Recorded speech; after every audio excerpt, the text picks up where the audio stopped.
I'm a little chilly. Not as cold as last year, though, remember. Huh? Not as cold as last year, no. And we have bathrooms this year.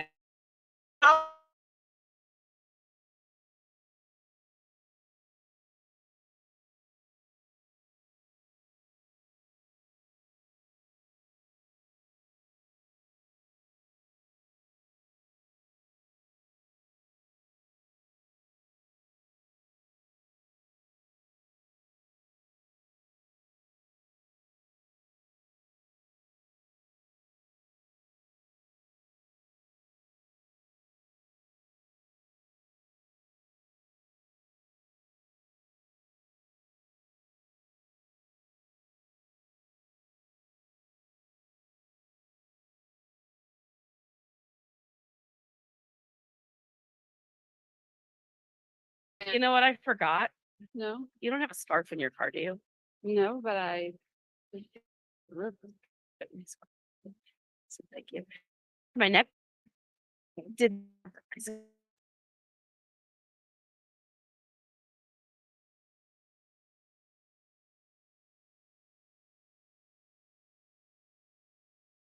scarf. She'll be here too. So oh my goodness, my underpants are falling. Jean, it is gonna be a day, guys. Every day a day for you, I think. I think every day is a day. Just keeps it exciting. It keeps my life exciting. My life is never boring. There's tacos down there. If you Okay. would like some, guys. All right. Tacos Do you want down on the benches over there, and there's water and drinks. Could you get me a water and a drink and a taco? Yeah. Thank you. 'cause Do you I want can't go down anything there. on it? They don't come with anything. They come in like they got lettuce, tomato, sour cream. Sour cream is fine. No lettuce, no tomato. Okay. All right. Thank you. Anything else if they have it? No. Okay. Shredded cheese if they have it, but okay. She's my MS minion. See you. 1 taco, 2 waters. Got it. I have MS, so I don't do stairs very easily. I know, I met So- you, But are you I going? think you were at your church. Yeah. Okay. Talk about that in I don't know if it was last year, but my friend and I picked up stuff and we brought it for the church. And I think Okay, yeah. last year, I think I think it was last year. All of the Yeah. bins of fabric. yeah. That was last year. yeah, Yep, that was last year. they're all blending together. They do blend. They do blend, that is for sure.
He's inside. Oh.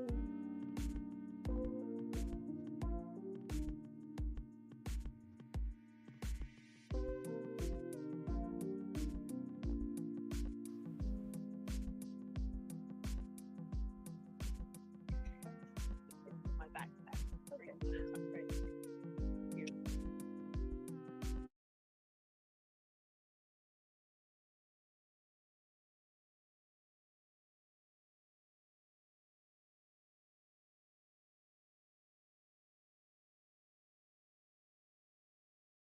I don't even like tacos, but I'm so hungry that these taste good.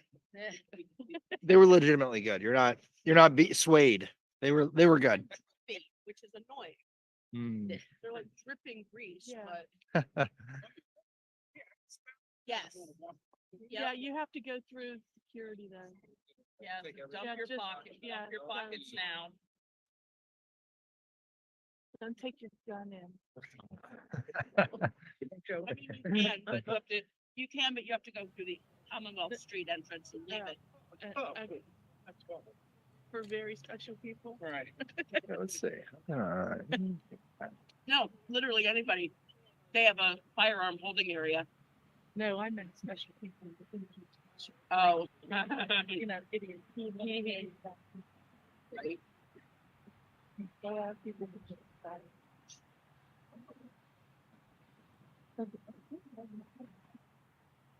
Yeah, Douglas around and carries. He also lives. What?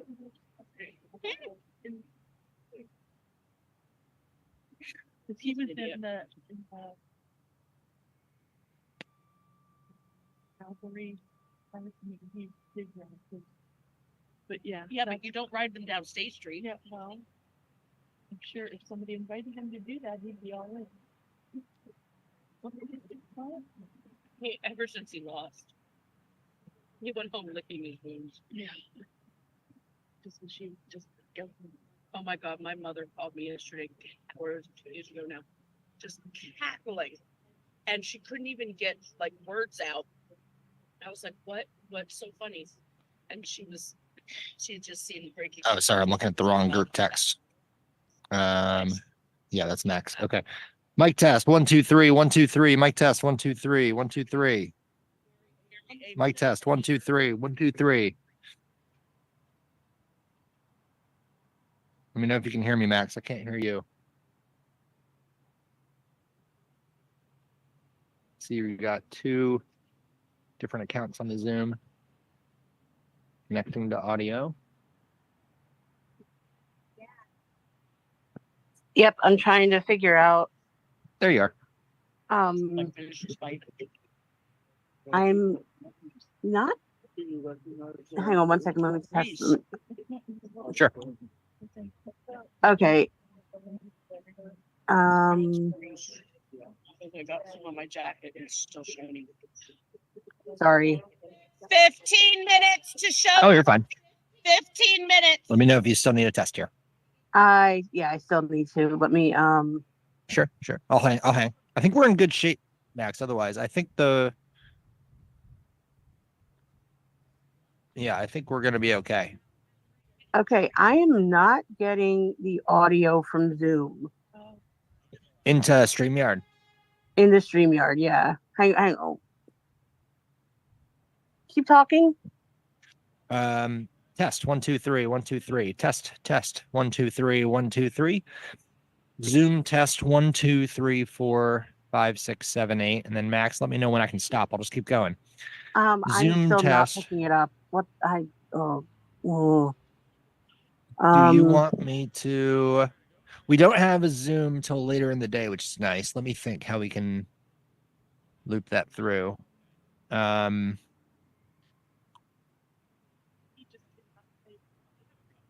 Would it be safer for me to just email the folks that are Zooming and tell them instead of going to Zoom, sign into StreamYard? Completely route them through disregard StreamYard? Zoom. Disregard Zoom and go to StreamYard. Let me just think for a minute because we do have plenty of time before we do Zoom. That's one option. the reason I switched this setup was so Zoom is because we couldn't talk into Zoom. So let me think if there's another way to hear playback and talk so that they could hear. I don't think I have it. That's weird that that isn't looping into StreamYard though. Yeah. I would say maybe that's the best idea, Max, is switch everybody over to StreamYard, which I think they shouldn't need. Then you have full control of StreamYard. It's actually easier on your end if everybody Yeah. clicks the link at the right time. Yep. The only tricky I think- piece is Yeah, he was. making sure that folks' audio is good, I don't want to have. Mhm. because I don't have the StreamYard that has the green room, Like I can. which is a higher Uh, tier, unfortunately. Well, So we need to control audio, or Yeah. when they come into StreamYard, it's whatever their computer settings are, right? Right. Or device, whatever device they're on, because they can use a phone. Sure. So let me just think about this for a minute.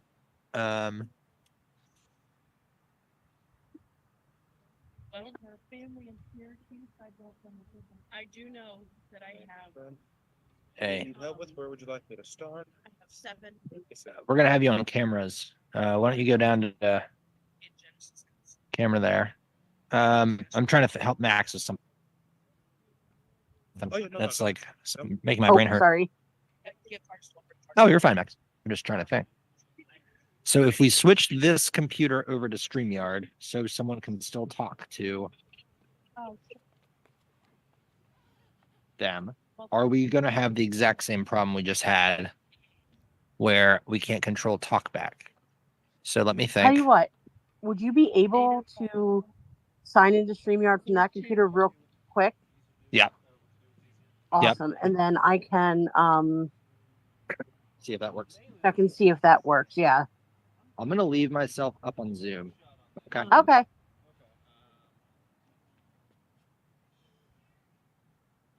I'm just going to leave myself muted on Zoom here.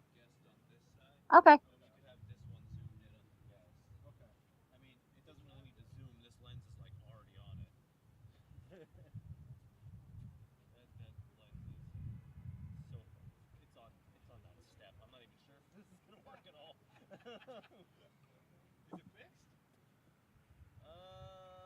Okay, I can actually do that. Let's see. There we go.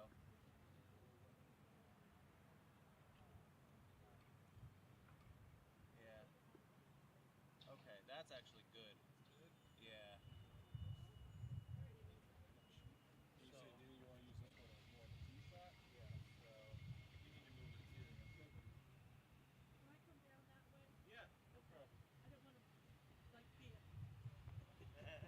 It's not on yet.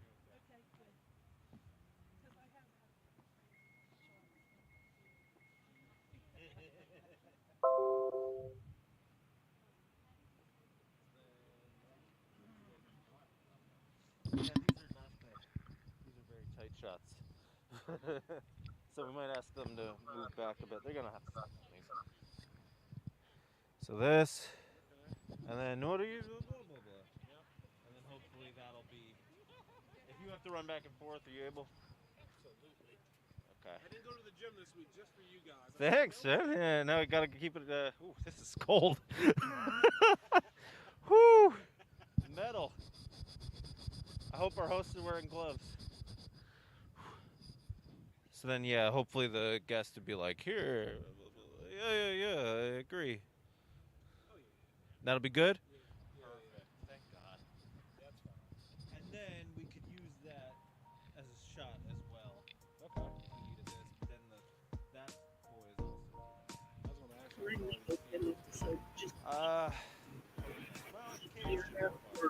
Well, All right. I see you. Great. So that we can just pull you in whenever. They have batteries on them too, so you In should be StreamYard. set either way. Oh. But the Now you're gone. HDMIs, they're rolled up there. They have plenty of length. Yeah, yeah. But we should be able to move no problem within this area, and then if we need to move, we can.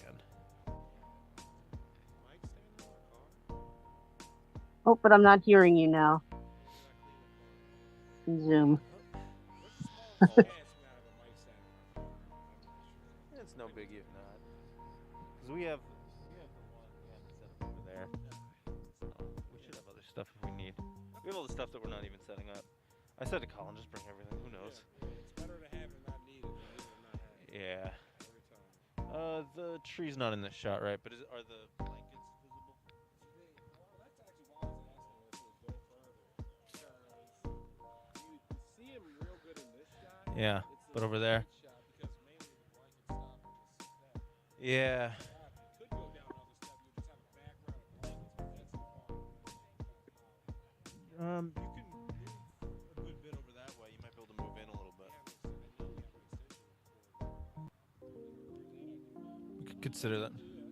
That's I'm fine with whatever. One down, you'll get a whole background of blankets. Yeah. Instead of stop We and thought stop. about doing that originally, but just they wanted to be pretty close up here. So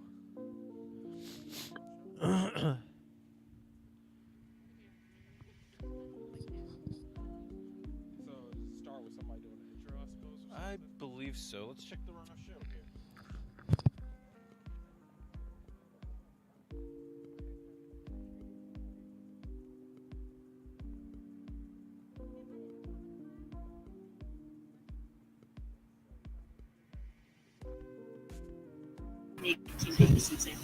Mic test 1 2 3 1 2 3. Mic test 1 2 3 1 2 3. Mic test 1 2 3 1 2 3.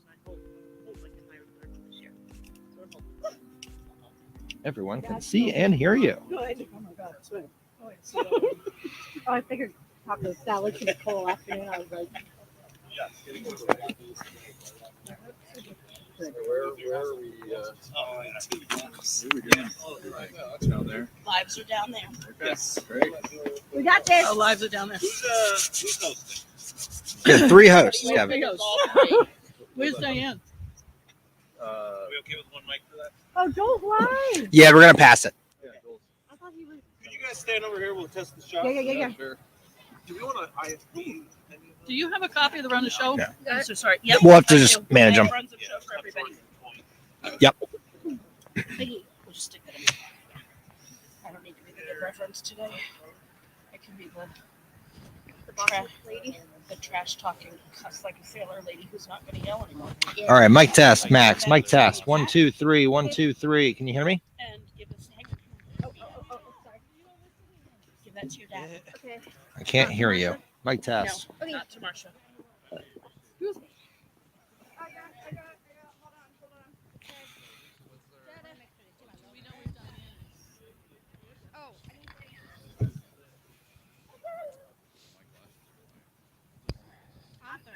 Third? Who's first? I'll take it. Yeah. I'll just hold the mic. And then you Should have a range of motion here. People walking through the.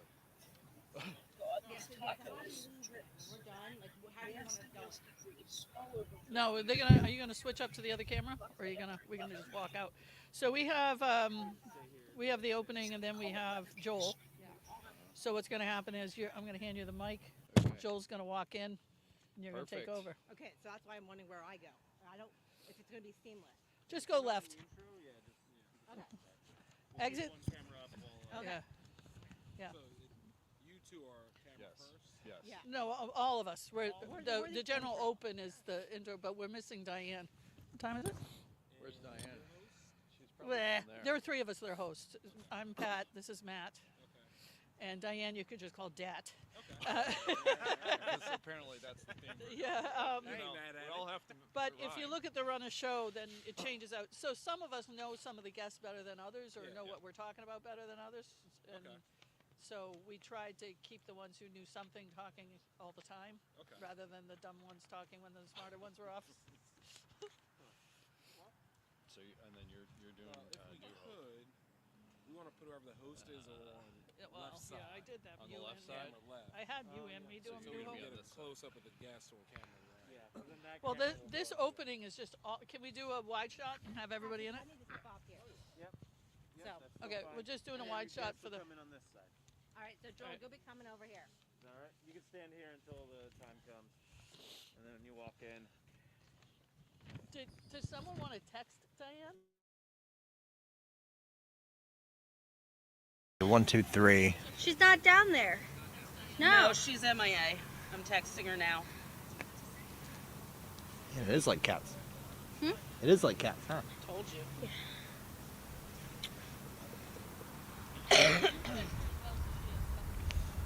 Pardon?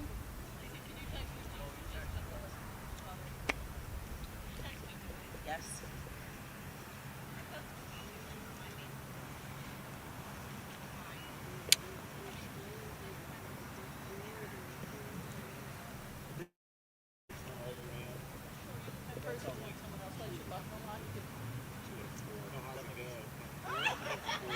Is it variable? Like you go. No, yes. I'm getting bleed over from the outside feed mic. Is that Tilly? This mic? This mic, Max? Can you hear me here? No, Tilly down there. There's a blue Sprinter van. That's Tilly. Do you want me to have Emma go check it? Max, can you hear me now? Mic test 1, 2, 3, 1, 2, 3. I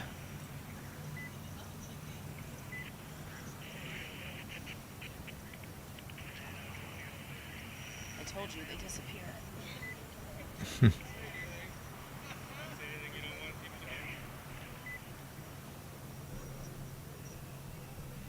2 minutes to show. Huh? I'm working on it.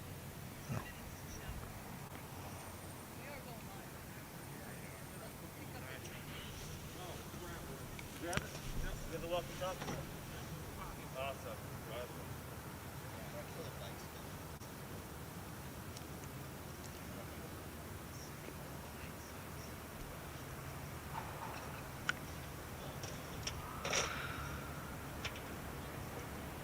I'm sorry I didn't bring an extra chair for you, Emma.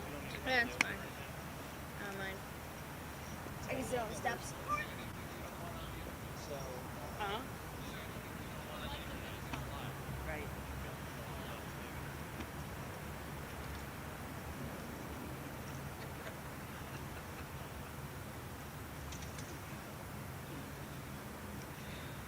All right, we have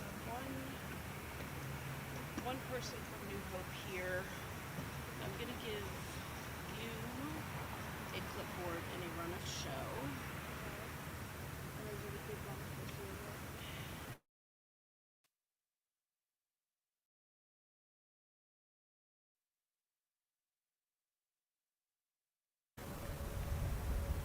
So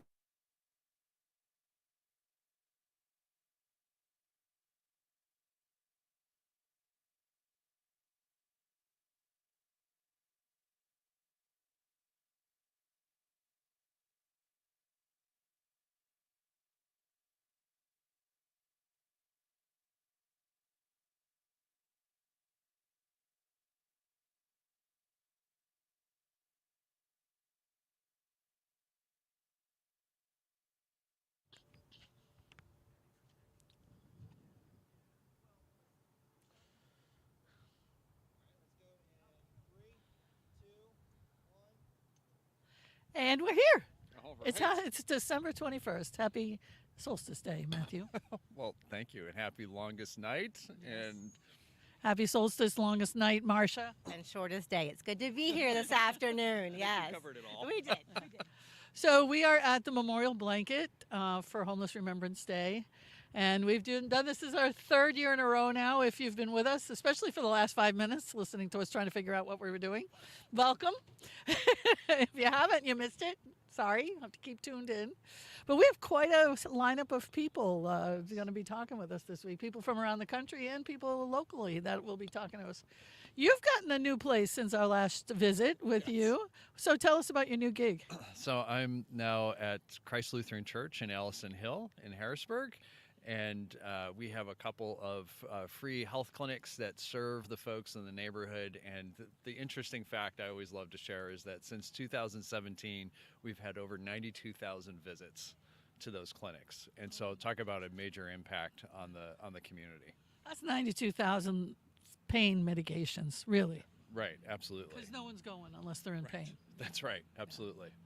And Marcia, you've been with us all along. Tell us about what you do and why we can have the lovely Lutherans to thank all the time for this. Yes, hi, I am Marcia Roscoe. I am a member of the bishop's staff here in central Pennsylvania, which is a local Lutheran adjudicatory. And it's just a joy to be back here for the third year. And we are here because we know that all of God's children matter. And so we have Lutherans from all across the area that have contributed to today, the blankets that are here, the food that we are eating and enjoying today. So I am just thankful to be here with you. Yeah, the food was really good. What was that taco place? Tacos Amigos, one of our Harrisburg bread coin partners. And so they support the homeless, so we wanted to give back to them today. So they catered the meal today for all of our volunteers. So a shout out to Tacos Amigos. What's a bread coin? So here in the city of Harrisburg, bread coins are restaurant partners who we work with, where you can purchase bread coins from them as ministers on the sidewalks, as sidewalk prophets, and give these out to those that are on the streets. They can then take those coins into the restaurants and enjoy a hot meal. Oh, that's wonderful. So people get to pick where they want to go and eat, and they can select the type of foods that they want, and this is also then beneficial for the restaurants in the sense that it's part of a loan program that they are able to then use to improve their businesses and whatnot. So it's a great program. Well, that's fantastic. And if you talk to people about feeding themselves when they're really poor, there are lots of people who aren't financially challenged, who are lactose intolerant or who have Crohn's disease or who have any number of problems, and they have to be very picky when they eat. But when you're poor, you're supposed to lose all those allergies. You're not supposed to have anything. You're like, if you're lucky enough, I gave that guy a sandwich and he said he couldn't eat it, then he's not really poor. Right. Yeah, no, people have challenges just like anybody else. There's certain things that any of us just it's not gonna work. So this is a way to empower folks to be able to choose, and that's really important. There's a lot of dignity to that too. The other thing, people always ask me, should I give people money? And I say, do you want to give them money? Then you should give them money. If you don't and you want to still help, I always recommend gift cards of any kind, because when you give someone a gift card, you also make them a customer, which means they've got a place to use the bathroom. Right. They've got a way to, use the bathroom. You can brush your teeth, you wash your face. You can use the bathroom, right? So at the very least, I always, in order to really help improve the humanity of the situation, I always share my name and I always ask what their name is as well. It's really important so that there is the sense of dignity that they are seen as a person, not a problem or a situation or an idea or whatever. Yeah. They're a person. Do you think, and Marcia, you are also a deacon.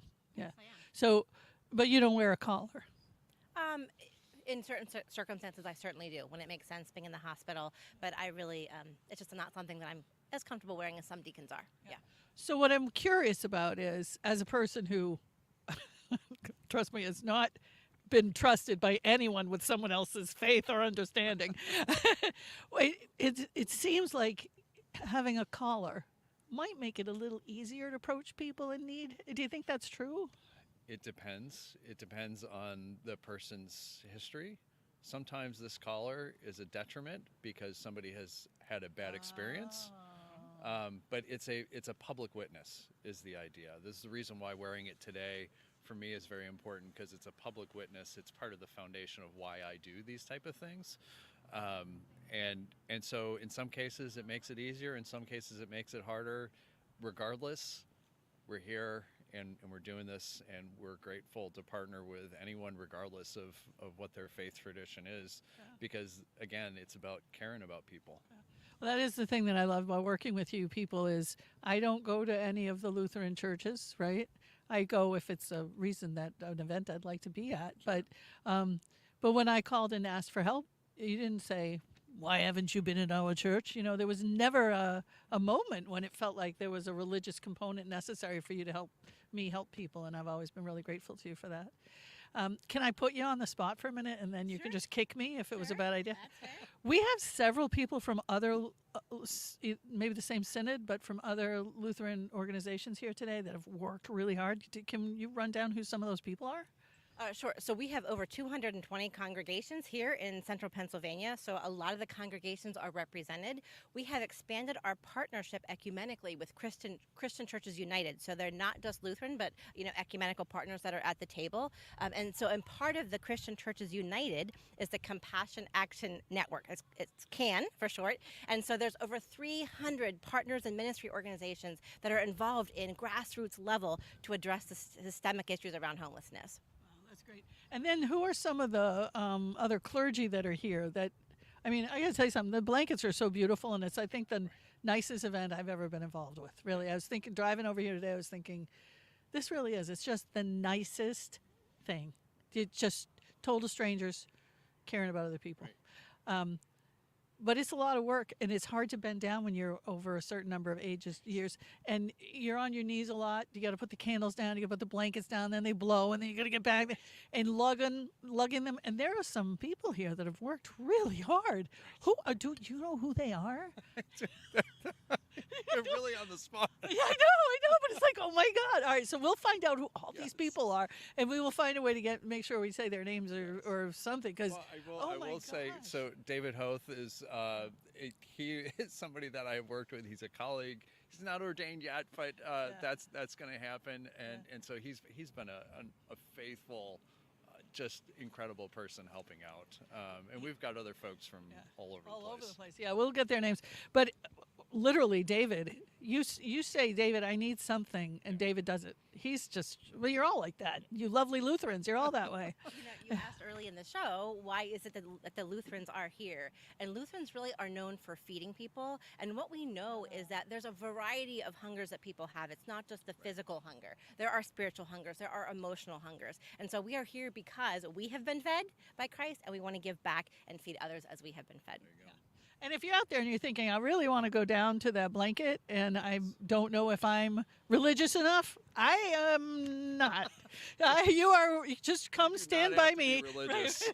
You don't have to be any of that. It just so happens, though, that we have really wonderful religious partners in this project. And I would absolutely be remiss if we didn't, tell you how grateful we are. And around 5:15, we're going to be doing a blessing of these blankets, and it's going to be an interfaith blessing. So there's going to be folks from a variety of different religious traditions, not just Christian, who are going to come and are going to bless these blankets.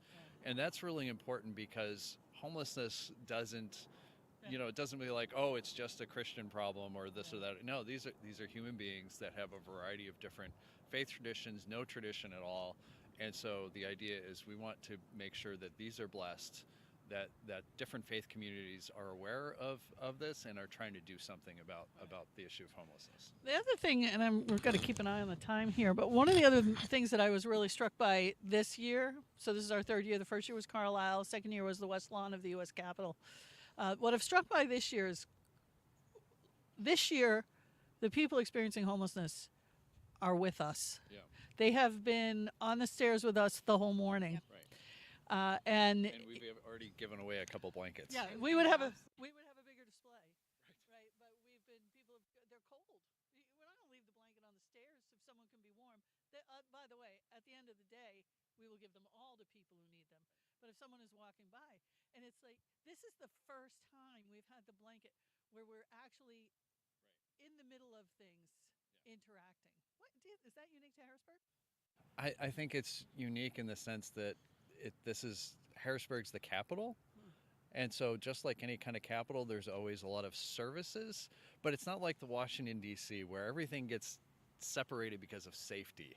Yeah, people wouldn't have approached us last year. And when you're on the West Lawn, there's no covering, there's nowhere for people to sleep when they're houseless. So, but here there's like steps and everything is right down on State Street. Yeah. And this is where people are. Although you remember when we were leaving, because we took a bus down there last year, when we were leaving, but we left to turn left to leave. That was 3rd Street too, I think. We left to leave 3rd Street, and there was a whole village of tents there, and that wasn't 60 feet from where we were. Yeah. And that, I think, was they did not approach. We had our own Capitol policemen, right? Because the Capitol Police are really watching things. Yeah. They just didn't approach us. Yeah. Yeah, it was something. So I love you guys. I'm so glad you're here. This is such a great thing. I'm only holding the microphone because someone had to. I'm not the primary host in any way. Matthew and I and Diane Nyland, who's MIA, but we'll be back in a while. And you have to see Diane Nyland. I will say for her, thank you for being here also.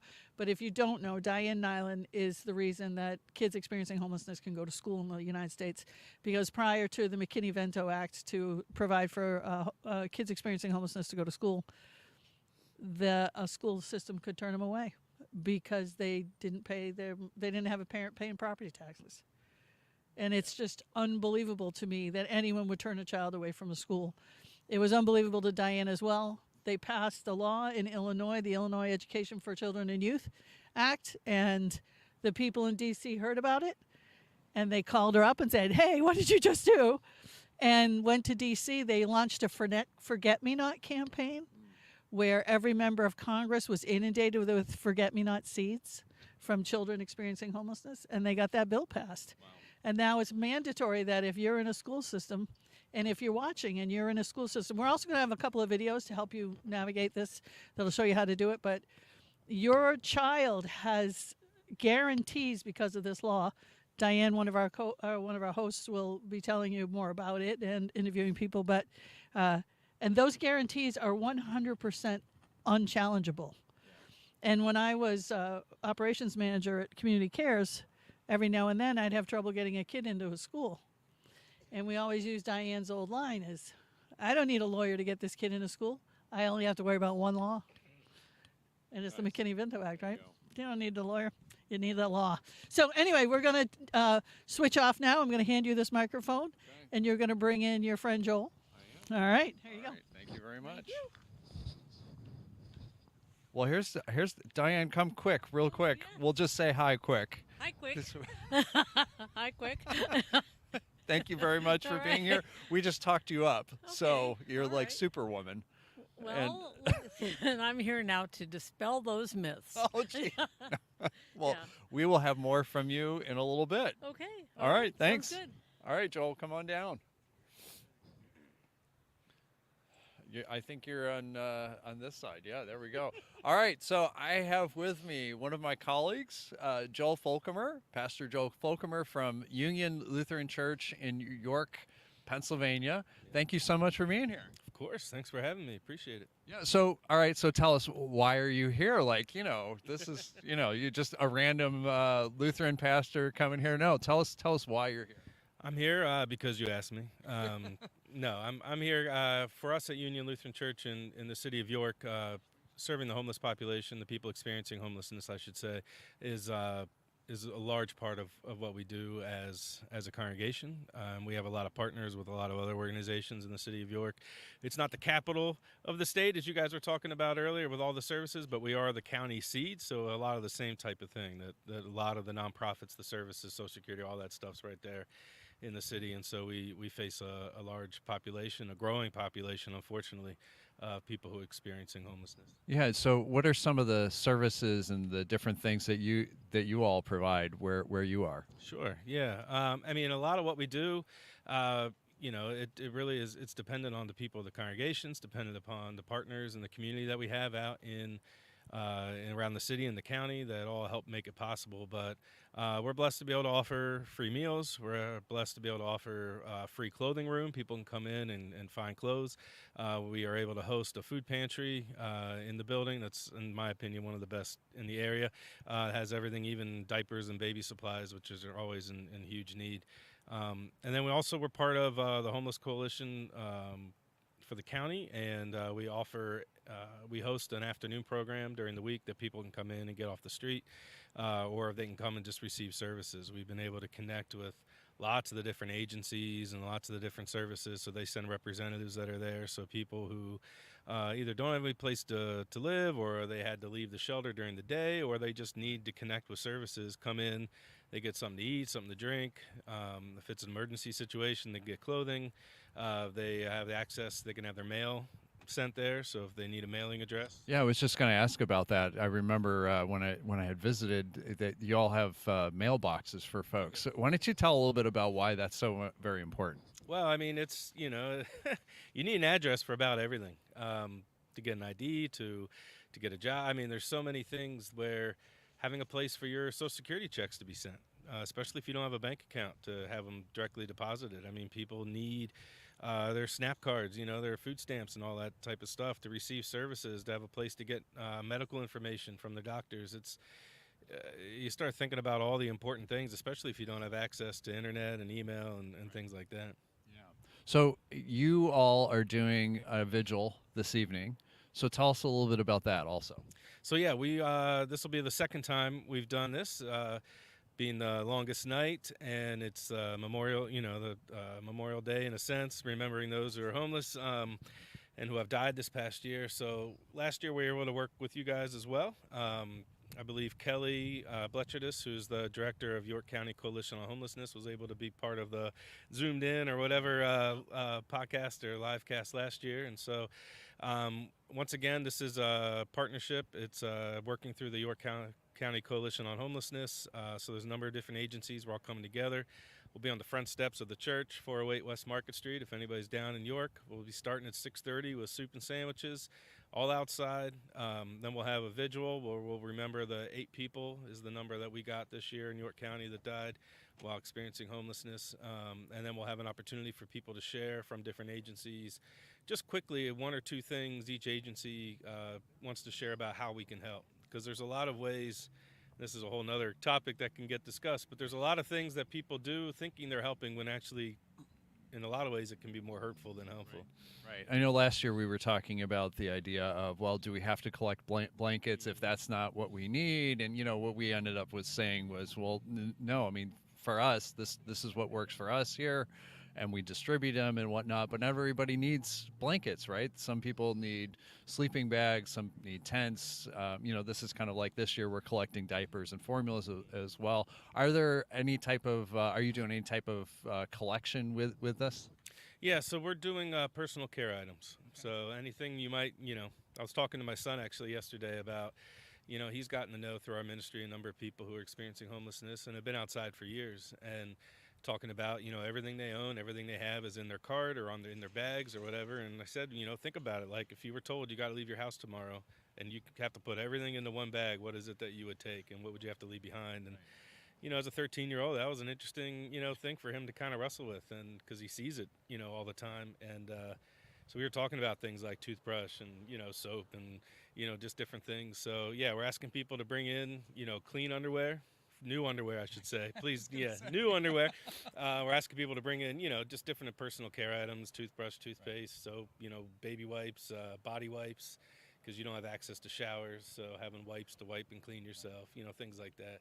But yeah, no, we found with the blankets, especially at least around York, that it ends up actually harming a lot of people to have them because once they get wet, they're pretty much ruined. Right. And if they don't have a good place to dry it out, then it just clutters up. And when people start noticing the clutter is when they get moved out of locations. And so Friends and Neighbors of Pennsylvania, they do homeless street outreach. They are a godsend to York County, and they have gear that they give people. People can call them 24/7.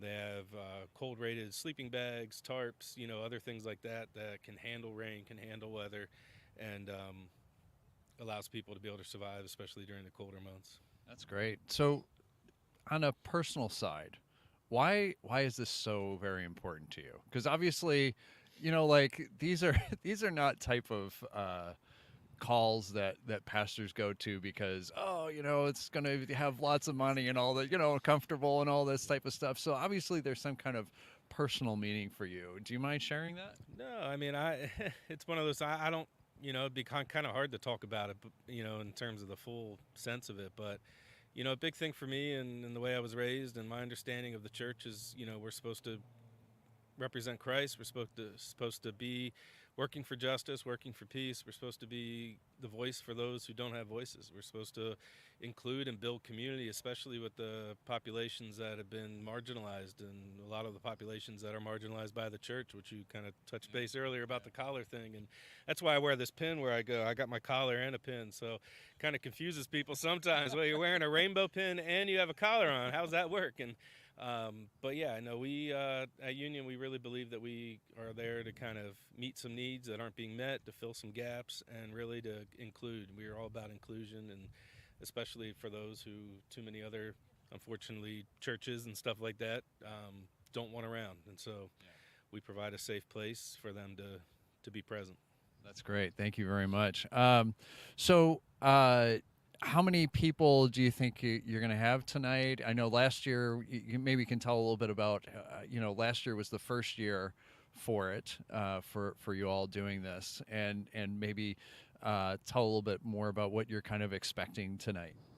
Yeah, I mean, I expect we're seeing some engagement through Facebook and stuff like that. We've gotten it out. It's been the paper and other, opportunities. I expect a few dozen people to be there. I'll tell you, one of the best things that came out of last year's was a woman that was collecting personal care items.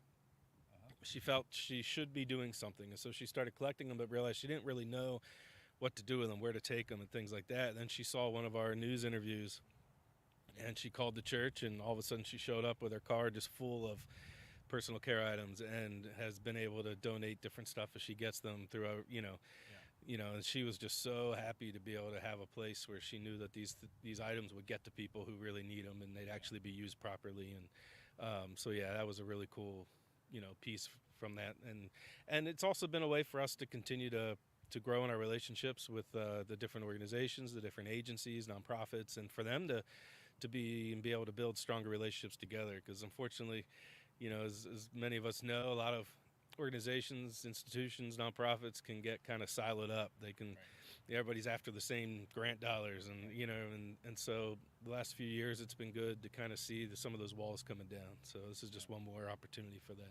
I know you had mentioned about 8 people that are known to have died in the past year in York. Is that just in York City then? Is that what you were talking about? It's in the county. Again, it's what's known and what was tracked that way. We don't always know for sure. But one thing that it's better than we've known before. That was one of the other good outcomes last year, was that the county coroner realized that there was really no records of this. Like, they had the names and the deaths, and like somewhere in the notes it might say was found here or was unsheltered, but it was not a statistic that was being kept. And so this year they made that a goal to make sure that they were keeping those statistics the best they can. So that's pretty significant. Yeah. I mean, that's a direct impact of what these type of events raise awareness around this. And it's not just to raise awareness, but to actually have an impact. Because if we know the numbers and we know the actual numbers, then the question becomes, okay, now what are we going to do about that, right? Maybe you can tell us a little bit too about, what does homelessness, what does it look like in your context? Because different contexts, it looks differently. And a lot of folks have a sense of a stereotype of what that looks like. And, this year we're also trying to focus on the fact that a lot of infants and children experience homelessness, which is why we have a lot of smaller blankets and diapers and formula. Maybe you can share a little bit about what does that look like in your context down in York? It's there. Again, this could be a whole segment on itself, but one of the people we have coming tonight is one of the communities and schools representatives for one of the city schools, and she's going to speak a little bit about this tonight at our event. But yeah, I mean, it's, as was mentioned earlier, about the different laws, and students are protected and they have to be able to go to a school, and they have to be able to stay in the school even if they've been evicted and have to go somewhere else, but they don't really have a stable address, that they can't be kicked out because you're not in the district anymore. And that's had a large effect in helping students stay in a classroom. My wife teaches in the city of York, and she would have students who would be in 2 or 3 of the elementary schools because as people were evicted or had to move, they would have to bounce from school to school based on what neighborhood they're in. You can imagine, I mean, you're the new kid 2 or 3 times a year, and so this way now they made a change that even if they move to the other side of the city, they still can attend the classroom they were in, so they'll help keep things consistent. But homelessness, especially among children and youth, is real. Bell Socialization Services of York has a family shelter that's always full. There's never enough. Life Path Christian Ministries has some rooms for children and women, separately from the men's shelter, but again, it's always full. There's a lot of families sleeping in their cars, and a lot of families that are using other resources like the Children's Home of York and Cornerstone Youth House, and places where kids can stay during the week and be taken care of and get to school and all that other stuff while the parents are trying to figure out what they're going to do. And but it's a huge reality, and that's why the things that we're able to offer. I mean, we're seeing more and more now kids coming into the day center that are coming with their parents, and it's a really tricky situation to try to figure out, because you don't necessarily want children removed from their parents, but at the same time being mandated reporters. So it's kind of a real weird kind of tightrope to walk. You try to do what's best for the kids, but it's a very important issue that a lot of people don't know about. So. The last question before I turn it over would be, so the day center, you're talking about families that are coming in. Are you also seeing a lot of like seniors? Are you seeing folks that are, another group of folks that oftentimes just are not talked about are LGBTQ siblings? And that we know the stats around that maybe can you just tell us a little bit about some of the rest of the folks that you're seeing? Sure. Yeah. I mean, again, this could be a whole nother segment, but we have a lot of elderly who are finding themselves homeless. It's another growing population that is something people don't think about. They think, oh, they're whatever, people are retired, they have a place to live, or whatever it might be. But no, we're having a lot of seniors who are finding themselves out in the street. They can't meet rent with the soaring rent prices and just and the lack of housing. I mean, York's in a housing deficit right now, and so that's one of the things that's leading to just the skyrocketing rent prices. We're seeing a lot of people who are part of the LGBTQI plus community that there are some of the agencies like the Valley Youth House and Covenant House in York do a lot of good stuff for them, for all youth, but including them. But we are, one of the few places that they can come in and feel like it's a safe place. And just to throw out there, I know you got to move on, but just to throw out there, there's a lot of people who just cannot, for different reasons, be in shelters and choose to be outside or need to be outside because of different medical or health conditions and intellectual disabilities or addiction and stuff like that. And so that's a huge population that right now, as a country and as a state and county, we really don't do a whole lot to help those people, because they can't be in a shelter type space, and so there's no other options. Right. Well, thank you so much, Joel. It's wonderful to have you here, and I wish you all the best of luck tonight. I know it'll be a wonderful event, and I thank you again so much for coming in. Can I pop in before he leaves? Yeah, go ahead. Yeah, you didn't have to give me the mic. Well, that's all right. Go ahead. So what, I know you probably went over this. It's really nice to meet you in person. Yes. Yeah. What is happening tonight? Yeah, we did talk about that. Yes, we're holding a kind of awareness event and vigil for those who have died this past year who are experiencing homelessness. So that's happening at 6:30 tonight in the front steps of Union Lutheran Church in York, 408 West Market Street. And it'll be an opportunity for us to remember those who've died, but also to hear a little bit of information from different organizational leaders about positive ways to help moving forward. Great. I'm sorry to make you repeat that, but we had a slight glitch and we wanted to be able to cut that out for later. Live TV being what it is, we had to get that from you again. Yeah. Okay. All right. Thank you very much, Joel. Thank you very much. And here, you said you liked the pin, so look at that. I do have more. Oh, you do? Thank you so much. Oh, you're welcome. Yep. And best of luck tonight. That's great. All right. All right. So we're going to bring in the wonderful, fantastic folks. Eric Saunders, who was, of course, from New Hope Ministries. Yes. So wonderful, and his crew are going to come on in, and you're going to get a break. That's wonderful. Yeah. And I will just say New Hope has a special place in my heart. My wife works for New Hope as well. These are absolutely wonderful people. And so I'm excited to listen to it. Thank you. I'm crazy about your wife, by the way. She's fantastic too. Yeah.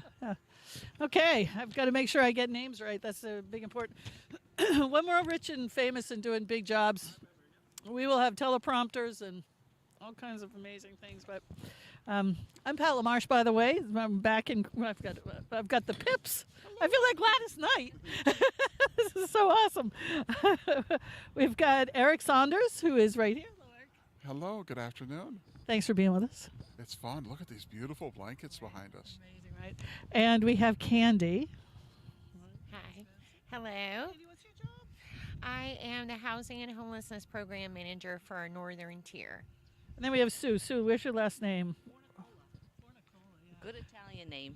What is it that you're up to? I'm the program director at New Hope, so I have the privilege to work with a lot of folks in 9 different locations. Wow, that's awesome. Okay, so I'm going to just, you guys can get real close because it's cold too, so that would be nice. Eric, you're one of my favorite people because you and Matthew have the same sort of quality where if I call you and say, I need this, you say, okay. It's just it's the best answer in the world, right? So tell us about New Hope and why you're just particularly so eager to help other people. Well, New Hope Ministries is a nonprofit organization, and we're celebrating 40 years in service to the community.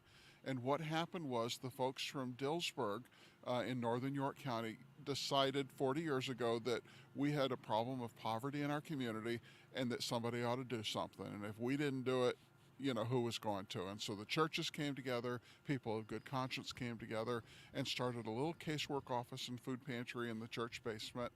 And it was all downhill from there. Wow, that's amazing. I didn't know that was how it got started. It's similar to Safe Harbor in Carlisle, which was some people in the community said, we've got homeless mommies with little kids and we got to do something. So if 40 years at it, it's not stopped, there's someone feeding that clown car on the other side, right? I mean, people are coming out, you're helping them, but the people are going into poverty on the other side at an incredible rate. What is it going to take to move that at it for 40 years and we stopped it kind of thing? Well, this was my conclusion 15 years ago. I had been at work for about 2 years as executive director, and I said, we're not stopping the problem. That there's still, we're helping the same people with the same needs. They're hungry, they're facing homelessness, they don't have any heat, they don't have jobs. And all we're doing is putting Band-Aids on problems. And unfortunately, I think we're creating a dependency. And if we really are going to live out our values and love people, then we need to do something to address long-term solutions and not stop compassionate care. There's always a need for that, but we need to take people past the point of compassion and hospitality into what would it take for you not to need us anymore.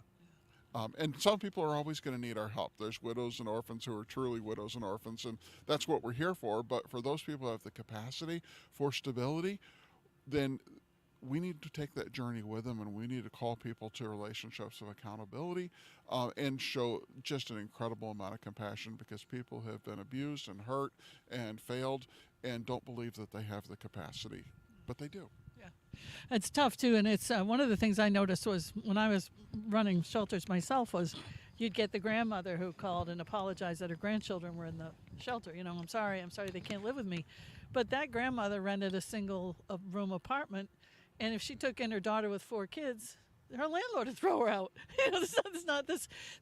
Poor people come from other poor people. The poor people haven't fallen out of the upper middle class into poverty. So it is hard to, when my kids, both of my kids, I love my kids, they're wonderful people. But when they get out of college, they came home. Right? You're 22, 23 years old. You've got a great education and you can't afford an apartment. What do? You come home. But if your family can't take you in, what do you do? Right. So program manager, you probably, what do? Do you do all of the programs? Do you run the place? Does Eric just sort of like eat bonbons in the background? No. He's very visionary, and we have the privilege to work together. But with program, as a program director, my job is to start programs that will help our guests become stable. or to find maybe a light at the end of what they may be walking through. We have 8 students right now sitting in our class in Dillsburg doing a preclinical as a prep for them going into the clinical programs, whether it be pharmacy tech, phlebotomy tech. Yeah, we do CNA programs, CDL Class A. We do soft skills, budgeting class, forklift classes, child development classes, yeah, customer service. So we help our guests. We can talk, but we walk with them and continue with the conversation, helping them succeed. We tell them there's a barrier, talk to us. That's fantastic. So, how did this happen? How did you get all these things at New Hope? Well, it took a lot of work and a lot of networking and a lot of talking to a lot of friends and saying, can we do this? Would you come in and teach this class? Can I send students over here? Then we created the budgeting class is FDIC. It's a class that we can measure our outcomes. And our soft skills is basically how can we help you be the best employee ever? And then we get them into either we build a resume, we do mock interviews, we give them gas cards to get to the to the job. You are the mother that they can't lean on because that mom doesn't have the resources. Well, I love a lot of people, and I have the privilege to be able to help, just be a small part of changing people's lives, and that's all I want to do. That's so fantastic. I mean, that's what we do. That's what we do for our own kids, right? Like, okay, you want to be a sheriff. Let's see what you have to do to become a sheriff. That is true, and we try to give them the skill set. Sometimes we say we're the only people that believe in them. Sometimes they don't believe in themselves that they can achieve it. Then they come back to us and say, thank you. You believed in me when I couldn't believe in myself. So we want to just be the support team there, and we have a team. It's not me. It's the team that we have. The staff are awesome. The volunteers are awesome. And one of them is Candy, running our homeless and housing program. Well, I want to talk to Candy for a second, but then, well, more than a second, and then in a few minutes, I want to come back and talk about some of those volunteers. I was there the other day talking to one of your people about literacy, because Charles Bruce Foundation does a lot with books. And you have like one set of volunteers that is a married couple or something. They come in every Friday and they have for ever. Like, this is not normal that, We start ESL classes in January. We have GED classes going on to help people get their GED and high school diploma. So if that's the barrier, then get your high school diploma, and then you can just move up one more rung on that ladder. Now, that's not cheap. That's the other problem, is even just getting a copy of your birth certificate isn't cheap. We'll help you get that if we need to. If it's a barrier, we need to help you break that, and don't let that be the deterrent for you becoming self-sufficient and feeling really good about yourself to be able to provide for your family. Yeah. Okay, come on, why don't you guys swap places for a minute? How are you, Candy? Doing good. It's cold.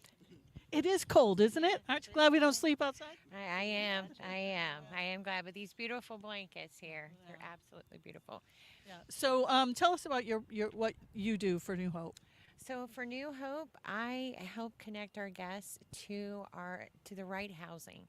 And that could be whether they're trying to buy a house, maybe they never thought they could, and I'm helping connect them to places in our community that can assist there. So we've built from 0 to 26 landlords over this last year.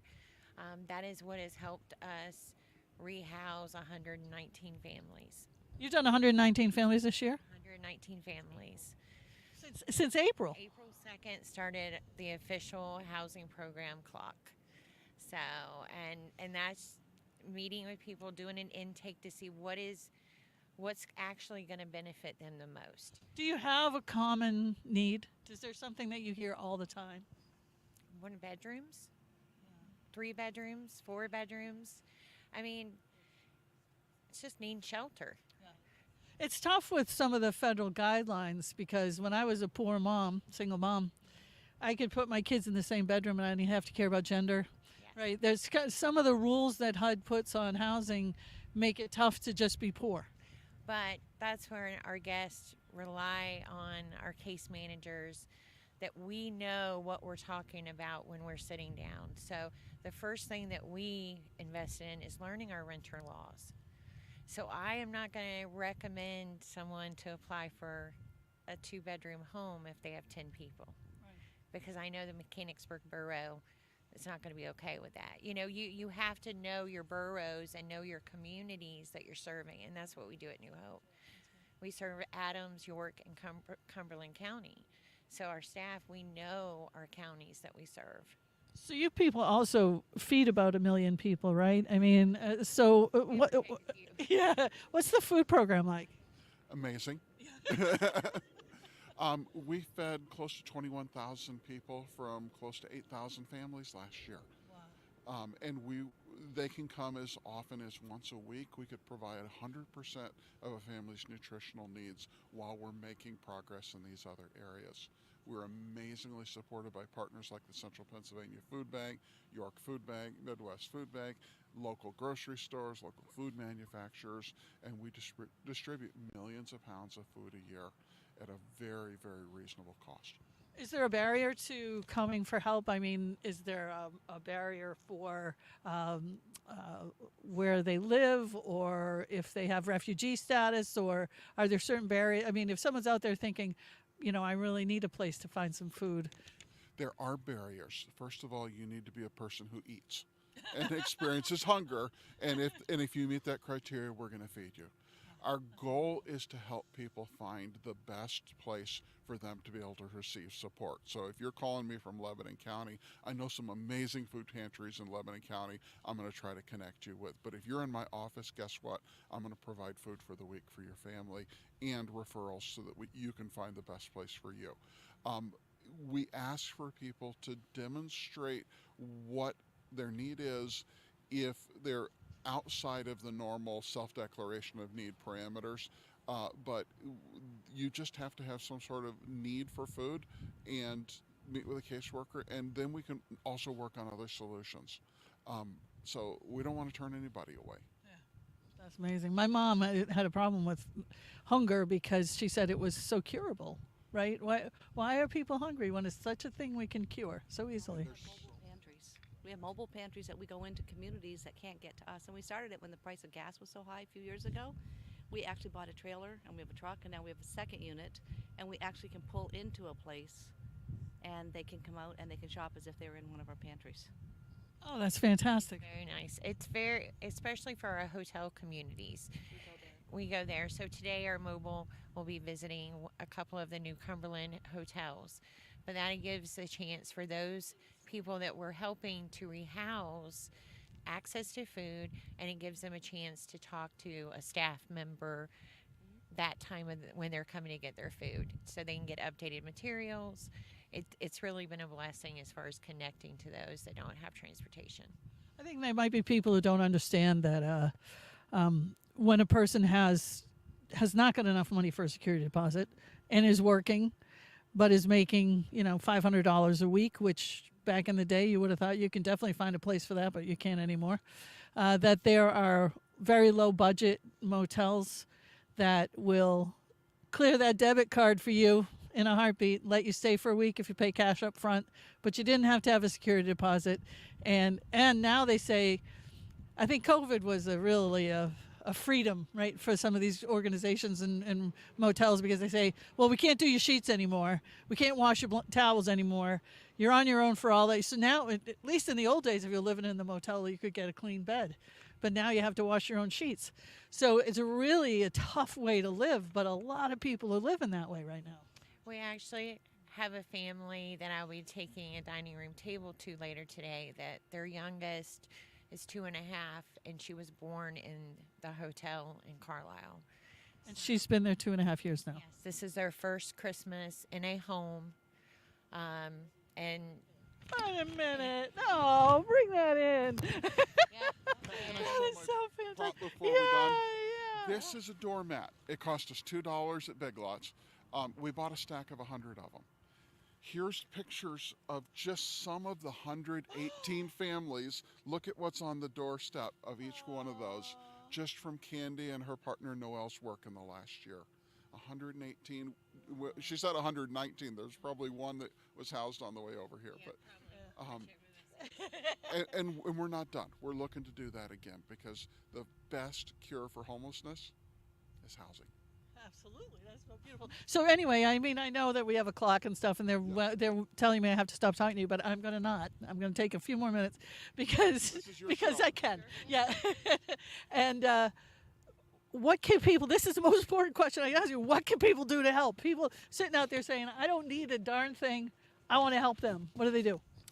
Get involved. Find an organization in your community that addresses the needs of homeless families.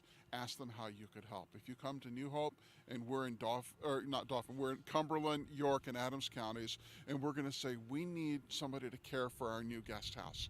Would you help us put clean sheets on the bed when we move a family into temporary shelter? Would you help us collect furniture and move it into a house when we move somebody out of their car and into the housing space? Would you give a few bucks so that we can make sure that when it's cold, people don't have to sleep in their car or on the street, and we can put them into a motel?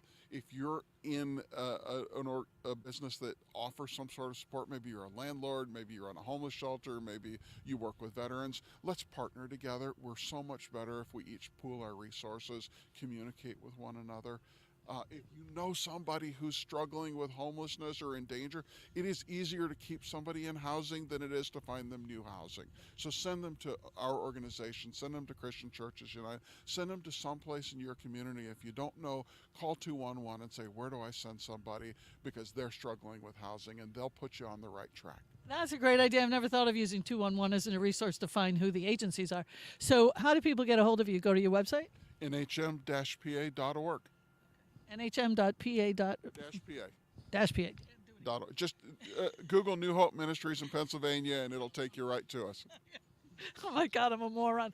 Thank you so much. It's been wonderful. I'm so delighted. You should be so proud of yourselves. We are. Merry Christmas. Merry Christmas. Yeah, take care. All right, so I know they're ushering me off. Oh, we got more blankets coming. Can you guys see this? Yeah. Well, then why did you guys talk me down? Come back, Eric. Yeah. We've got people bringing blankets. Can we get a shot of that? Hey. Okay. Jump on in. Come on. Thanks, Eric. You bet. Yeah. Hi there. Hi, I'm Pat. I'm Rhonda. Matthew, of course. All right, and what did you just bring these blankets in? Yes, I did. And thank you very much. Where did you make them? Yes, I do. Oh, they're beautiful. Yeah. This one's flannel. Yes. Yeah. So do you always give blankets to total strangers? Well, if you see how many I have at home. Are you one of those people with the bumper sticker that says the person who dies with the most fabric wins? Yes, I am. Unfortunately, yes. Oh, they're beautiful. I thought it was just time to give. I just have no place to go with them at home anymore, so I thought I saw your thing on TV last night, and I thought, well, I might as well just get these together. So about 3 o'clock this morning, I thought, oh, I know exactly which ones I'm going to give. That's awesome. Thank you. So what, this is kind of a unique thing, and it is. So what kind of caused you to say, this is what I want to do? I've seen so many organizations doing this, and I just thought it's time that I help. So. You're reminding me of a woman who came to the Santa house. Thank you, Downtown Carlisle Association, for lending us the Santa house. She came last night, and she was in tears. She was adorable. She didn't start out in tears, but her mom had made a lot of Afghans, and it had been a couple of years, and it was the first year she thought she could part with them. And she gave them to us, and they'd never been used. Her mother just loved, like you love to sew, right? She loved to. I get it. It's very rewarding to quilt, and it's going to be rewarding for me to give these away to people that need them. Well, we really appreciate you. Thank you for getting hauled into our little podcast here. That was also awesome. But yeah. Welcome to lay them down. Yeah, if you feel comfortable. We're going to start joining these two sets of blankets. We're going to leave the flat part bare because the tree obscures it anyway. But then we're going to put them there. If you want to add them, that would be great. All right. Thank you so much. Wonderful. All right. So, we are filling some time. Is Downtown Daily Bread not here? They are not. Why don't you tell me about Downtown Daily Bread? I don't know a whole lot about them. I'm sorry. Do we have anyone here that knows anything about Downtown Daily Bread? Huh. Interesting. So no, I can't. Okay. Hey, Lisa, come on. Okay, so we're going to talk to Lisa, too. Okay, do you know Lisa Blaney? I don't think so. She's amazing. Well, I'm looking forward to this. Lisa wants to start a program. We're going to out her right now on the. Lisa, this is Matthew. Hi. Good to see you again. Lisa and Matthew, this is your adoring public. Hello, adoring public. Okay. So Lisa wants to start free self-defense classes for people who need them in the street community. Oh, wow. Well, that's really interesting. So tell me, where did this idea come from? So it came from, I've been a martial artist, training with, for our martial arts here in Harrisburg. Yeah.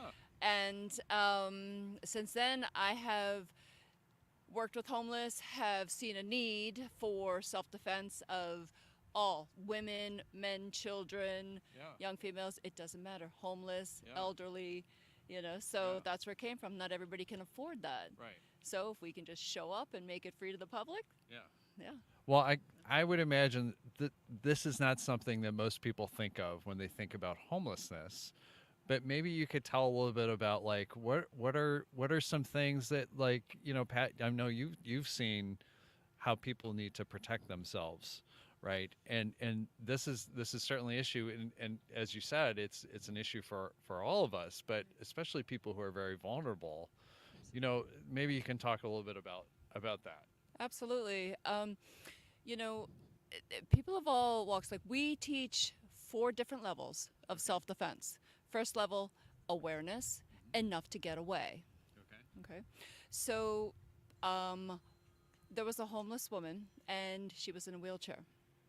And where this idea came about was we were going to prevent an assault that was actually almost in place. And it wasn't actually an assault, but in the moment, there were a few people, displaced, and she was in a wheelchair. I recognized this woman from working with her before. So I said, I remember when I couldn't use my legs. I had a couple tears, one complete tear in ACL, so I had to learn to fight from a seated position. Oh my gosh. I felt vulnerable. I have felt vulnerable in my past too, but most recently that was the one 2 years ago. And I said to her, I can help you, and she goes, can you teach me? I said, I absolutely can teach you how to fight from a seated position, enough to just, get away, wheel away, whatever you need to do. So, yeah, and she just lit up, and just that moment of empowerment and encouragement, and what we can, go from there. Yeah, and that whole idea of empowerment is really important in a variety of different ways. I mean, that's kind of the whole idea of what we were talking about before with Breadcoin and with blankets, and it's about empowering people to be able to survive and to do things like that. One of the big whining things that people do at people who advocate for the homeless, other people whine at them sometimes. And one of the big one of the big whining things that people who and I understand where the whining comes from, because they don't understand the problem, and so the first line of defense is push the problem into a unnecessary category, so I don't have to feel like it's my job to fix it. Right? If that's not what's supposed to happen, then I don't have to do anything about it. But one of the things that they do get very annoyed with is that people experiencing homelessness have pets. Yeah. And I was out at my daughter's last week, and there was a disc jockey on the radio who was doing a poll. If I give you $200,000, would you sell me your dog?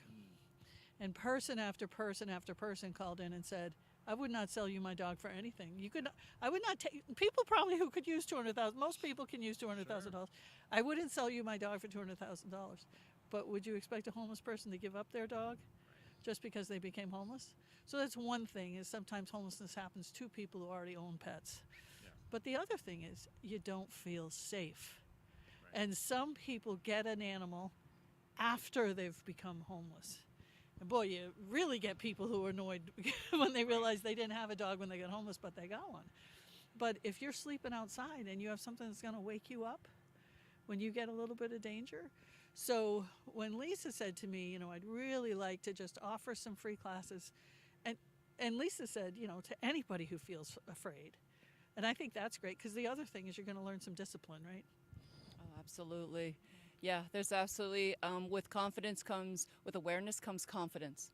Now we can kind of guess what's behind the door, so we're not so afraid, and with that, because we're going to freeze.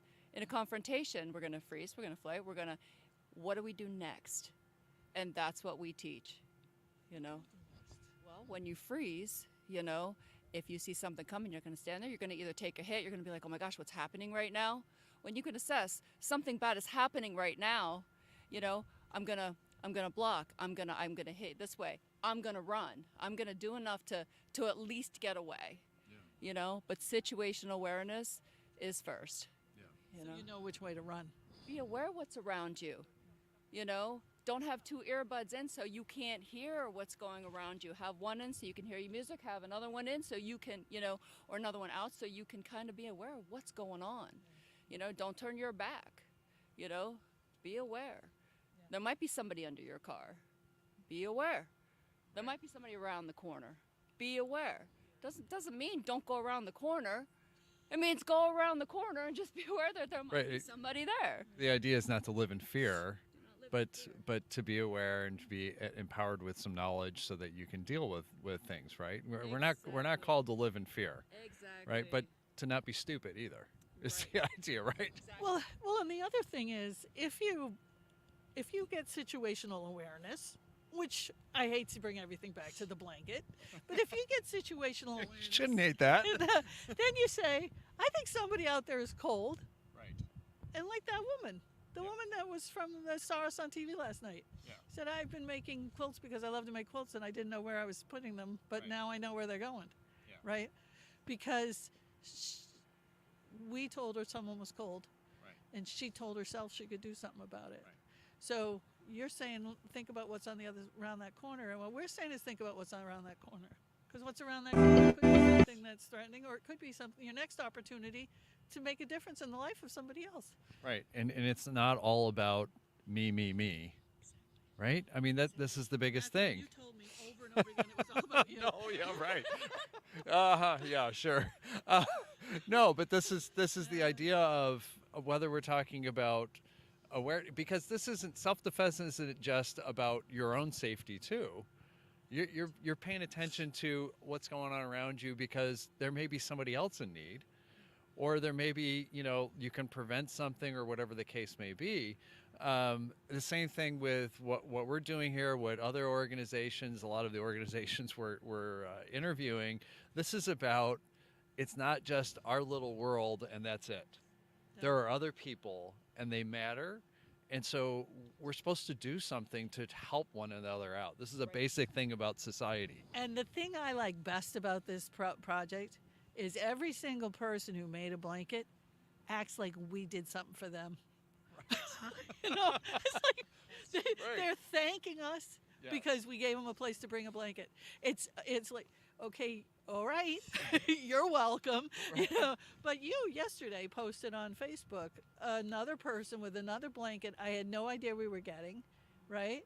And it's just this amazing outpouring of love and support and caring, and and if you can't if you're watching now and you didn't make a blanket and you're beating yourself up about it, we don't want you to beat yourself up about it, but if you can get wipes or diapers or something, or like Eric Saunders said from New Hope, if you can give them some time, if you can help move furniture, literally the opportunity for help is limitless for how you can help. And it's just humanity. It's just we love each other and we need each other. And if you can't go to an agency and you know, you learn your neighbors, learn who your neighbors are, find out their names, and just ask them, hey, what do you need? Maybe they don't need anything, but hey, can we spend some time together? Again, it's about seeing the humanity of those around us. So we're told we got to wrap it up on this. Well, you know, the humanity of Diane Nyland is that if she's up there waiting to do an interview and we don't toss to her, she's going to kill us. It's going to be bad. That's right. You don't need to, thank you very service. much. Thank you very much. All right, so Hey, Diane, we're going to hand it over to you. You want to hand over a hand warmer too? I'm okay. I'll live. So, yeah. Mary Haskett. Yeah. So there she is too. Okay. And I'm not hearing a lot here. So Mary, do you want to talk a little bit so I can make sure I hear you? Sure. Can you hear me, Diane? Oh my gosh, yeah. Okay. Yes. I'm That's sorry. good. Well, I'm sitting here warm. I wish I could send some warmth your way. yeah, that North Carolina warmth is really, I'm missing it now. So here we are. This is the Pennsylvania State Capitol and the Memorial Blanket event. And I'm here with my dear friend, Mary Haskett. And Mary, why don't you just introduce yourself? Because I would just say all kinds of nice things about you. And no, I'll let you introduce yourself though. Sure. Sure. Yes. Mary Haskett here in North Carolina. I am for a few more weeks before I retire, currently professor of psychology at North Carolina State University. Thank you. And also here representing a new nonprofit called HOST, and that stands for Housing Options for Students Today. Well, and I love the host effort. I've kind of been around it from the very beginning days that you were thinking about it. So it is the kind of program that can be done without a building, and it meets a certain need. So let's talk about, first of all, because we have a lot of time to talk, so we don't even have to do that quick chipmunk chatter thing that usually you do in interviews. But so let's talk about the issue that you are addressing with host. Sure. What would that? Sure. Yeah, I'll let you just roll with that. Yeah, so we work with a pretty unique population that I think has been invisible for a long time, but is growing in visibility thanks to some pioneering work by Sarah Goldrick-Rab and some of her colleagues at the Hope Center for Community College and Justice. And that group really highlighted that college students are a group of folks who might be at risk for homelessness. And so back in 2017, I collected some initial data on housing insecurity and homelessness among the students that I work with at North Carolina State University. And at that point, we found that about 10% of our student population had experienced homelessness in the last year. And we use the Department of Ed definition of homelessness. And then we conducted the data again in 2020, and the rates had increased at that point up to 15%. And we thought, well, maybe that was a case of, that could be explained by COVID. So we collected data again this past October and found that COVID was not the explanation, that rates are in fact increasing. So we have the past year of homelessness on our campus was 14% of our students, and we're a campus of about 37,000. So we're not talking about a small population. It's a significant population of students. And we know from national data that our case at NC State is not unique to us. So we've done quite a bit of work on our campus, but also our community has stepped up. And our community is responsible for the new Host Home program, which I'd be happy to talk about, but just maybe I'll pause, Diane, and give you a chance to jump in if you have any questions about the data.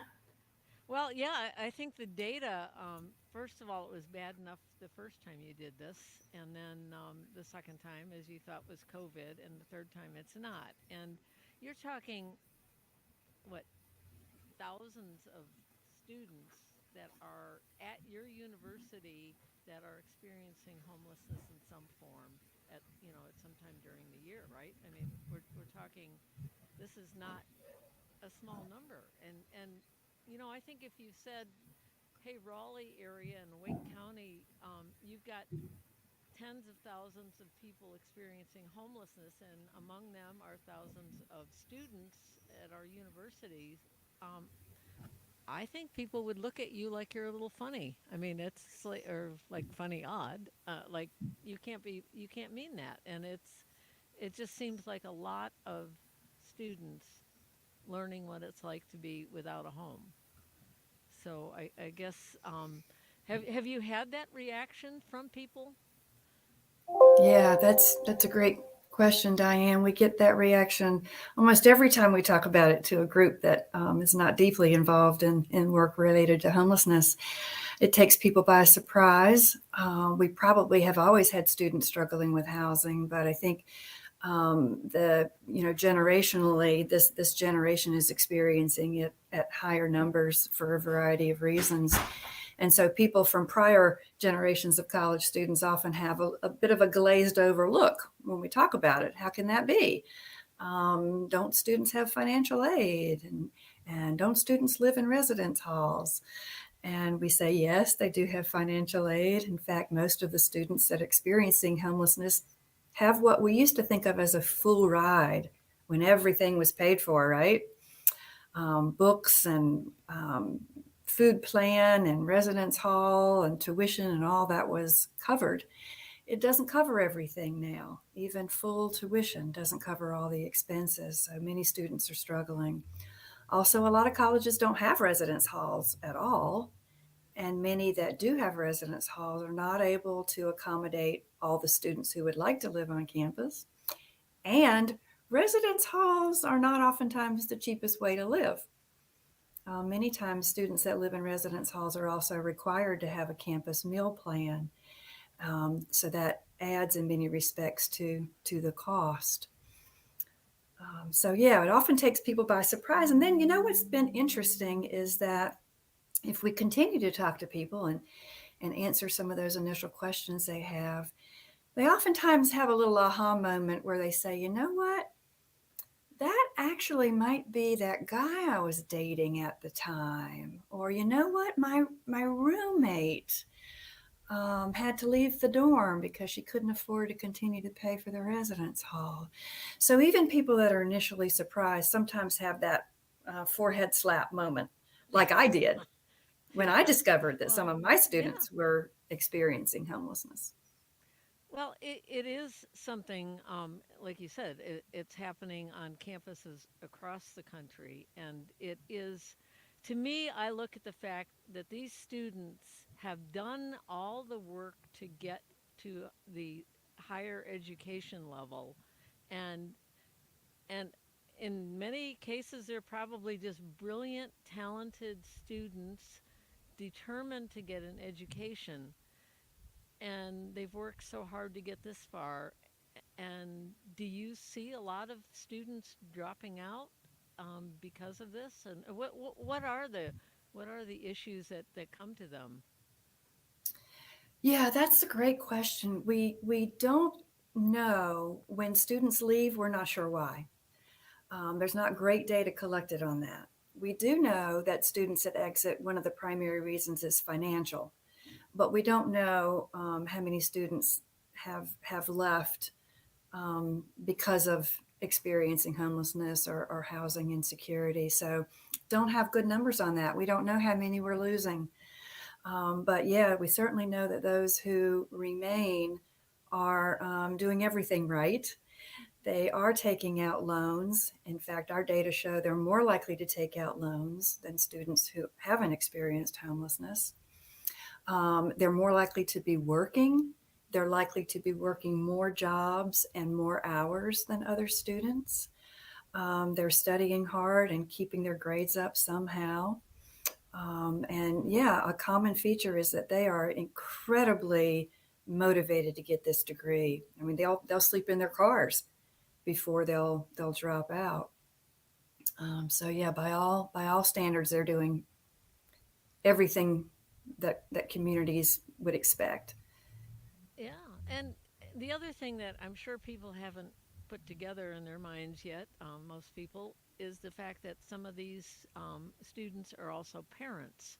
They have some young children, usually young anyhow, but and some of them are graduate students. And I know I've talked to a few of your students that are graduate students, and you just kind of go like, how do you keep it together? So what can you describe that population a little bit and kind of what you see with that?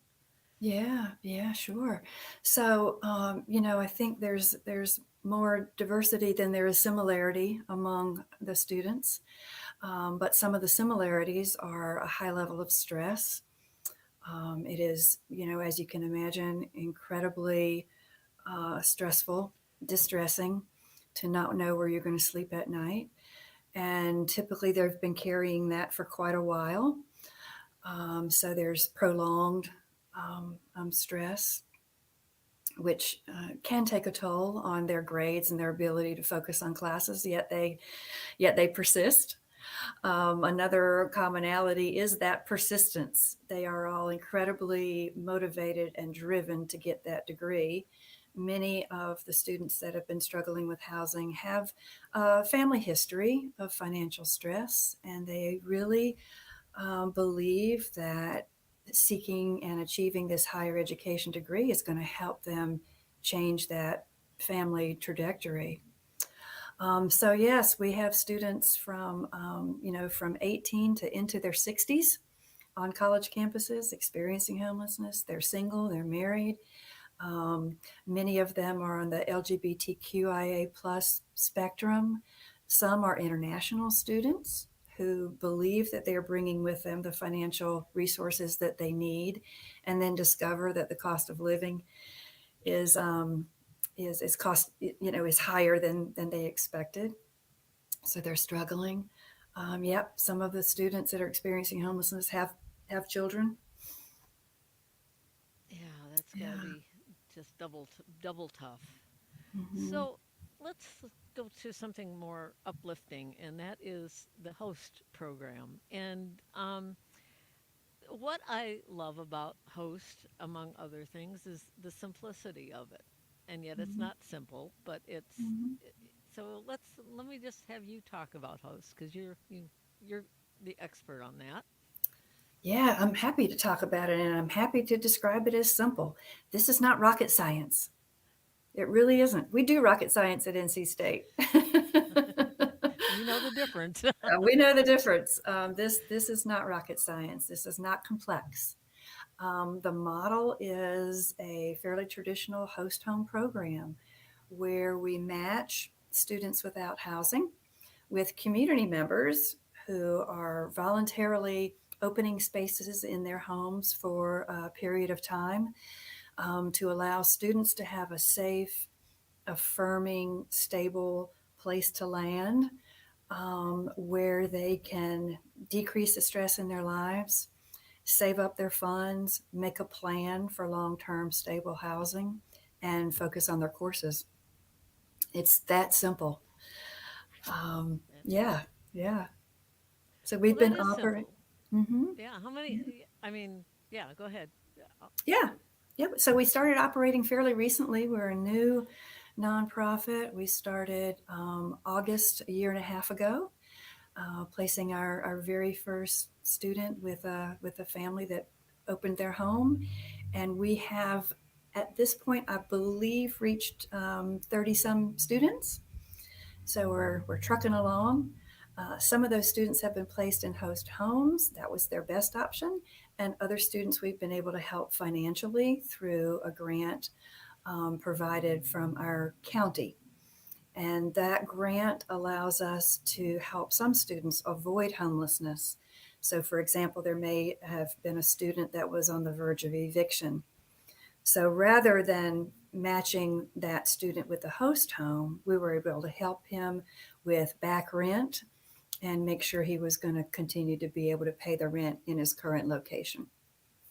So while we're primarily a host home program, we do try to look at student situations holistically and help them financially if that's the best path.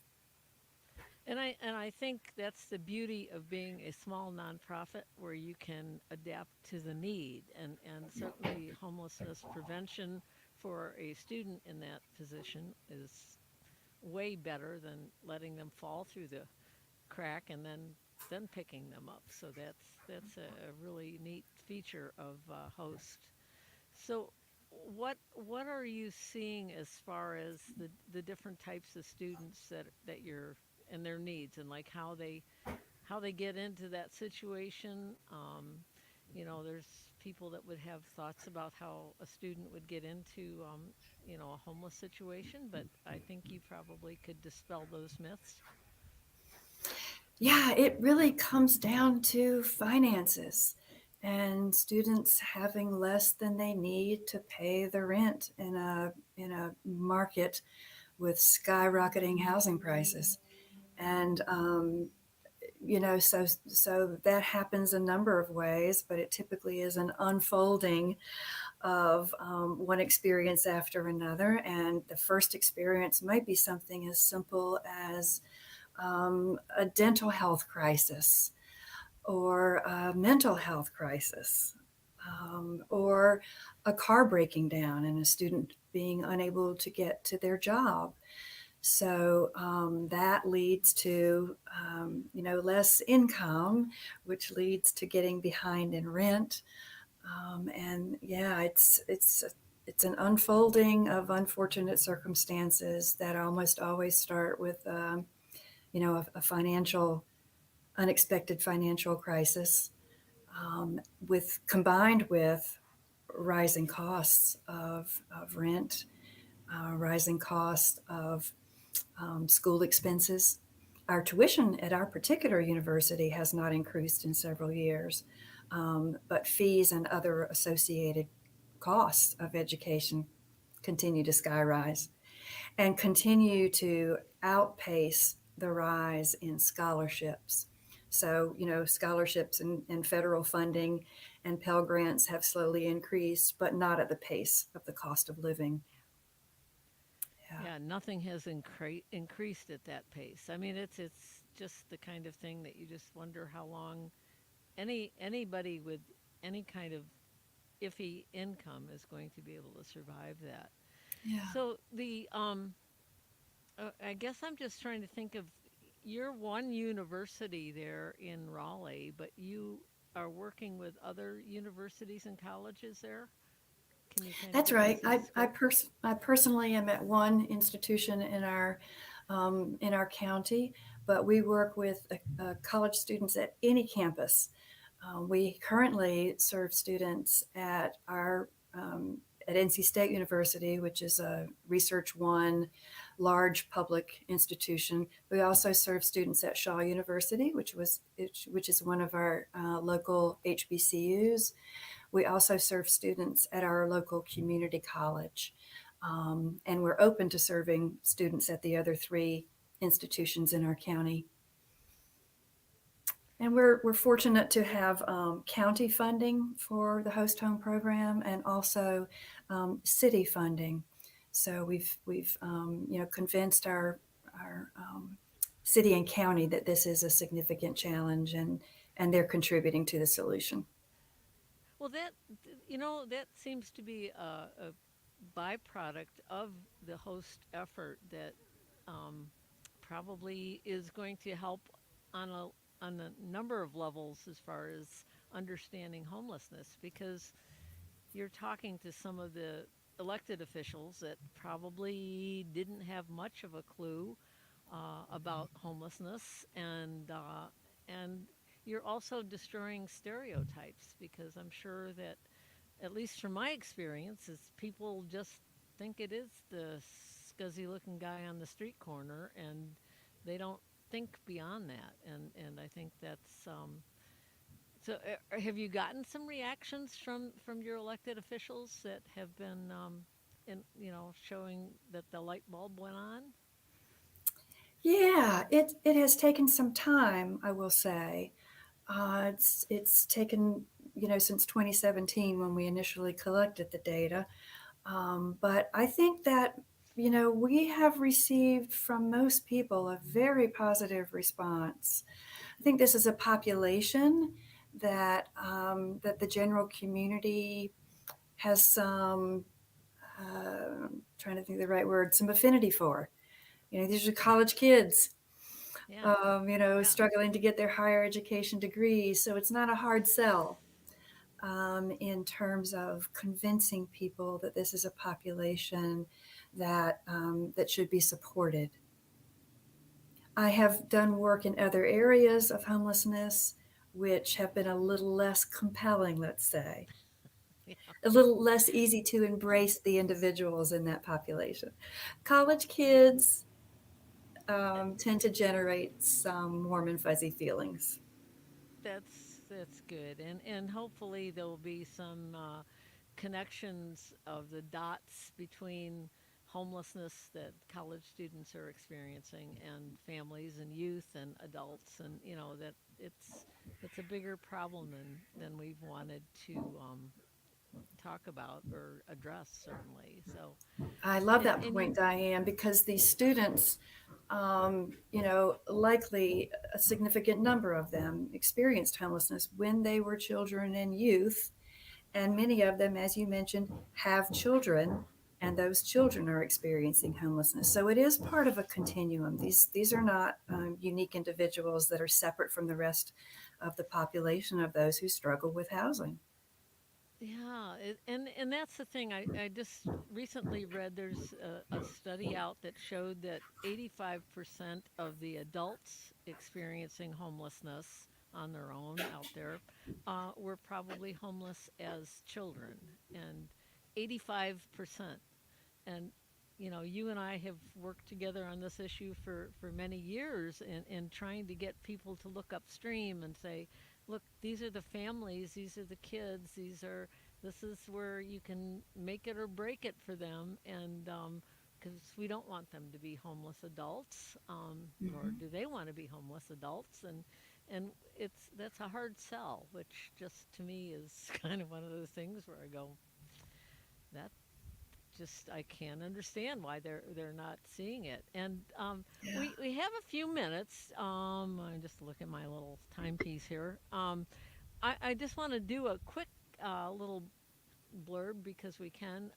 You've done some work recently with a group, Yay Babies, and you've looked at the number of babies and toddlers in North Carolina.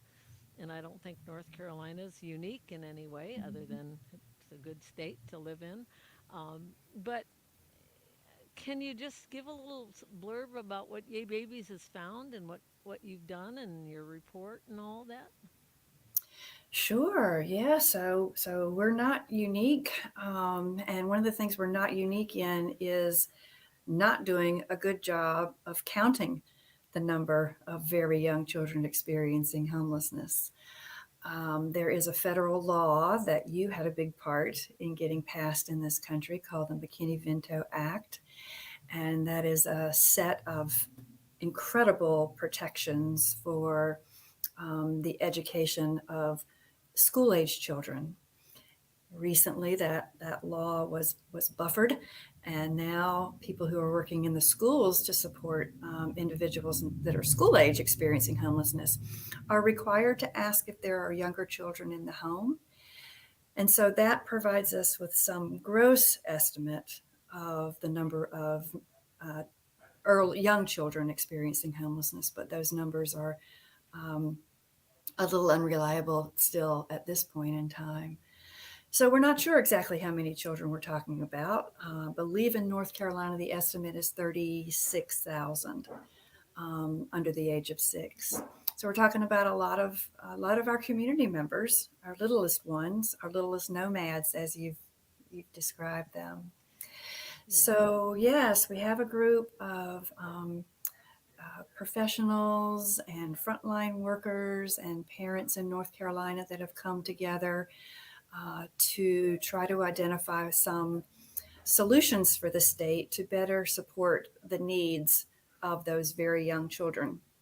And so we have a state plan now that was just released in October that describes some strategies that we're encouraging our state to undertake to make sure those youngest children are identified and counted and served, because they do tend to be the most vulnerable and invisible kids in our communities.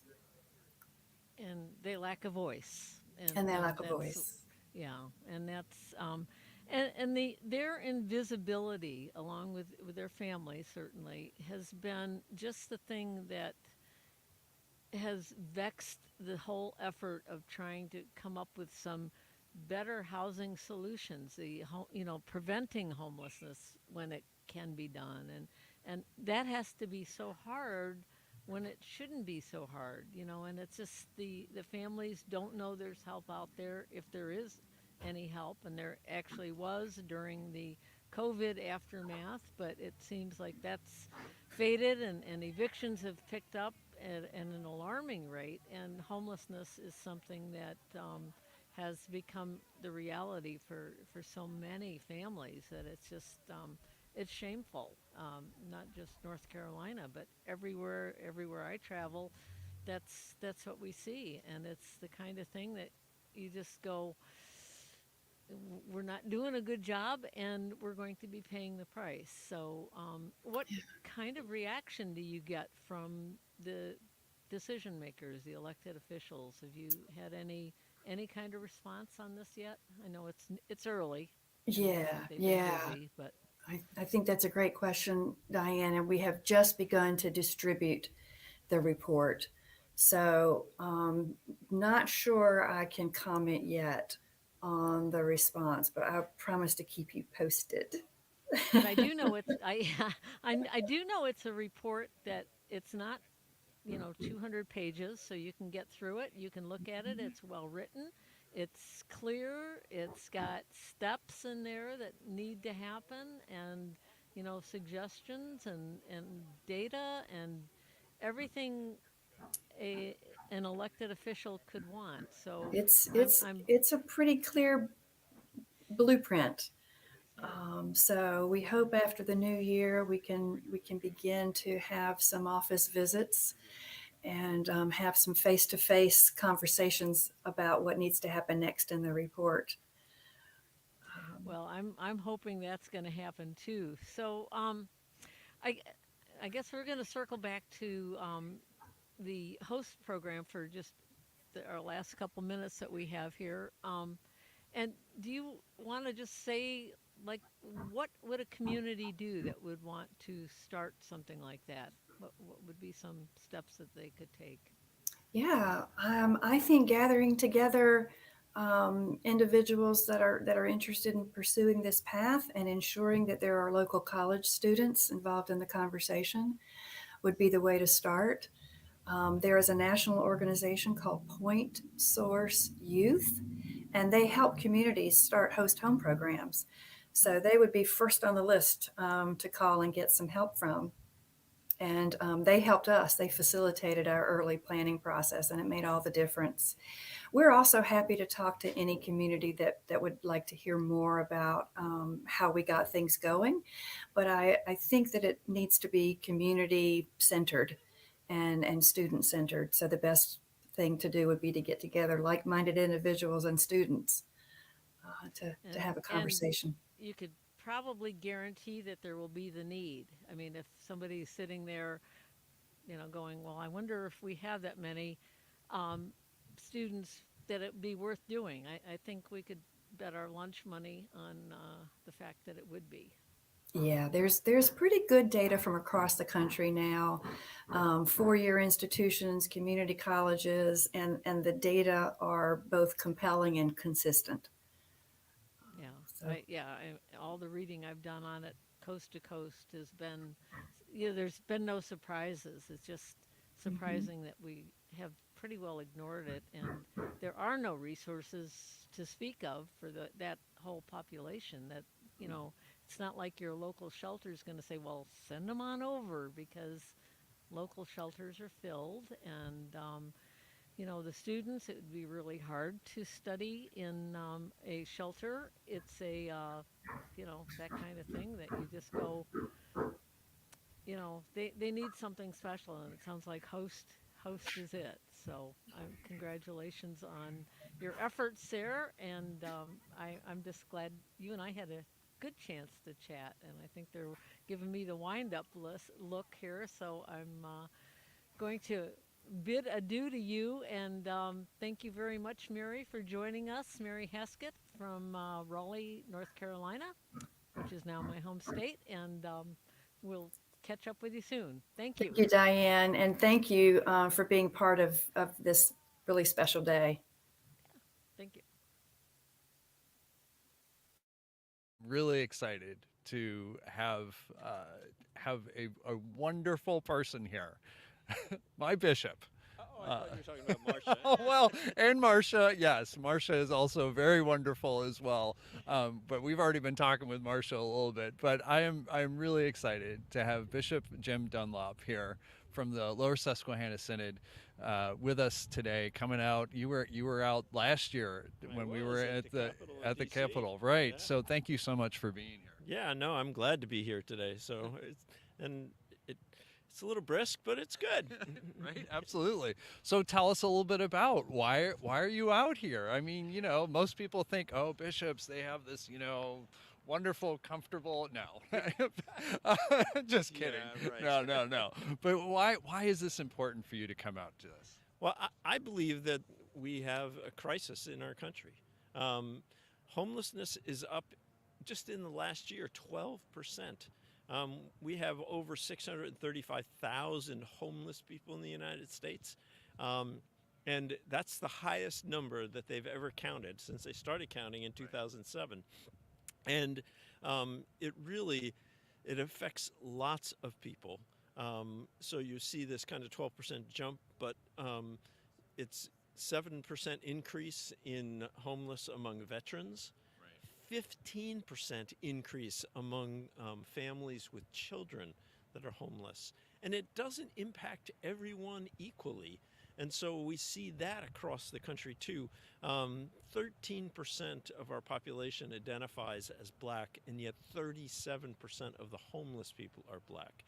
So it is multiple issues that come together that really impact them. And we're seeing particularly in the last year, as a lot of the COVID financial resources began to dry up, people are under much greater stress financially. And so that is weighing on this equation. And then on top of that, rents have gone up in inflation. So you've got inflation, you've got people that have less resources. And we see that play out. People are spending more and more of their money on housing, and it's causing great stress. And so we see that particularly in our food banks, where we're seeing an increased number of people going hungry, just trying to stay in their homes. And so this is just a critical issue for us right now. Right, and that's just the tip of the iceberg of what we're talking about. I mean, that there's just other affordable housing that's not being built and all those type of things. So you're a bishop, so I got to ask the theological questions. Yeah.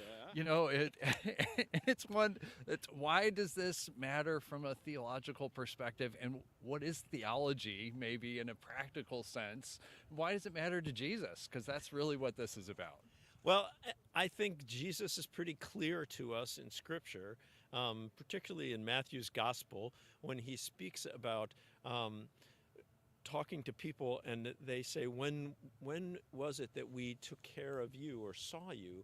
And he says, when you saw me hungry, when you saw me thirsty, when you saw me as a stranger, when you saw me in prison, when you saw me naked, and you clothed me, cared for me. Jesus expects us to care for the least among us because he is with and is the least among us. And so that is the command and the understanding that we have in our Christian faith, is this practical need to care for our neighbors. And Martin Luther, in our Lutheran tradition, our tradition says that we are loved by God and that we are saved by God's grace that's freely given to us. And so God doesn't expect our good acts to be for God. We're not doing these things for God. But God expects us to do them for our neighbor. And so, as Luther said, God doesn't need our good works, but our neighbors do. And so this is about us caring for our neighbors. And Christ says, who is my neighbor? And it's all the people around us. Right. Yeah, and so we care deeply about everybody. Yeah, I think that foundation is really important. Is always a question of why are we doing what we do? Right. And, for some people, there is that theological foundation. Other people, it's just, you know, hey, it's the right thing to do, whatever the case may be, but there's always a reason that underlies it, and that's really what's really important about that. And getting into kind of some of those deep type of things, how would you say congregations are addressing homelessness and caring for those that are most vulnerable around us? Yeah, I think they're doing that in lots of ways, and we meet people who are homeless on a regular basis. I know a story of one of our pastors. A woman came to him and said, would it be okay if I park my car in your lot and I sleep in my car in your church? Because I feel like your parking lot would be safer than other places I could go. And so, I mean, he was more than willing to do that, but he really asked the deeper question is, why are you sleeping in your car? Right. And that's the real problem. It is. And so often I think people say, oh, you know, people are lazy and they can't get a job. And this was a woman who was college educated, had a good job, she got laid off, and then she went through a divorce and lost her house. Right. And so it's really hard to get a job when you don't have an address. Right. And so this was the kind of cycle she was trapped in. So ultimately, the pastor worked with someone in the congregation who gave her a room for a period of time that established her address, and she got a job, and then she got back on her feet. But there's so many folks that have these kind of stories and you meet them, and they're just powerful stories. I was at a food pantry, where we were having a breakfast, and I met this woman who was at the pantry, and she felt terrible that she had to come to a food pantry to help feed her daughter. Right. And so we talked about it, and she had 2 jobs. But her husband had died suddenly, and she had arthritis in her knees, and she had to give up her regular job, and so she was driving a school bus part-time and doing another job part-time, and she just couldn't make ends meet. And this is the kind of stuff we see, that a little bit of help for people can make a tremendous difference. Yeah, and this really kind of gets at the whole point of, you know, we're not supposed to just serve for the sake of serving. It's about seeing the humanity and how connected we are, right? And this is kind of going. It really kind of counters the whole idea of, you know, oh, people need to pull themselves up by their bootstraps. Well, I don't know if you've ever tried that. It's not possible, right? It's right, and I think that's an important point, because you know, as a society, yeah, it's important to be self-reliant and all those type of things, but that doesn't mean you never have interaction. Everyone needs help. Yes. Whether we're talking about infants and children that, you know, they can't survive on their own. As adults, we can't survive on our own either. We need to be in community. We need to be together. We need to help, because I was just talking with somebody, I went inside to warm up a little bit in the Capitol, and we were talking about the idea that, you know, like, homelessness isn't, oh, those people over there. We can see a sense of brokenness, but I'm broken too. Yeah.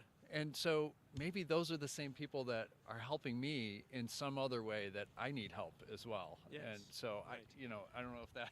No, and you know, the scriptures talk to us about our ability to lay down our burdens and other people to help carry them. Right. But other people can only help you carry your burdens if you are willing to share. That's right. So it's a mutual kind of world that Christ calls us to be in, where we care and share for one another. Right. And I think that's critical. And I think being out here, particularly right around Christmas time, is, you know, this is the longest night, but it's coming into the season of Christmas. And I think some of our biblical stories speak to that too. I know Marcia wanted to talk just a little bit about that. Sure. Yeah, I mean, here we are 3 nights from Christmas Eve, where Christians are going to gather all across the world to celebrate yet once again the birth of Jesus, this inbreaking of the good news. And that didn't happen in the modern society that we have today, within hospitals and doctors and nurses and access to immediate emergent medical care.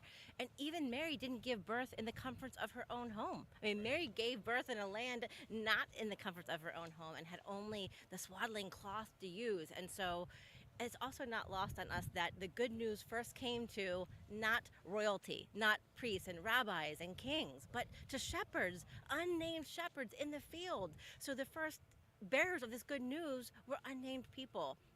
You look out here and you see all these blankets. There are so many people that we don't know who made those blankets. They're like modern day shepherds bringing the good news. And so that's just such a gift. And we hope that this brings light into the world in this dark day and in this dark season. One thing I want to add to that too is I had just read an article that was talking about how oftentimes our gospels kind of sanitize the birth narrative a little bit, right? It's nice, it's warm, and there's a place, even if it's a a barn or something like that. But I'm imagining Mary was probably yelling, and there was pain, and it's a mess, right? And the baby's crying, and it's not because a little drummer boy came by, and all, right? It's real life. Yes. Right. Same thing with these are blankets that represent these are every single one of these blankets. Somebody's going to be laying under them at some point in the very near future. Just this morning, people were walking by, homeless. They're unhoused. We already handed out some of the blankets. These are real people, real individuals that God sees as humans and not problems. Right. And too often, I think we refuse to see them. Yeah.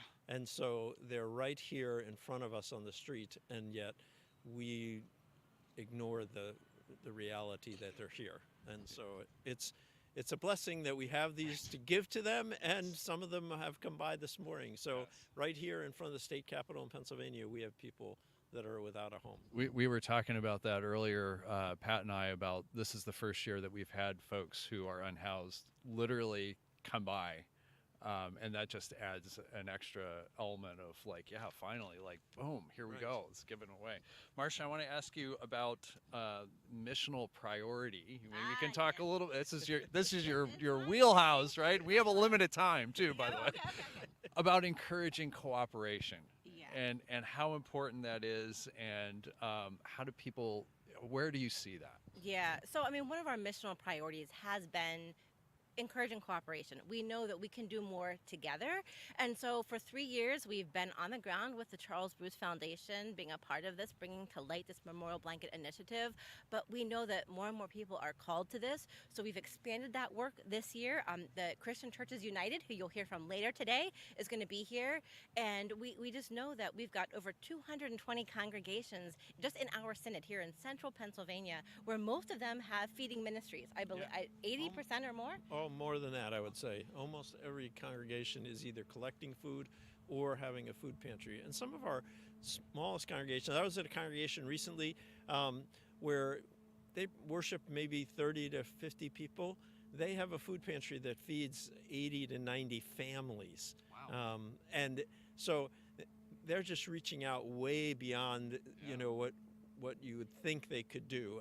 But it's their key ministry in the community, just working, and they work with the UCC church, and so we partner with other churches to find ways to help people who are struggling. And I'm guessing that's probably not in an urban setting. It was probably somewhere out somewhere, and it's in a small town. Right. That really kind of expresses the whole point of this is a big need that's going on, and there's different ways that and I happen. think sometimes we think homelessness and hunger is just an urban problem. It is really across all of our communities, whether they're suburban, urban, but particularly in the rural areas, we're seeing a lot of people that are homeless and particularly hungry. Yeah, and a lot of that has to do with the fact that there's just not a whole lot of resources in those areas, just as it's been happening, So I want to ask you also about other ways. You mentioned a little bit about cooperation with other churches, like you mentioned the UCC church. Yeah. Are there other ways in which that you're seeing ecumenical efforts unfold, either in the large area or just kind of even just on the ground? Yeah, there are lots of ways in which we're looking to partner. I don't think any one church or any one group can do the work that needs to be done alone. So it is really critical that we find ways to partner with other people that feel called to this mission. And whether they're called to this mission because of their Christian faith, or they're called to this mission because of a different faith tradition, or just because they're a community group, I think it takes all of us working together to really make a difference on these issues that we're facing. And part of our work is, collecting blankets, collecting food, doing those kind of things. But I think that's a small impact. The bigger impact is partnering with organizations and then with the government. And so, the Lutheran Church has advocacy offices both nationally and in all of the states that work with state government to encourage legislation. So here in Pennsylvania, we have Lutheran Advocacy Ministry of Pennsylvania, LAMPA is what that's called. And that organization works directly with legislatures on key legislation that will make a difference for people. And we see this kind of partnership being successful. The state food purchase program, which the state gets food available and goes to the food pantries, then we're involved in our churches in the distribution of that. So we couldn't put together the financial resources to get all that food, but we can put together the labor and the volunteers to hand it out and to give it to people in need. And so it's a partnership in that way between the church and the government that most effectively meets the needs of the people that are suffering. And so it's our faith that calls us to that. But we work in partnership with everybody, including the government of the state, to make this kind of work happen for people. And I serve on the policy council for the synod. Yeah, I know, it's amazing. The one thing that I know Tracy DePasquale, who's the director of LAMPA, would love to hear is that one of this is a really important point, is that the legislation that they're working on is always some kind of bipartisan legislation, which is really important. Yes. That it's not one party or the other. It's these are issues that affect people across party lines, and so LAMPA is really dedicated to making sure that there is some kind of bipartisan support to really get these things to go across for the entire Commonwealth. Yes, and I think it is a bipartisan issue in that no one wants to see people suffer. Right.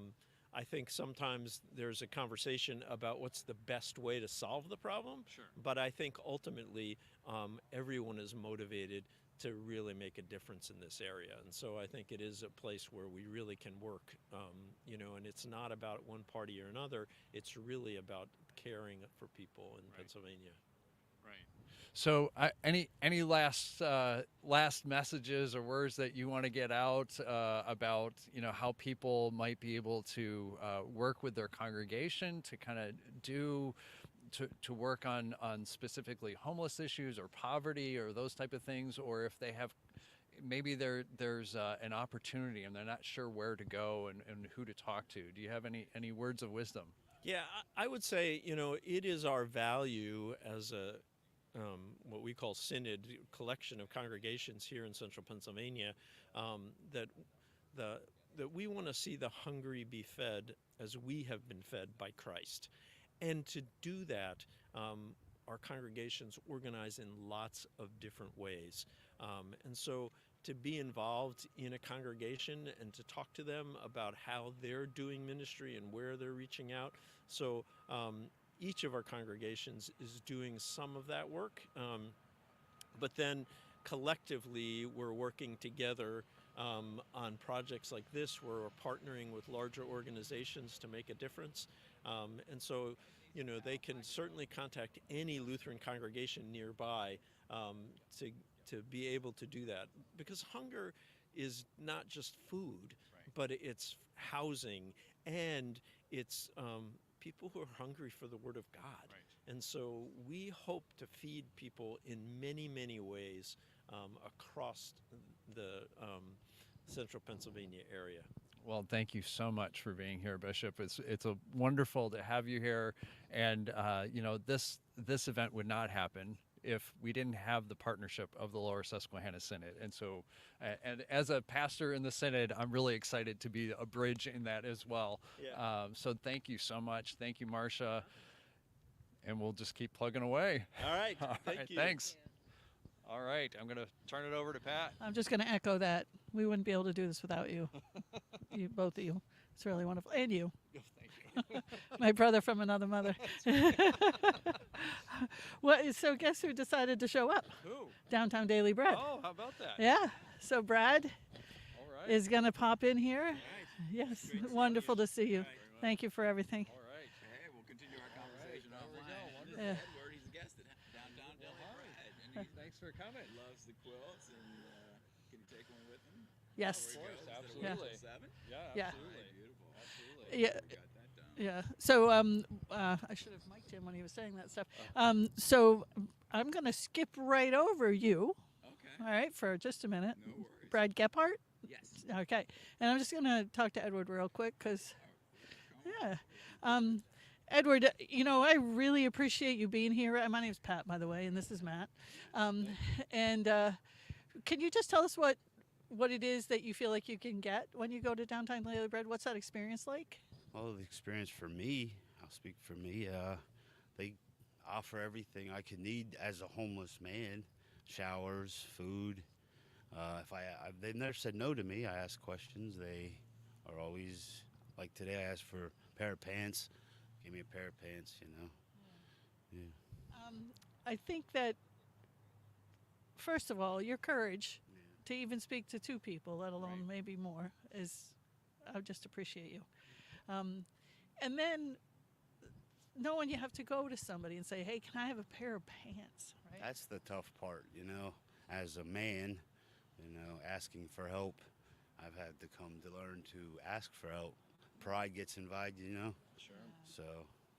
Well, I mean, I'm absolutely delighted to meet you, and I think that everyone in the world should want to help you. And Beautiful smile. yeah, yeah. And I'm excited that you're gonna have one of these blankets. And Seeing the blankets, the one stuck out to me. Seeing it all the way down there, I said, I gotta have that when I asked.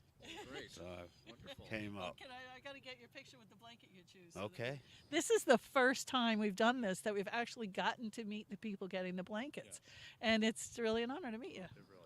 I'm thankful to be first. That's great. That's awesome. Okay, well now we'll put Brad back in and we'll find out what. First of all, if that isn't the best testimonial for an organization I've ever heard. So right now, everyone open your checkbook and make a checkout because you make people feel comfortable.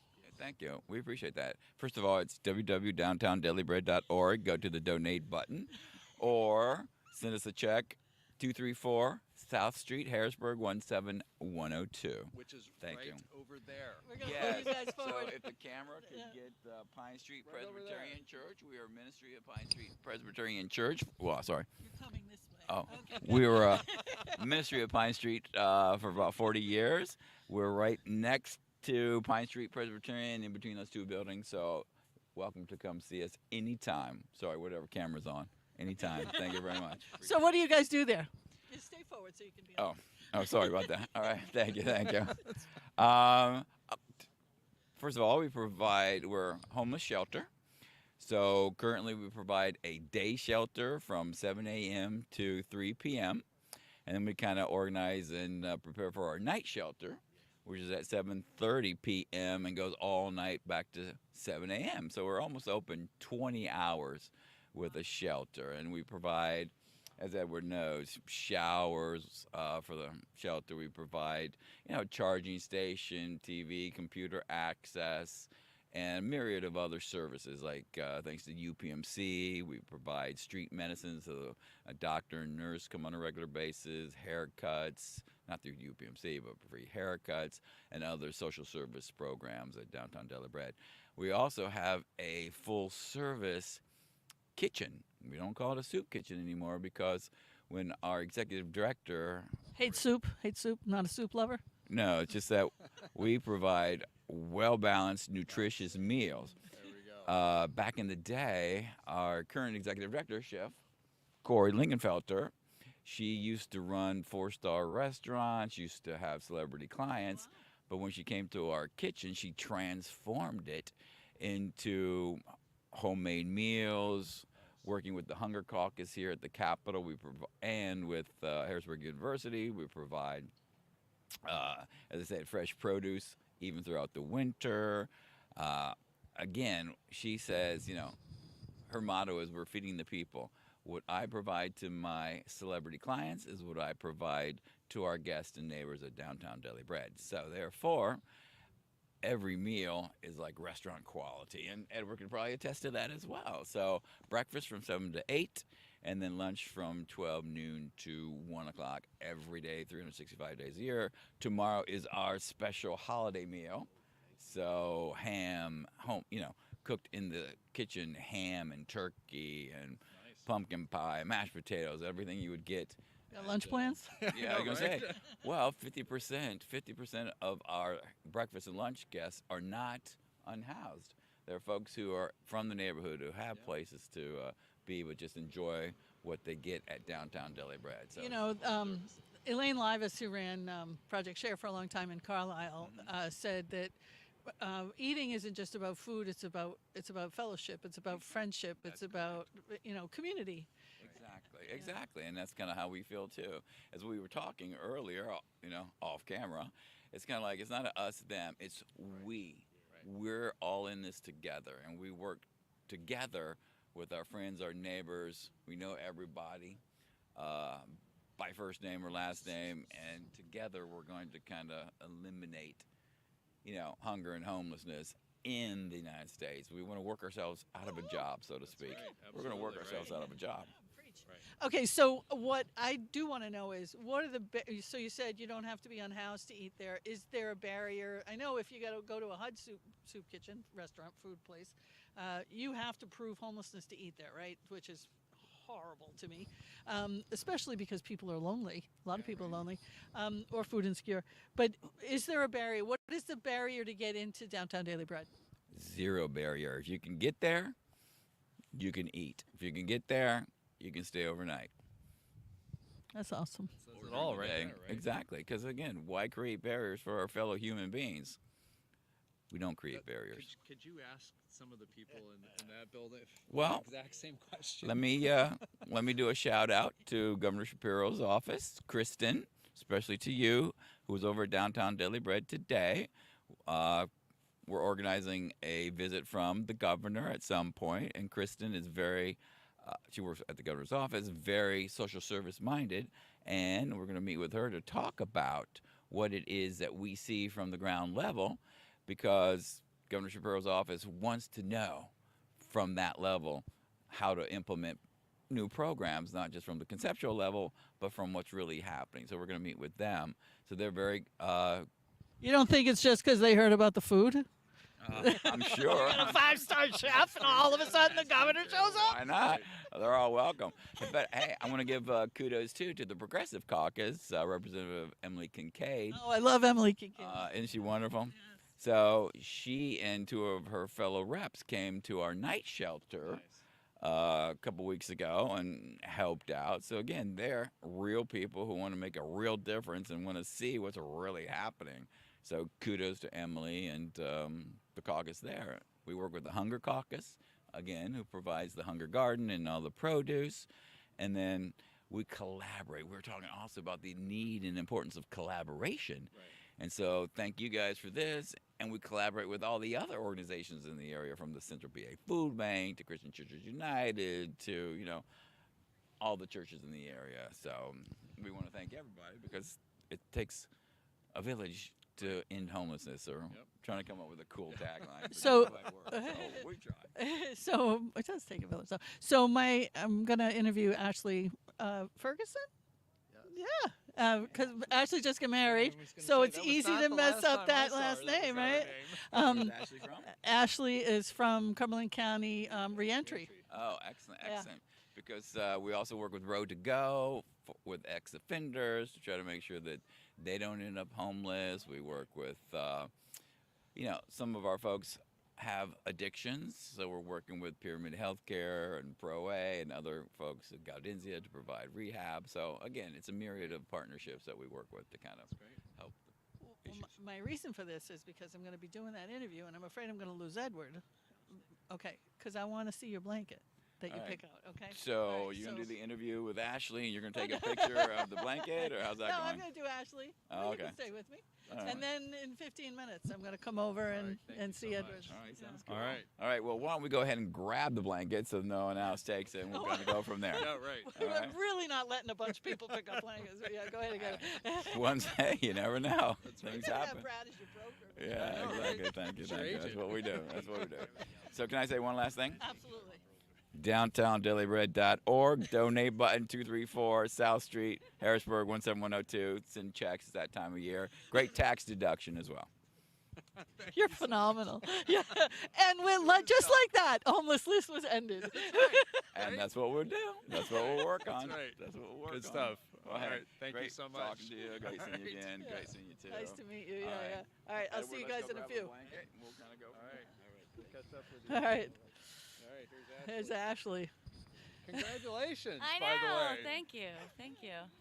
Ashley, I've been wanting to get you famous for so long. I did a story for the Huffington Post with Ashley 11,000 years ago. Feels like it was. Yeah. You do amazing things. So I've had a real bone to pick with Pennsylvania. And my favorite, I'm going to Pennsylvania? well, right now. It's just a different bone. No, but I hate to quote myself, but I'm about to. I always say, if Ben Franklin came back, he'd move to New Jersey. Wow. Because you don't let people out of jail when they don't have a home. That's just despicable. They've done their time, but they don't have a home plan? How in the world can that even be constitutional? And a home plan is what is it? It's oh, do you have a plan of where you're going next? Sure. Okay, great. That's not a plan. Oh no, at CARES, we would get ankle bracelets, we'd get all kinds of stuff. We'd have to report them if they didn't come in at night, and you've got one agency trying to partner with other governmental agencies. You don't want to run afoul of that. So you turn into the rat fink, snitches get stitches, and you're ratting people out because they got a girlfriend, right? It's just a nightmare. It's a terrible thing. And your home plan is a homeless shelter, right? But your job, and this is why I worship you, terrible, wicked. The reason I worship is your job is you mentor these young people and anybody who's leaving jail, and you say, not only are you going to have a home plan, but you're going to have a partner. Tell us about your whole program. So my program, I love you for thinking that I do so much. I appreciate that. Is my boss watching? You do it all. Yeah, for me, and I hate to say pre-COVID too, things really kind of changed after that. But yeah, we would basically, so our reentry program is through Cumberland County Adult Reentry, and really we just help people coming out of jail, whatever that looked like. And it started where we would, bring pretty much community resources into the jail, so it wasn't like, okay, you get out and then you're like, okay, now where do I go? What do I do? We really wanted them to have a person, to have a face, not just me, because technically, my office is at adult probation, and who wants to go see their PO? They'll come see me, if I'm there, so that kind of started it, me making the connection with them, bringing in community resources like Career Link for employment. We would bring in Kelly Crawford from housing, and just tell them all the options and what they could and couldn't do, and they had a face. So it was more not, hey, when you get out, go to all these places and do all this stuff. Hey, go see Kelly, go see, it was a person.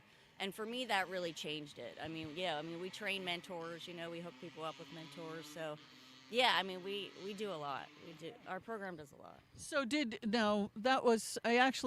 I'm writing a book about food insecurity that'll be out end of next spring, right? And I interviewed a woman who was one of the women that went into the jail and would go in and do mentoring in the jail with people who didn't have a release date yet. and they shut that down with COVID. So tell us a little about what happened to the program in COVID.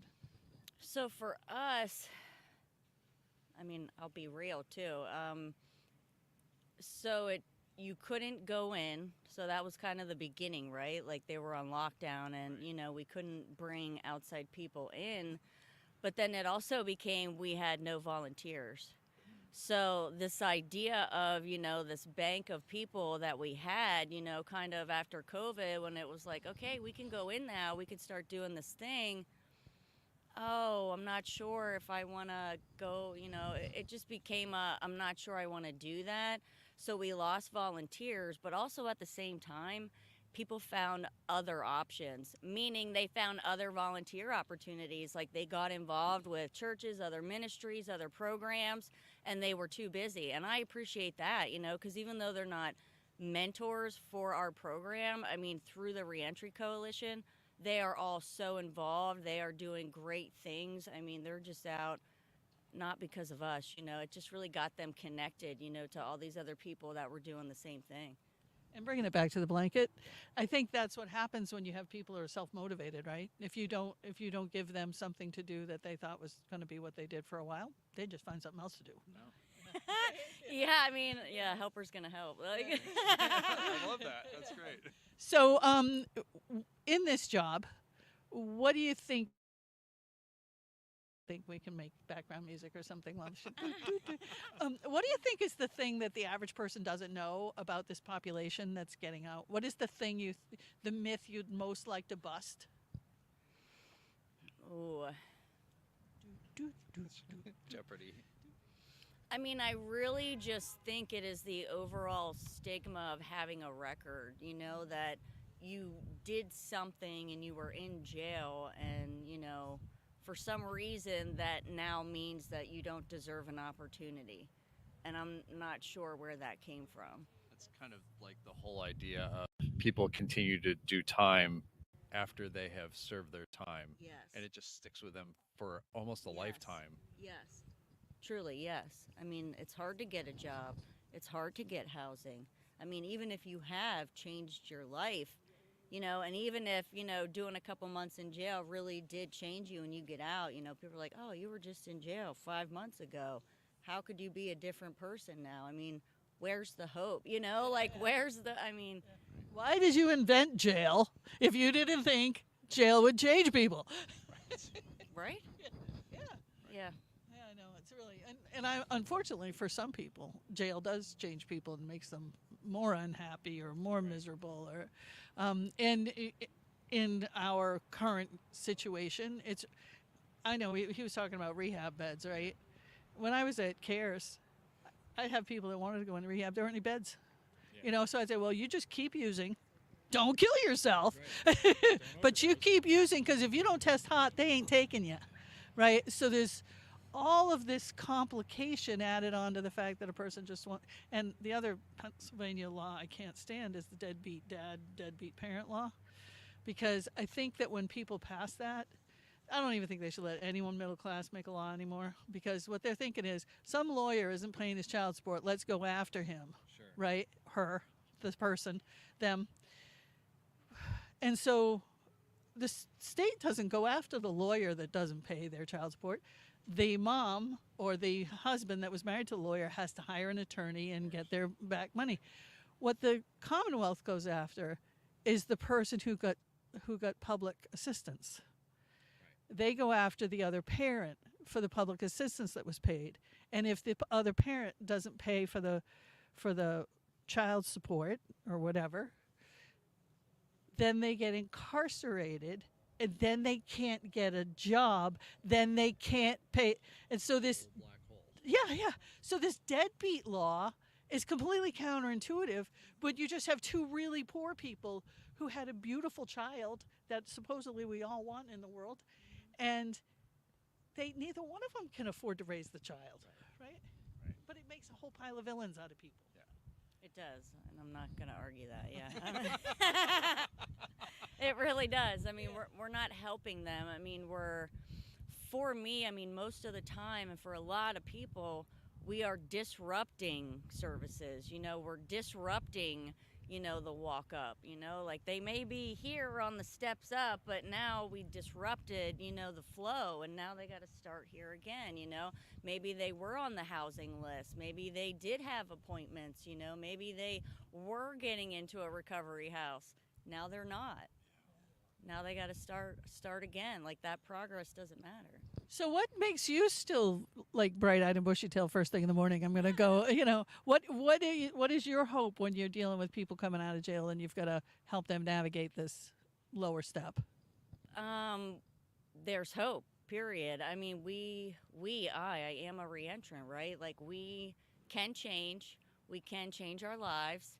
We can add to society. We can help people understand addiction, our troubles, our sufferings, like anything we've gone through. I mean, to me, it's our experience, truly, that the world is missing. They're just missing our experience. You had mentioned years ago when I first met you and first developed my little girl crush, that you were had been a reentrant, and that one of the things then you told me that really frustrated you was there's no place to go and just have fun when you're a person who likes to stay clean. Yeah. And so we have a society that puts billions of dollars into advertising the new style for the bottle of vodka, the new this or the new that, trying to convince the country in financially incentivizing the country to screw up, right? And I'm sure there are plenty of people that drink that don't screw up. I'm not casting a broad cloth to cast aspersions on everyone, but it doesn't really seem like we think about the unanticipated but certainly expected consequences of having a society that glorifies all that stuff. Yes. I'm like, can she just do this interview for me? That is the problem with talking to people who are in the thing, right?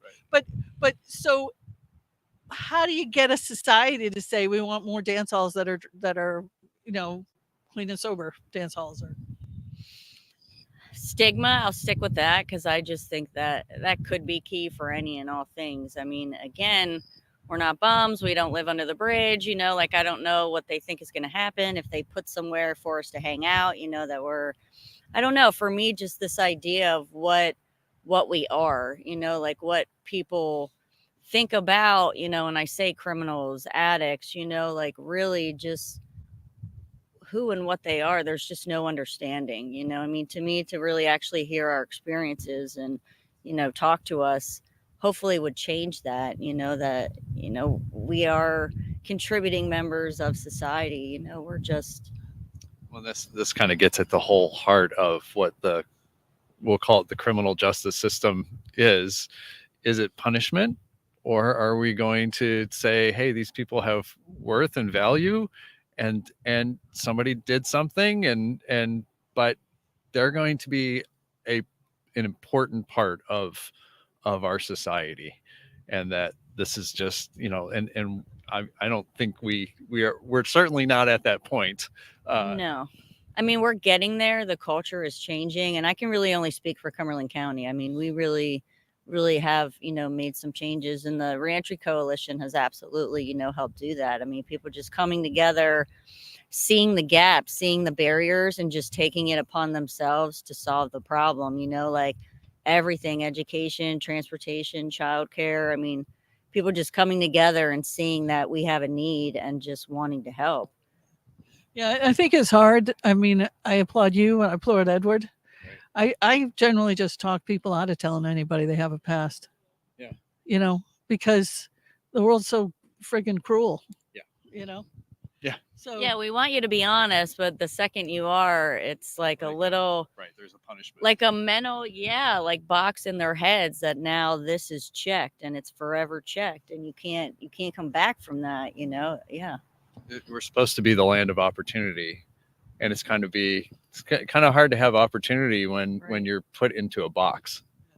Well, we're going to manipulate that opportunity, and that's just the way you're going to like it. Ashley, thank you. Thank Thanks you. for coming out here. Thank you. Thanks for coming to see the blankets. Anything for you, truly. And what we're going to do right now is Diane Nyland, everybody's favorite woman who saved homeless kids from having no education in the greatest. I know, yeah, we do. So we are going to watch one of her videos, and this video was made in the Cook County Jail in Chicago, and this video was made for moms and other parents who were going into jail so that they knew what the rights their children would have. Also a group of people stigmatized when their parents go to jail, right? What rights those kids would have while their parents were in jail to get an education. So we're going to watch that quick 10-minute video and we'll be back. Thank you.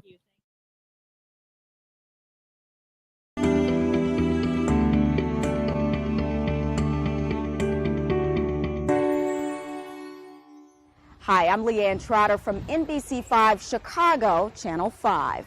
You know, being behind bars, even for a short period of time, can be really difficult. And if you have kids, you're probably wondering what's happening to them, if they're eating right, if they're doing their homework, if they're behaving. You know, it can be hard to find someone to fill in for you because you probably don't know how long you're going to be here. Well, I'm here today to give you some very important information about how you can help your children stay in school while you're in jail. Most kids will complain about going to school until they're told they can't go. If your kids were sent to live with family or friends and things fall apart, your child may end up moving around a lot, perhaps not even really knowing where he or she will stay each night. That situation may be defined as homeless. If this is the case, the law gives your children some important rights about school. The most important point is that homeless children, preschool through high school, can either stay in their old school or immediately get into the school near where they're staying. This won't solve all your problems, but it could make life a little easier for your kids. Staying in the same school can make a big difference in their daily lives. Research shows the more a child changes schools, the more difficulty that child is likely to have in school. Keeping in contact with their friends and seeing the same teachers can mean so much to them. Quickly getting into a new school or staying in their old school, whatever's best for your child, is important so your child can form a routine with their teachers and friends.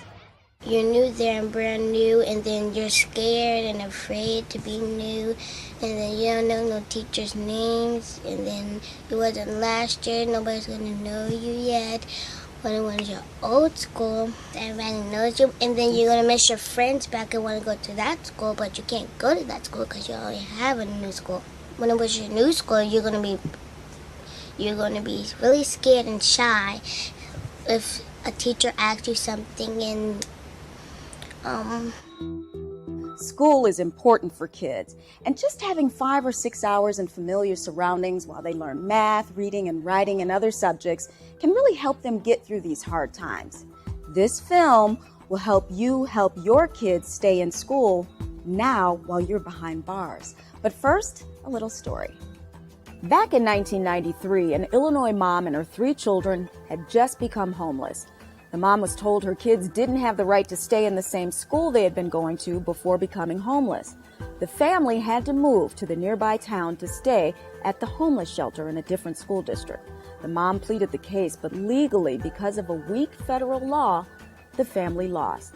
The bill, called the Illinois Education for Homeless Children Act, became known as Charlie's Bill, after the homeless boy Charlie, who became the poster child for this bill.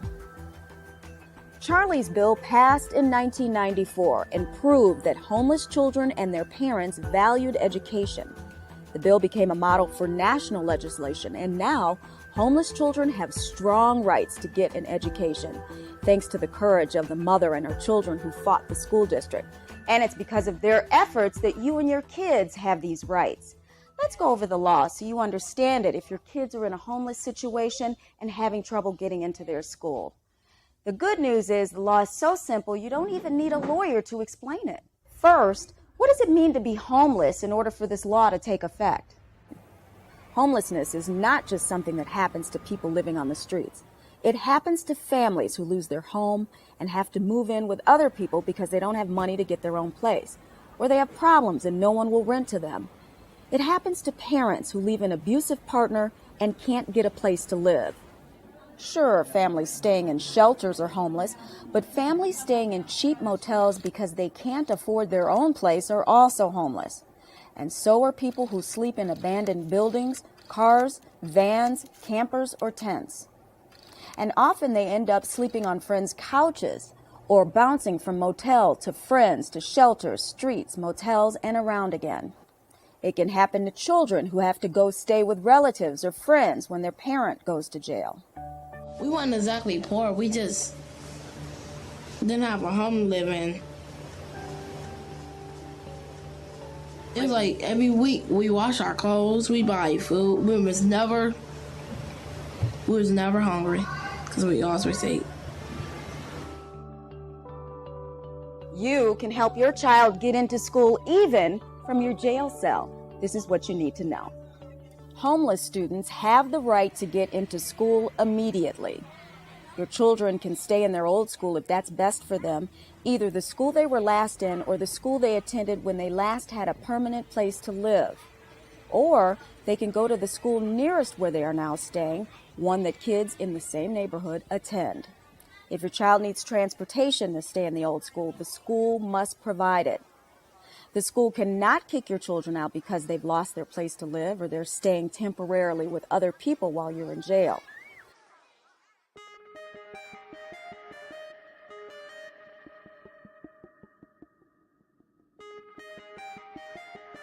I don't know, I just thought if they find out, I'd probably have to go to a school in this town where I live now. I wouldn't be able to talk to my friends as much or see them anymore, really. I'd be sad and scared and be harder to make new friends. Schools cannot force homeless families or guardians to get all the paperwork needed to prove residency or homelessness before enrolling the children. Schools cannot turn away a homeless student because he or she is not a resident of the district where the child is temporarily staying. And the person your children are staying with does not need to be their legal guardian. It helps if they have something in writing from you saying that you've asked them to step in, but it's not required. Each state handles this differently, but legal guardianship is not required to get your child into school. Of course, trying to send your children to a school claiming they're homeless when they're not is wrong and can cause problems for the family. And some reasonable limits may apply that need more explanation than we have time for in this video. Sometimes legal help is needed to solve disputes. Schools must waive fees, and your child is qualified for free lunch. Schools must help the family if they need to get paperwork from the old school. They also must work to get the children into the right kind of classes, including special education.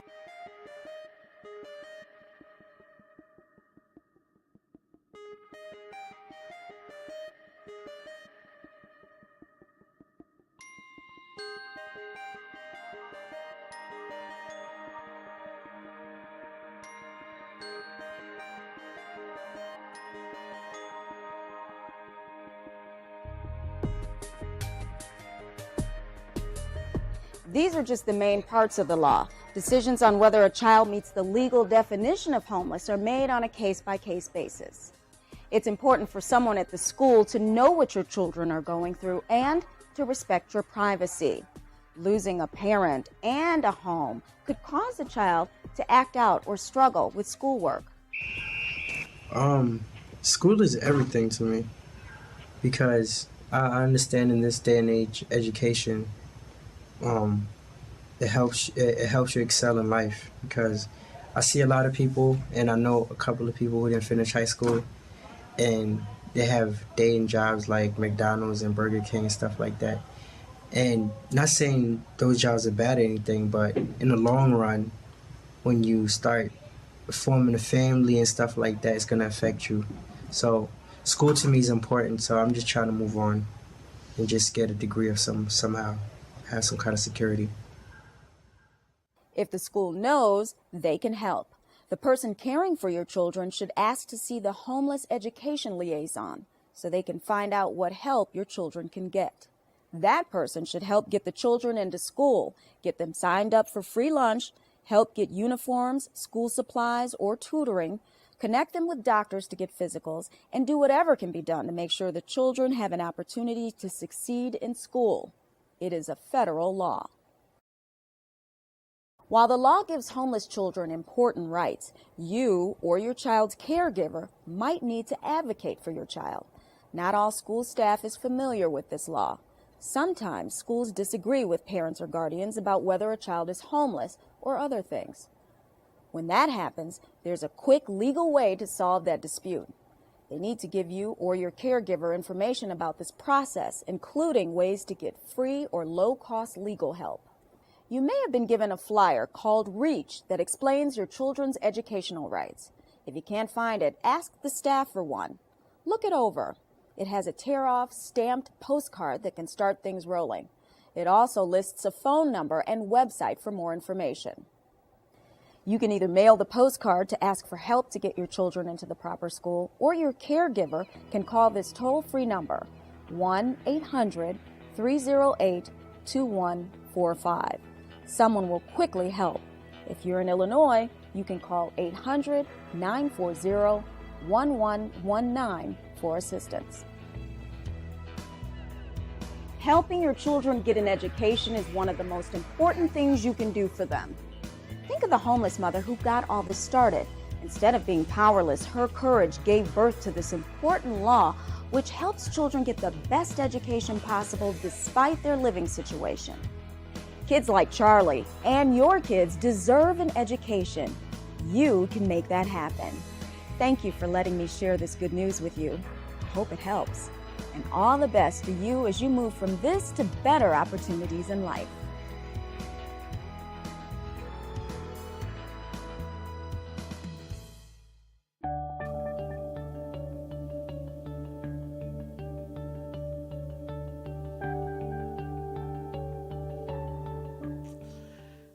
Hello from, I am not hearing anything in my headphones. Is that to be expected? I'm doing an interview. Hey there. I can hear Marsha. I don't have but I just anything. can't hear myself. Hello, Marsha. Marsha says she can't hear anything. Hey, Marsha, this is Pat LaMarche speaking to you live from the State House steps. Can she hear? Marsha Curry Nixon. Oh, there she is. I can see you. Can you hear me? I can hear you. Can you hear me? Yes, ma'am. Can you hear me? All right, awesome. All right. We got sound. We just don't have any sound in the headphones. We are at the State House in Harrisburg, and we are here for, I guess I need these to hear you. I just can't hear myself. We are here to discuss the reentry program, how people put their lives back together after they've been incarcerated. Marsha, tell me again the name of your business. It's called A Miracle for Sure. A Miracle for Sure. You launched A Miracle for Sure. You created it. I did. Yeah, can you tell me a little bit about that? What happened? Why did you decide I'm going to start this organization, and then what exactly does it do? Well, the reason I started it, I paroled to Harrisburg from after serving 2.5 years in prison. I paroled to Harrisburg, Pennsylvania, and I had an opportunity to restart my life over again after coming through the system. During my transition here, I struggled with connecting resources so that I could, 1, stay clean and sober, 2, get my children returned to me who had been in foster care since I had been incarcerated. I struggled with finding work. I struggled with connecting the dots to surviving out here in this new space. And because of that challenge that I experienced, now I want to say, eventually I figured it out, but not without challenges along the way. So out of that experience, when I decided to go back to school because I could not find full-time work, I figured I needed an education that would give me a better chance to being able to provide for my family. In that educational experience, I decided that doing human services work was what I wanted to do. And so out of that, I decided to start thinking about what I wanted to do with my future.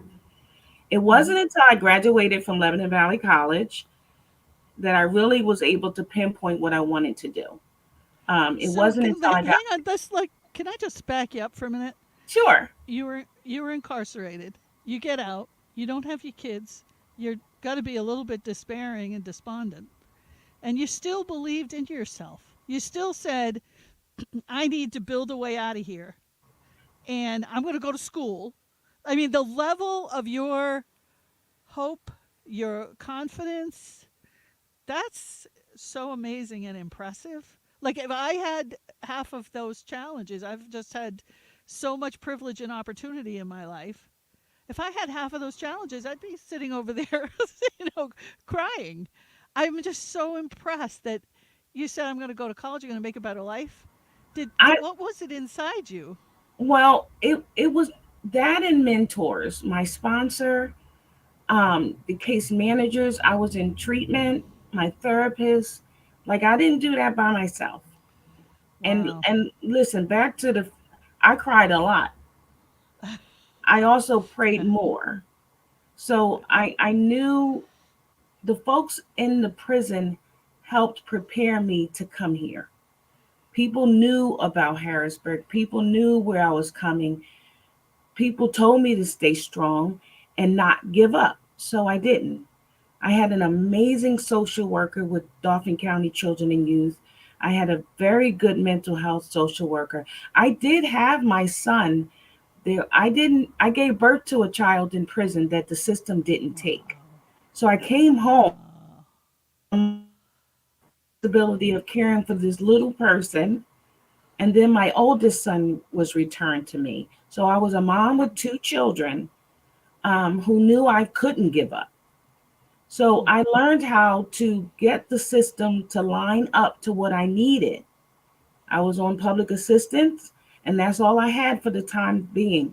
But I used that to be the support that I needed to do better. So you thought, well, I did all this. I had a lot of help, but I didn't have a roadmap. And you wanted to build a company that would have those roadmaps for other people. That's Absolutely, amazing. So tell us absolutely. about your company. So a So miracle for tell us how. sure. We turned. We were 10 years old just this past year, and for the last 10 years, we've been blessed to be able to serve folks like Marcia. My son Timothy went to prison. He served 5 years in the state system. Together, we partnered with some folks here in Dauphin County and created a mentoring program. We started writing grants to provide resources for people coming home. Of course, we don't have hundreds and hundreds of thousands of dollars, but we served people with what we had. We started with photo identification cards, bus passes, emergency food, those emergency needs that we need when we first step on the ground and needing to move forward. Most importantly, I want to say the greatest asset we could be to the community with individuals with lived experience is to be here. And when we keep our doors open, people walk through them. Everybody has a different journey. We meet everybody where they are. Not everybody needs the same thing. So the grants are right, and we just got awarded a new grant through our relationship with Community Aid, which also provides gift cards for people to get their first set of clothing when they first come home. We just got another grant from them that provides those financial supports. More importantly, we also look at people are still struggling when they come home. Even when they are home, they fall behind on rent. Yeah. They fall behind on utilities. Why? Because they're not earning a livable wage. And thus it's hard to keep up with things. You want to eat, you want to keep the lights on, you want to get supplies, you want to get gifts for your kids for Christmas. You have to make a choice every single day with those kind of things. So our supportive funding, our programming, provides that support to those that are still struggling, even though they come home from prison. Yeah. Well, it's just amazing what you do. If a person needs your services, how do they find you? I'll tell you the best word of mouth. We started a shower program for the unsheltered last August, and it seems that people seem to get to know who we are without any advertisement whatsoever. But A Miracle for Sure is on all social media platforms. We have our brochures and flyers in the majority of the social service agencies in Dauphin County. We cover 7 counties with this work that we do. So everyone, we are a part of a coalition that we get to share our information with. So I think for the most part, people know 717-232-0100, or follow us, A Miracle for Sure. No matter what way you spell it, how you type it, it comes up on Google, the first thing at the top of the list. That's awesome. And how about if people want to help what you're doing, if they want to make a donation or be a mentor? Please go to our website. Please go to our website, and every penny that we get goes directly to a participant. Everyone that comes through this agency gets immediately connected to a social service provider, a counselor, a mentor, somebody that guides them through whatever they're going through. amiracleforsure.com. Miracleforsure.com. So, can you tell me just give me your favorite story of someone that you've helped, or two, if I hate to make it just one because that's always hard to choose, but can you share a story of someone that you met that needed your help, and where they got or where they are? Or So some of our stories are on our website. If you go to the gallery, we actually had an opportunity to share some of our successes, but I'll share it again. A young woman came into our house. I think she's been home 4 years now. She came home with some really difficult charges. And thus, we work diligently with our partners and our employers that are hiring people with criminal backgrounds. Within the first 90 days of her being with us, she was able to secure a job, but not easily. There were some skills that she did not have, having been in prison for 10 years. She needed to freshen up.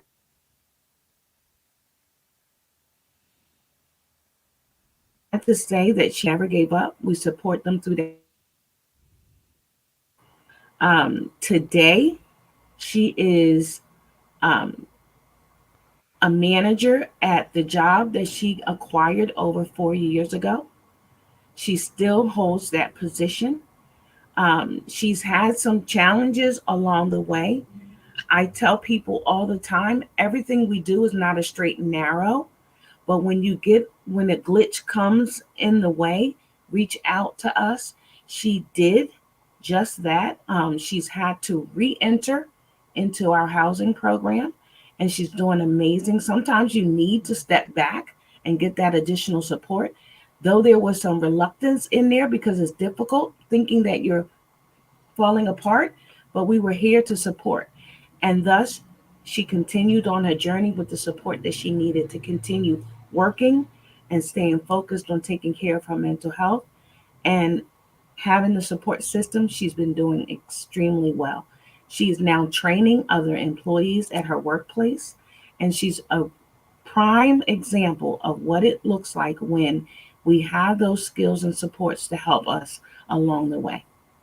wow, that's fantastic. And any of us who've had kids, right? You have kids, they make a mistake, they mess up. You help them, they learn a little, but sometimes they stumble backward.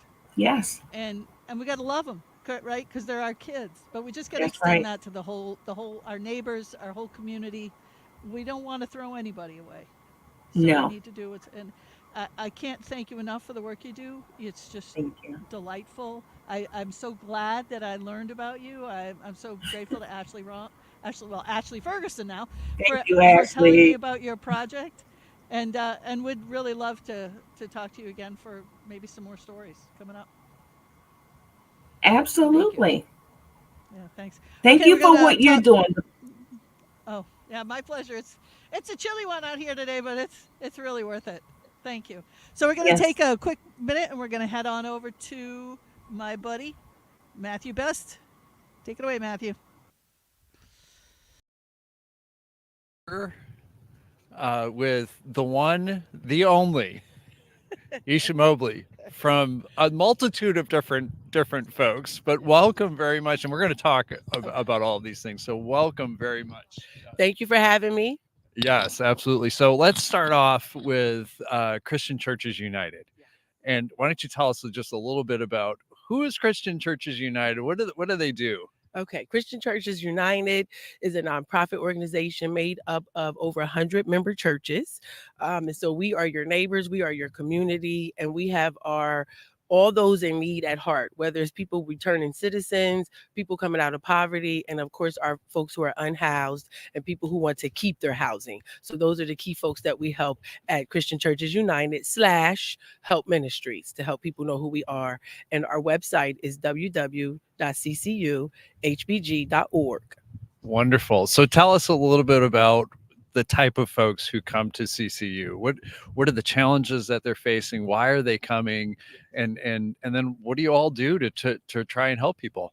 Okay, so at Christian Churches United, we have several different avenues and ways we help. So we have street outreach, which is me, boots on the ground. We lead up, and our new service manager now is Unsheltered Services Manager is Lisa Kester Peters. So we are out there servicing our folks with the goal of connecting with them, building rapport, relationship with them, so that they will trust me. We'll build that trust with them, so they will give me their information on the coordinated entry assessment that goes into our homeless management information system, all with the goal of housing opportunities.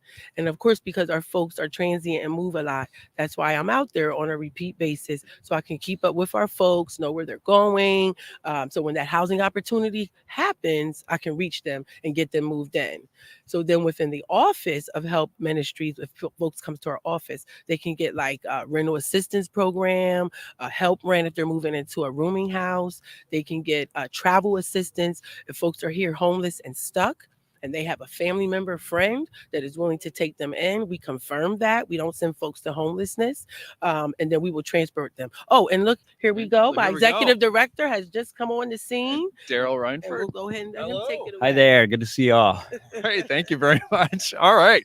And so you've been telling us. Getting started, Daryl. I was just telling them about what they do and what kind of folks come to Help Ministries and to CCU. So that's as far as we've gotten. I did put our website out there. We want you to go to our website. We're needing donations. We're needing volunteers because both our overnight shelters are open. Okay. Isha's, I mean, she's really got it all right. She makes you look good, right? Yes. So is there anything particularly like this time of the year that you're seeing are particular needs more than other times of the year? Obviously, our concern is that people are getting inside and staying warm and staying safe. And so that's why we run the winter shelters. And of course, overall in our concern in the community here is for a low barrier shelter that can particularly serve couples, because those are the folks that we really don't have the room that we need for in the winter here in the Harrisburg area. Yeah. So maybe you could tell us a little bit, one of you or both of you could tell a little bit about the help center. How do people access that? Do they have to go somewhere? Do they have to call somebody? How does that work? Who wants to? I'll take that one. So the Help Ministries office is on 19th Street in Harrisburg. Historically, people used to need to come there for services, but since the pandemic, people can call in. We can't handle all those calls immediately, so people do need to often sort of leave their info and then we'll give them a call back, but we really try to do that same day. And so there at the office we do provide referrals for shelter for women and children and families. Again, unfortunately, there's a lot of days where there isn't actually shelter available that day, but we will again get people's information, and we encourage them to just call back each day because you never know when some space might open up. The other big program that we provide out of the help office is rent assistance. Obviously we want to prevent homelessness if we can, and so helping out with rent and when we can. Again, unfortunately, the demand for that program has been so big that right now our application program is closed. We don't want people to fill out applications with really little hope of getting help at the time. So, but we do anticipate, hopefully in January, opening those applications back up at some point in January. And we still encourage people to call in. Again, we do have a program specifically for those who are even just needing a room to rent, and that is not tied to that application program that shut. So again, people can still call in for that assistance. You know, we want to try to provide referrals when we can. You know, unfortunately, there's not a lot of other places to go for rent assistance.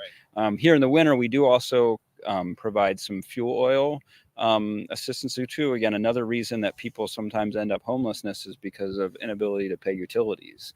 Right. And you know, landlords will evict people if they don't keep up with their utilities. So again, we're not one of the primary providers for that in our area. The Salvation Army, if people are behind on their gas bill, they're the place to contact here in Dauphin County, and the Community Action Commission for PPL. So there are assistance programs out there for those utilities as well. We sort of have just a little unique niche if somebody needs some help with fuel oil. Yeah. So I wanted to, you mentioned about street outreach, and you said you're dressed for it today. You were out there today. Maybe you could just share with folks, because it's not something that people, I would imagine a lot of the folks who are watching don't have a lot of familiarity with what that's actually like.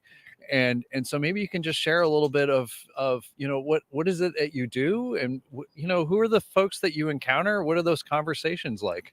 So Christian Churches United is part of CASH, which is the Capital Area Coalition on Homelessness. So on Thursday, which is today, we do a coordinated outreach. I'm out there oftentimes, not just today, but on today, since April of 2020, we have been servicing our street homeless right where they are, meeting them where they are, that grew out of the pandemic. So we're meeting folks who unfortunately have addictions, have mental health, are running away from something. There's human trafficking. They're escaping, or recent release from prison. So those are the folks that we're meeting out there at the tent city, or encampment is what we call it at PennDOT. That's the biggest one. You've probably seen different, if you've watched any news, there's other encampments where we kind of don't want, the city doesn't want them, but that is the main one. And we service that one. We have porta potties there.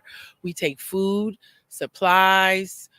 It's a whole conglomerate of people that join together for the Thursday outreach. Salvation Army provides food boxes, but as the mission brings them to us.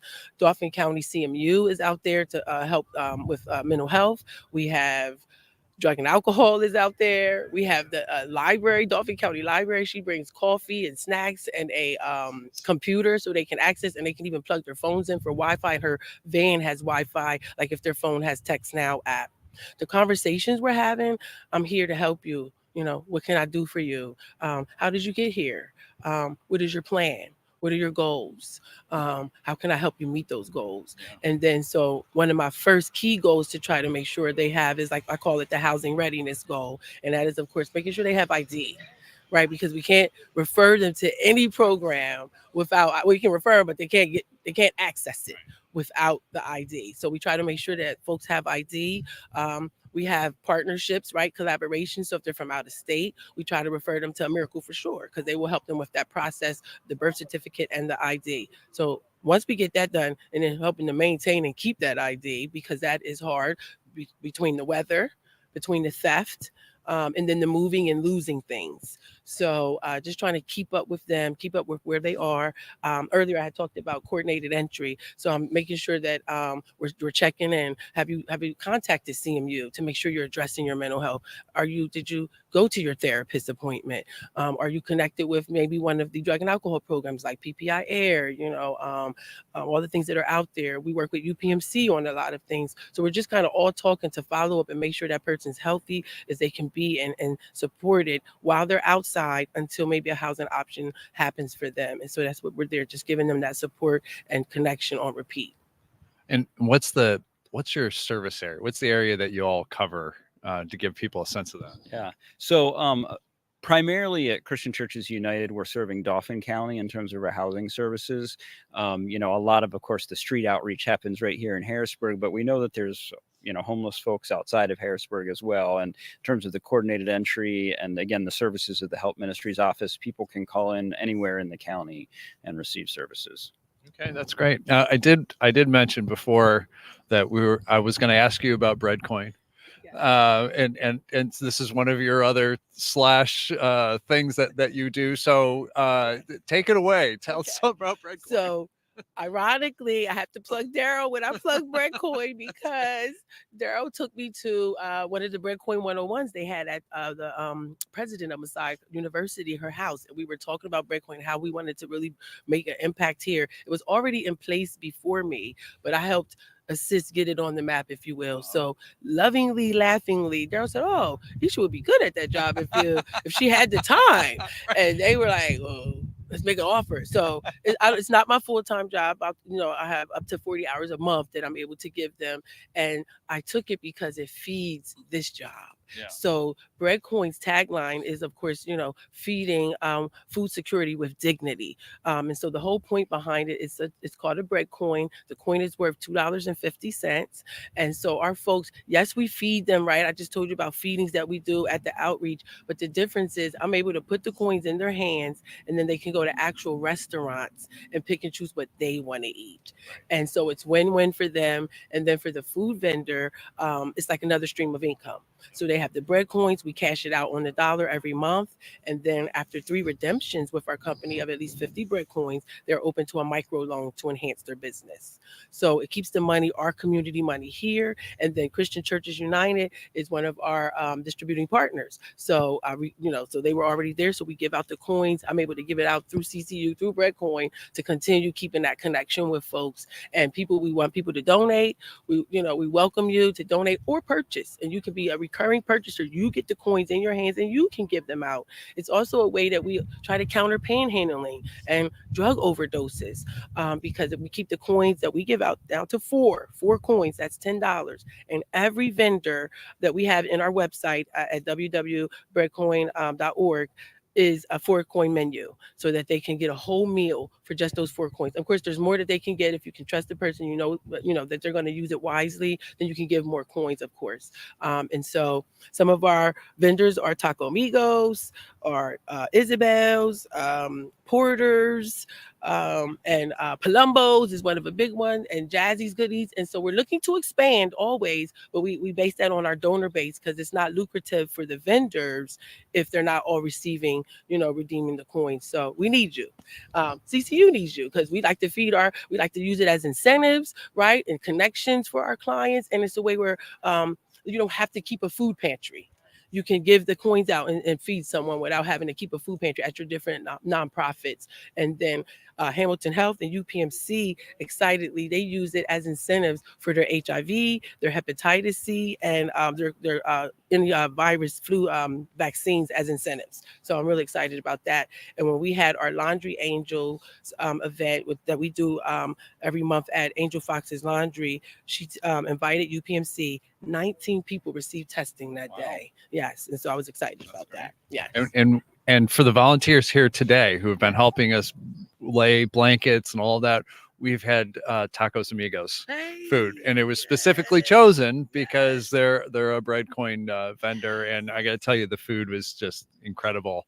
So it's just wonderful. So if maybe there's folks that know of they have a friend or a relative who is a restaurateur in the Harrisburg area, or maybe in somewhere else. Maybe in Mechanicsburg. I forgot to mention, we're also in Mechanicsburg. Pastor Lane Lebo and the councilman there are one of our engagement leaders. And so we right now only have 3 vendors over there. It's Market Street Deli in Lemoyne, Hops and Barley, and why am I forgetting the third one? I forget. They can go online and find it. Yes, go online and find it. But we need more. So if you're on that side of the river, please start talking it up, because there is, food insecurity across the river, and it's a little more hidden, right, than it is over here, but it's there. So we would love to increase our reach over there as well. Absolutely, and I can speak to that. When I was my last call was over in Cumberland County, and one of the school districts that I'm not going to name, but they talked about the dozens and dozens and dozens and dozens of kids who are homeless, and then there's entire schools that are over 50% are below the, they're getting free lunches. And so there's Cumberland County, especially the eastern part of the county, has this reputation of, there's a lot of money there, but there's a lot of challenges. And whether we're talking about housing or homelessness, especially housing is a big thing, the affordable housing in that. I wanted to ask, because going back to CCU, you guys do so much, right? A ton. And so I want to ask you about how important the partnerships are with the different churches and different organizations, because there's two of you here, and I know that you all do a ton, but it's not just the two of you, and you have partners that really also help make things happen. So I just want to give you an opportunity to talk about not only how important that is, but how different churches and organizations partner with you. Sure. Yeah, well, Christian Churches United, as you can hear in our name, was founded to have churches work together, but not just churches, but we also, work very closely with Dauphin County and the city of Harrisburg, and obviously just any individual that's caring. And if we didn't have that support, there's no way we could do what we do. I mean, the reality is, again, just funding wise, as important as our churches are, if we didn't get the public funding that we do, we couldn't do a lot of what we do. And so I think one of the messages that I, always want to put out there for people who, care about the unhoused is, we really do need to work together. And it really comes down to also advocating for funding, at our local, state, and federal levels. And, even within our faith communities to say, it's important to feed and go out and provide meals. But, we actually do pretty well at that as a community.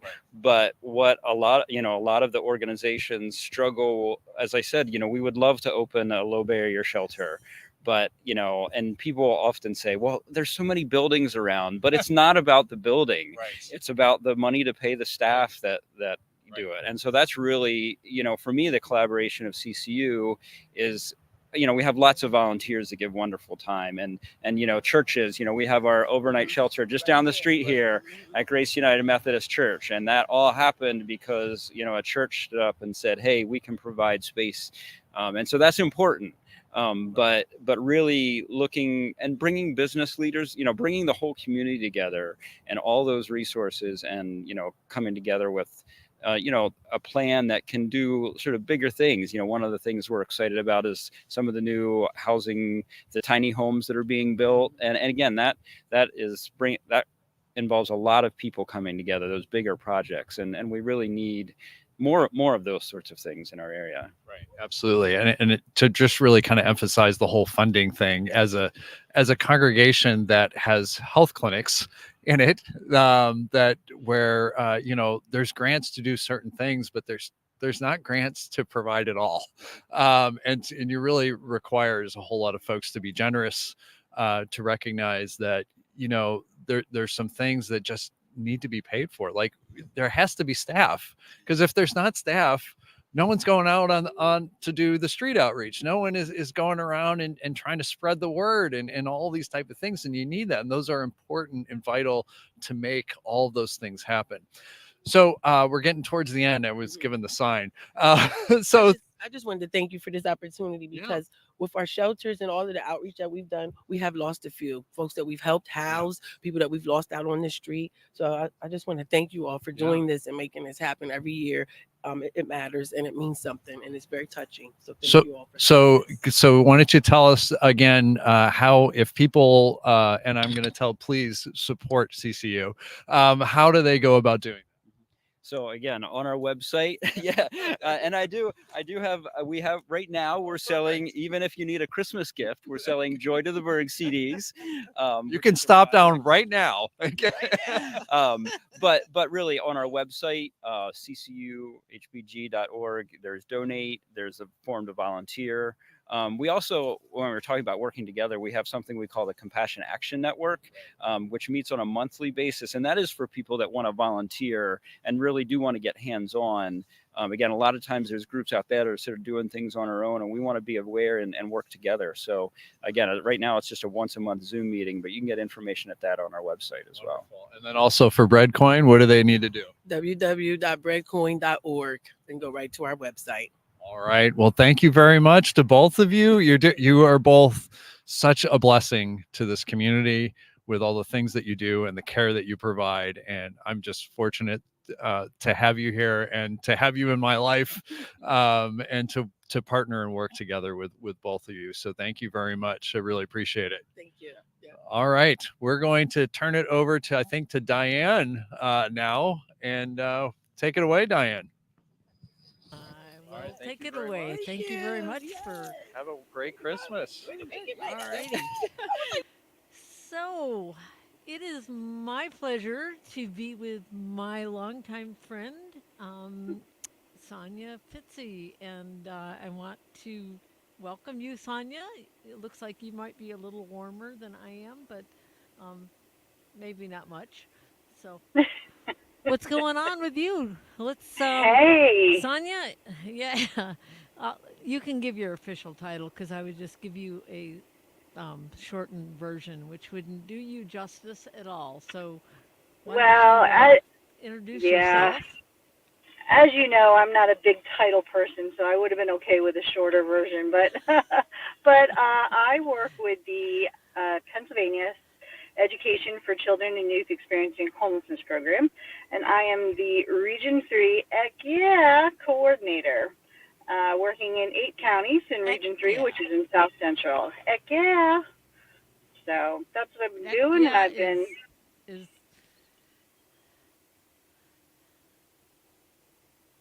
I'm good. Okay. Uh-oh. All right. Okay. Heck yeah. No, okay. No, I'm just looking at I pulled my hood on, and I am just like, look dorky, but that's okay. People are probably listening and not looking. So, yeah. So you are someone who actually goes out and talks to and helps and provides essential things from blankets like we have here, but also a lot of other things for students experiencing homelessness. And you help them get into school, you help them do a lot of good things. So what are you up to now? School is out right? School's not out yet. They still have some schools are actually in tomorrow as well for half a day. So so we're just kind of. I've been running around the last couple weeks just getting a lot of the donations picked up and distributed, and wrapping gifts, and gift bags are my friend. Got to be honest. And also just I do outreaches to unaccompanied teenagers, and the unaccompanied teenagers who are staying in different places. I'm just trying to make sure that they know where they're staying for the next week off of school, that they kind of, because usually I'll do a schedule with them if they're couch surfing, so they know where they're going every night and don't have that anxiety. But there's some that I can do a little wheeling and dealing with some motels and hotels, and they can work that off, as well as help take care of what they call the littles, of parents with littles who may need to work, so they can take care of the littles while the parents are at work. And just kind of making sure that everybody's as okay as they can be while they're in the situation that they're in. It's been a crazy 2 months, got to say. But, presentations too. I've had 2 presentations this week. I don't know why anyone wanted to listen, but... Well, from what I know of your life, and I just follow you on Facebook and just kind of know in general what you do, I just think it's crazy anyhow, and it's just crazy good in a way that you touch a lot of lives, and there's a lot of lives to touch, and I guess, your area doesn't, you're not a urban area, you're kind of that around, around the urban area, but there's a lot of homelessness among young people, and can you give us an idea of what the what the population is as far as numbers, or kind of what we know? Well, so the official numbers from 2020-2021 school year, we have just over 40,000 school-age children that were identified in Pennsylvania. and 11% of them were unaccompanied youth, and that means that they weren't in the custody of their physical, or they weren't in the physical custody of a parent or guardian. In my area, the most urban place that I have is York City. So it's not Harrisburg, Allentown, Pittsburgh, or Philly, you know, but we definitely have the urban sense with that. But I also have the suburban and the rural. So I have all three, and it looks different everywhere in the 8 counties that I'm in. And you have anyone from, I'm sure you've talked about the HUD definition versus McKinney-Vento definition, but when we talk about the McKinney-Vento definition and how that's all encompassing, it has people who are able to get services within school, and shows how much school is just so important to these students who need it.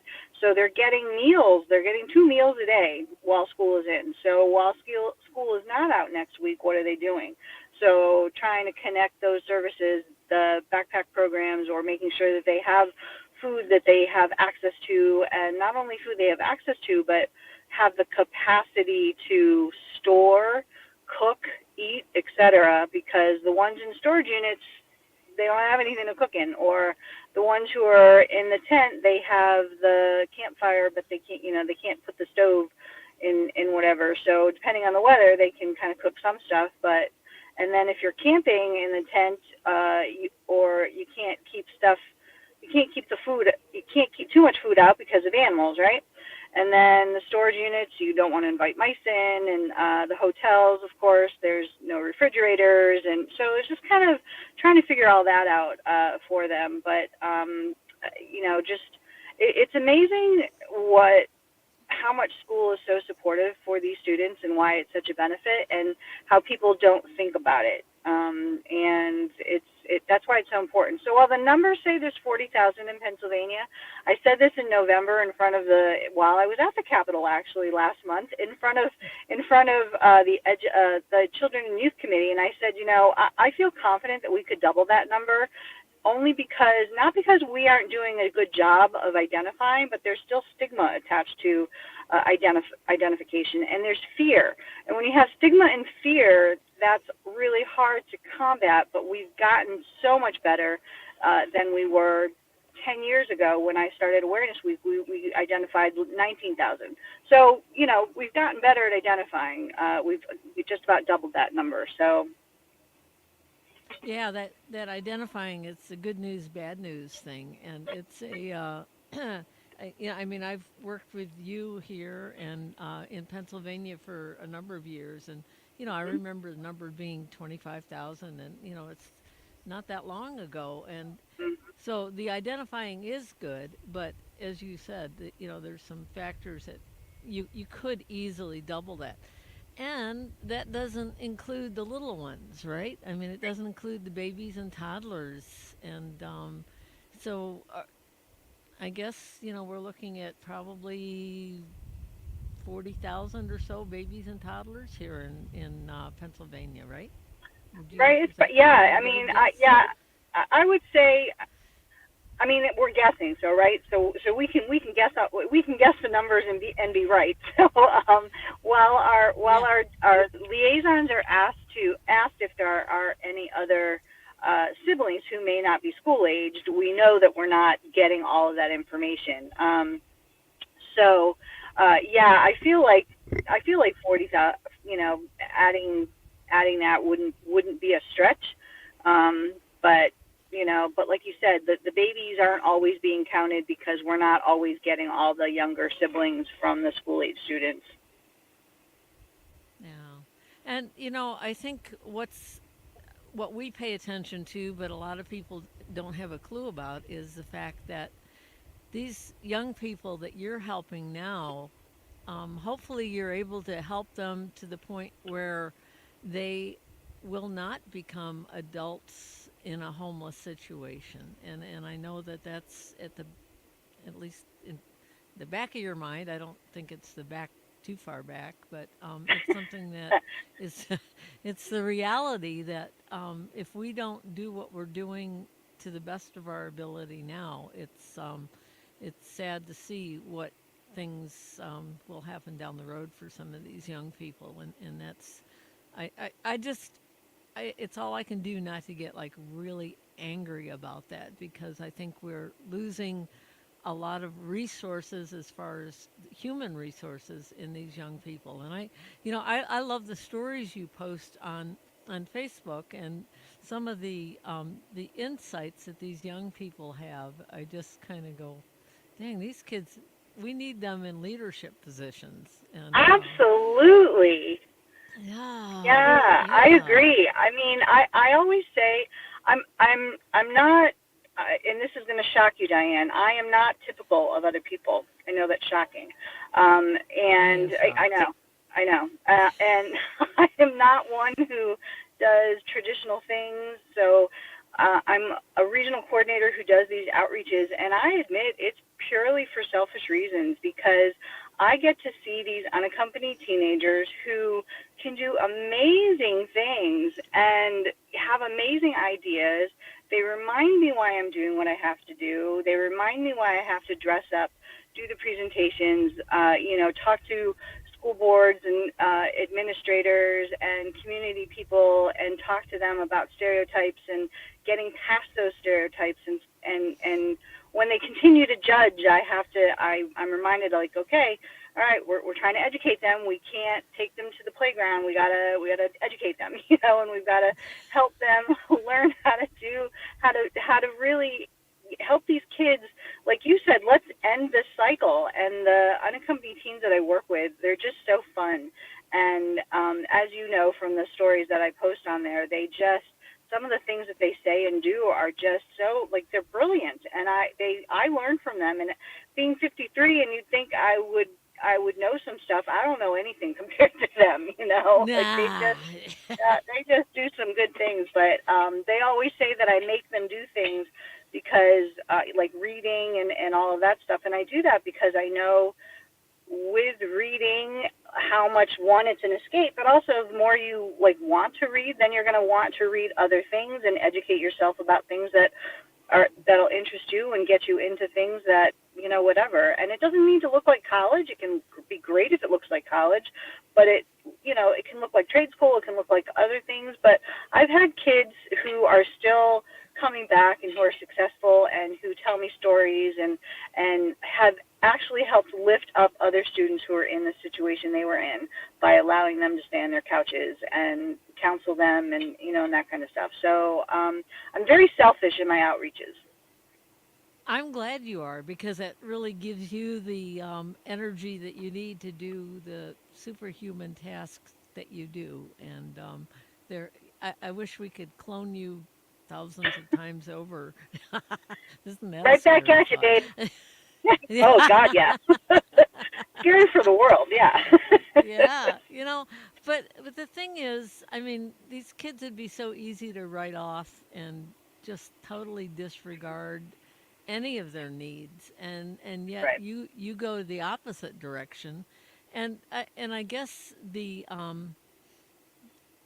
you have reasons besides what you just said, and it's these kids have the ability. So can you throw a few examples out of the kids that have made it from the hard times that they've lived in, and kind of paint a picture? Because So here's one of there's so many favorite stories, but as what you know, and some people who know me know, that we've created this hashtag, I will be your voice, and it's an opportunity for students to be able to tell their stories and but allow us to be their voices so they don't have to be on camera. But one of my favorite success stories, and there are many, but the one that always continues to stick in my head this time of year, because I've been invited to go out and visit him, is that there was a student who was 3 days away from dropping out of school. I knew he was 3 days away from dropping out of school, got connected with him, went to meet him, and he's just like, listen, lady, I don't know why you're here. Whatever. I'm only meeting with you because so-and-so said you'd bring me pizza. Thanks for the pizza. I really like pizza, da, da, da, da. What do you expect from me? And I'm like, hey, listen, I want to help you be the best that you can be, and let's figure that out. School, getting a diploma is going to be your best bet. Let's figure that out. I don't want to stay in school, blah, blah, blah, blah, 16. And I'm like, all right, I'm going to come see you again tomorrow. Fine, lady, whatever, whatever. Bring him another pizza. And we start talking. He's like, fine, I'll stay like another week. So he stays another week. And then he's talking to the other teens that I work with. And at the time, this was pre-pandemic, I made my teens that I worked with volunteer 10 hours a week. And they volunteered at places like soup kitchens, libraries, that kind of place. Eventually, once he continued to stay in school, had committed to, I'm going to stay in school, pizza lady, whatever, I'll do that. I said to him, I'm like, listen, I've got this new partnership with a place to volunteer, and I think you'd be a great fit. And he's like, what? Where was this partnership? And I said, no, it's going to be great. It's at a senior center. And he looked at me. And normally I don't use qualifiers, but in this particular case, I have to use a qualifier. He was a young African-American man. And he's just like, pizza lady, are you crazy? Like, do you see what I look like? You want me to go in with old white people? Do you know the color of my skin? And I'm like, no, I swear it's going to be great. It's going to be great. So I go introduce him. He starts going. I still meet with him like once a week or so and just talk with him. I'm like, how are things going? And he's like, it's all right. I'm doing all right. I'm like, okay. Didn't press for details, whatever he wanted to tell me. I wasn't hearing anything bad. I'm like, great. This is great. Martin Luther King Day comes around. I don't have off on Martin Luther King Day, so I would do a circle of visiting the places that the kids volunteered, and I ended at the senior center. I walk in the parking lot, and he's like, hey, what's up, pizza lady? I'm like, all right, so nothing you want to tell me, right? He's like, no, things are right. And I'm like, okay, and I'm just like thinking, I hope things are all right, I walk into the senior center, we go down the hall, and I swear I was with a rock star. People were like, hey, how you doing? He's pointing at them saying, how's the grandson? Did you do your PT today? I saw your daughter came in last week, all this stuff. And I'm like, oh my God, this is awesome. And we go into the room that they're having their activity, and this woman came up to me, and she was 80 years old. She told me she was 80. It's the only reason I know. And she's like this far away from my face. And she's like, are you responsible for him being here? And I'm thinking, oh, okay. I'm like, yes, I am. I'm like, I am. And she's like, good, because we needed him as much as he needed us. And I was like, that's great. And hi, Pat. So then I was like, all right. Then I had to sing I Will Survive. It was karaoke, so I had to sing I Will Survive. But the success part of that is he went from wanting to drop out in 3 days to then starting to take hack classes while he was in high school, to now he has his master's degree and is actually running the senior center and doing pilot things where he has youth coming into senior centers all over the place, and he has thrived. So that is someone who people were like, yeah, he's going to quit. Why should we put the thing in? And I'm like, but I'm just going to talk to him today. Today we'll see what he wants to do, and we'll go from there. It's the pizza. It is the pizza. It's the pizza. Pizza works Chocolate wonders pizza. It does. Yep. Oh, but that story, that even gets my heart all pitter-patter, too. And it's just the kind of thing that, it's just like literally we have in this country, millions of young people similar to that in the sense that they've got the potential to bring something to our world, and people like you that just don't give up on them and bring them pizza, and you've got it's just, it works. So it's the keep going. Okay, we could keep I'm like, going. which signal are you getting there, Diane? What are they telling you to do? Yeah, it's either like you two have said, we haven't even said any bad words yet. I think that's we amazing. haven't. But I know. For us, that's really good. Yeah, I think we're saintly. Okay, But it's right. just like these. Yeah, that pushes it. These kids just they need the stability of school, and they need somebody like you or somebody in their lives to help them over some rough patches, and look what happens. I mean, that young guy just, I mean, that just, wow, that is, It's pretty cool. and I'm sure there's plenty of other stories like that. And Absolutely. but let me just bring in some reality. I mean, I'm sitting here outside with Yep. enough clothes on to make it, but it's cold, and and it's like I know what it's like to live in a tent. I've done that a lot, and Yep. lived in a camper, and it's just the kind of thing that it's like these kids are in situations that make it really uncomfortable, unhealthy in some cases.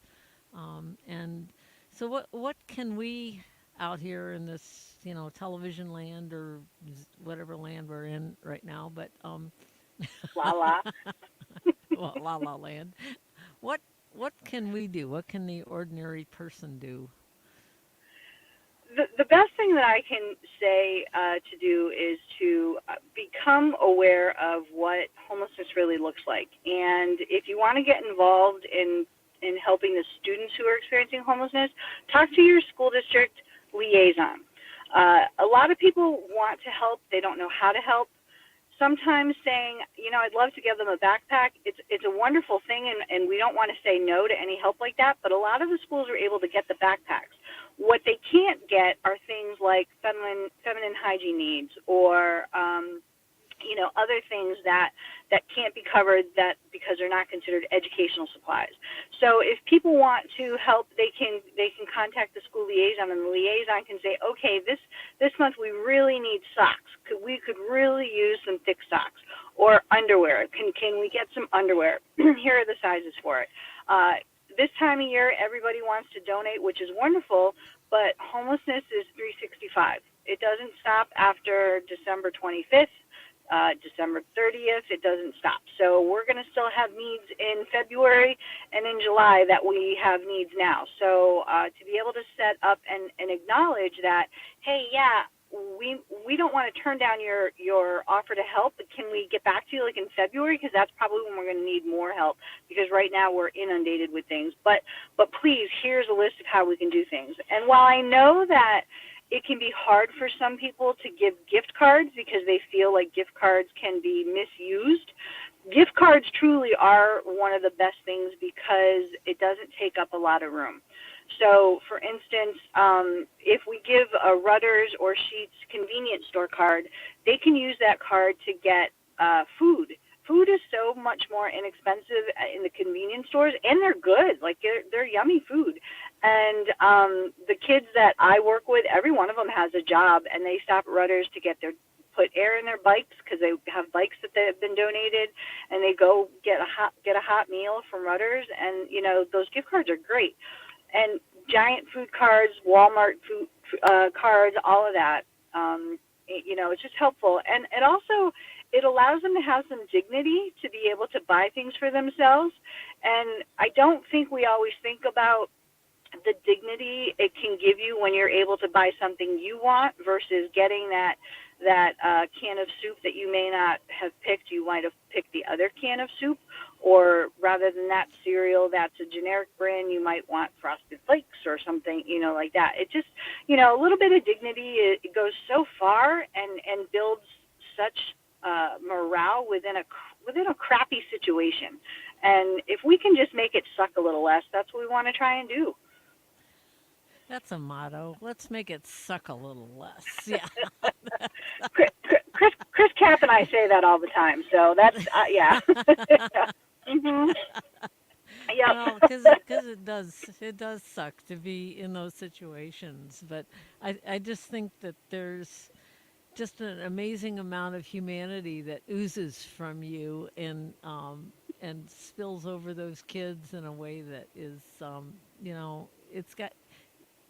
it's got to really touch them, and that to me is it's like all of us can look back at our lives and say, yeah, my life was a little sucky at this point, but we had somebody come along and make it less sucky, and it's the kind of thing that we can do as human beings for each other. And I think you give a lesson on how to do it.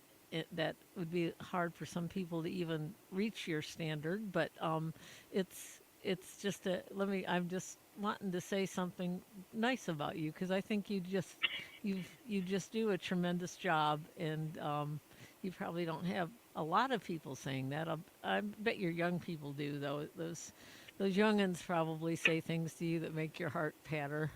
So, yeah, so we got 5 minutes, and how are we Okay. going to spend our last 5 minutes? Oh, we Well, could get into big trouble. I was gonna say we could get into trouble, but but I do want to add that, like, where you said that a lot of people don't always say nice things and stuff. I've got to tell you that in our region, we really work hard to build foundational relationships with our liaisons, and our liaisons really appreciate that because the liaisons are wearing like 20 different hats. And when we're telling them that they now have to identify these students, find transportation for these students, get all these services for these students, sometimes that can be very overwhelming. And by building those relationships with them, they know that they can call and vent or process a situation. Is this homeless? Is this not homeless? What can we do? What do you know that we don't know? We build those relationships, and because of those relationships, we actually have school districts who are just like, we're just so glad that you guys are around, that that you do exist and you are here. And that's not to pat me on the back, that's to pat them on the back. That the liaisons, because they're willing to have the conversations that I want them to have and encourage, they bring that into their school district and really develop really good things to happen for these students, and to show them that the importance of that. We're going to believe in them until they believe in themselves, and sometimes it's hard for them to get. They don't think they're worthy enough, and it's like, no, you're very worthy. And there are some adults suck, and I'm sorry that those sucky adults were in your life. And right now your situation is crappy, and I'm sorry you're in that. So let's just take it a step at a time, a day at a time, and help you out with all that. So yeah, in that regard, it's kind of a thing. But I get to work with great people. I get to meet people like you who travel the country. I get to use your training videos when I do presentations, so that I don't have to talk all the time. I get to, I get to do very diverse things, and I'm very lucky that way. You've known me probably just about through almost my whole time in the program for 28 years, from when you started doing your videos and I started using them, and then we started meeting at the national conferences and all of that. And when Pennsylvania was just district to district grants, and now we're regional, you've known me through all of that, and seen how the program has grown, and seen how I have grown from, personally and professionally. And you still want to talk to me, so I must be doing something right. Well, I get paid big money to talk to you, so yes, yeah. Me too. Yes, I tell the school boards that I get a stipend every time a homeless student is identified. So yeah. yeah, Well, listen, if that would happen, we'd be rich, right? I mean, because I right, get part of that too, right? right, exactly. Yeah, yeah. you get it. Yeah. It's like an agent. Yeah. Yeah, and I want to put in a plug too. I have through Hear Us, we have the Charlie book, 60 Ways to Help Homeless Kids, and that's available. It's cheap, but it's also available as an ebook on in Amazon. So that's the Charlie book, 60 Ways to Help Homeless Kids, and it's a good way for people who like, I don't know what I want to do something nice, and I don't know what to do. It's like 60 ways, you'll find something, and Yeah, it's at least we a good pass way that to out. get. We pass that out everywhere. Yep. Yeah. So I'm hoping that that's making a difference to some kid getting a bicycle that then will get to work and school and those kind of things. So it's a Yep. little bit of something that can make the difference in somebody's life.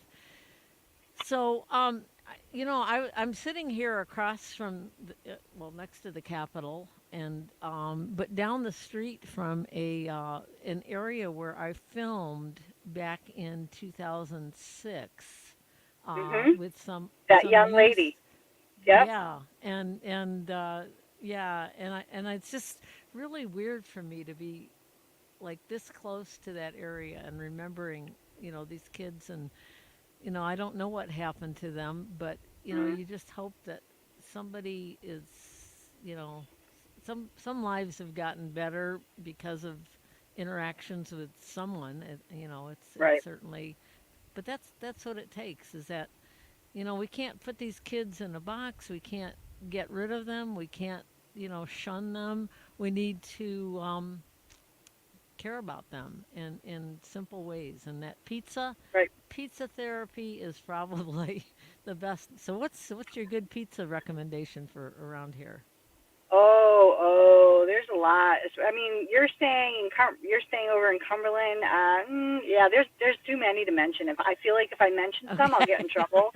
If I All don't right. mention others, and I Yeah. get donations, Okay. so I don't. Well, I haven't had a good pizza in a while, so I'm gonna hopefully Oh, maybe find something that will take care of yeah. that. And but in the meantime, I'm getting the we got to end this fun, so I guess we're going to end this fun. And I wish you could have been here in person, but I was Yeah, happy to see you sorry. earlier today, and Yeah. I understand. And hopefully you can have some rest over the holidays too. So Yes. thanks for joining us, Sonia, Sure. and Thanks for hopefully having we can me. do this. Yeah, we can do this again sometime. All So, right. In all person right. together. All right. Yeah, that sounds good. All All right. right. All Take right. care. Take care. Bye. Yeah. Bye.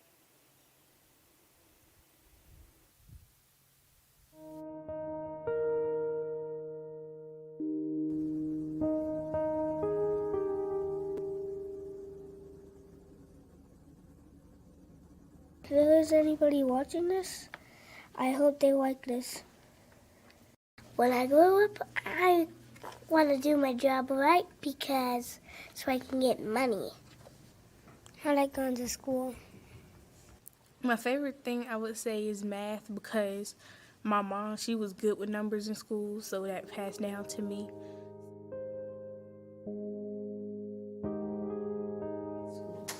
I get to play basketball and gym and other fun things. I like to do numbers and homework and spelling words. My favorite thing about school has to be getting the last class so I can go home.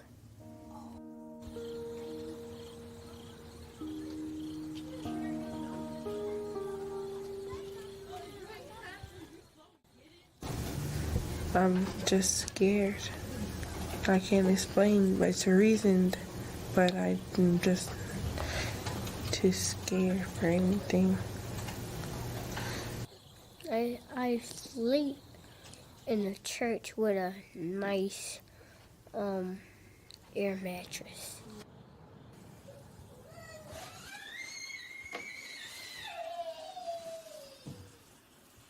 Because people, one day when I go to sleep, they don't go to sleep. It just makes me to stay up.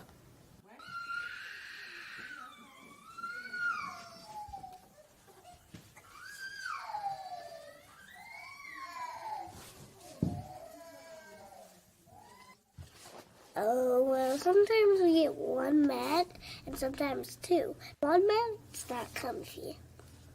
I get up, my back hurts. See, when I get up on my old bed, my back doesn't hurt. But when I get off the floor, it hurts. A vehicle, food, clothing, and a home.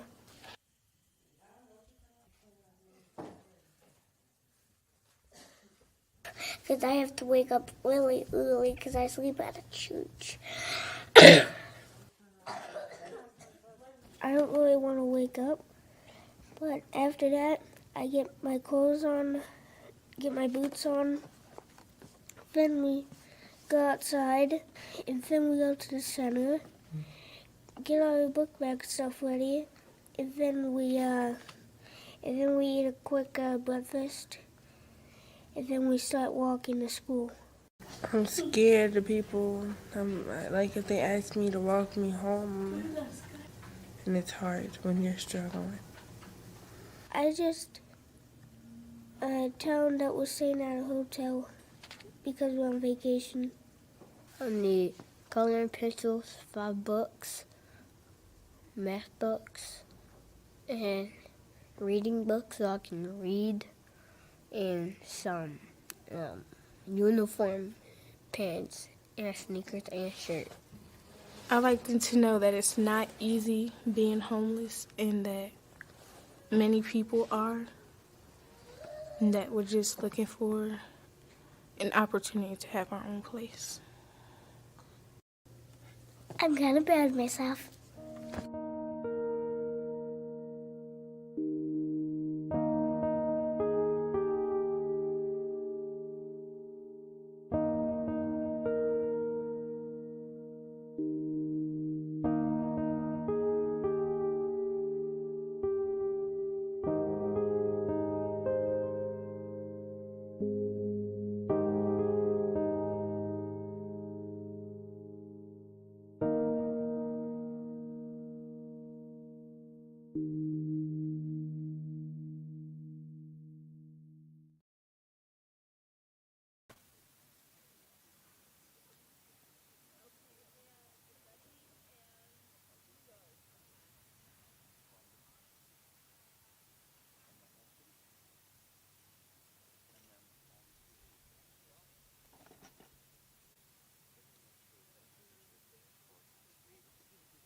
Across the country, we have a blanket from Utah from a after-school program for kids experiencing homelessness, which is just what Diane was talking about. And we have local people who, of the hundreds, over 700 blankets we have here, these people made 694 of them. Well, maybe not that many. But before I get to that, what's your husband's name again? Tim. I'm Pat Lamarche. I heard you did not want to come see me. It's too cold. And you went to Maine to visit Stephen King, but that wasn't too cold. But you can't come to see me, Pat Lamarche, who used to work for Stephen King, and I could have told you all kinds of stories about that marvelous man, but another time, perhaps. Okay, now that I got that done, is that going to be all right? Oh, yeah. You gotta harass him.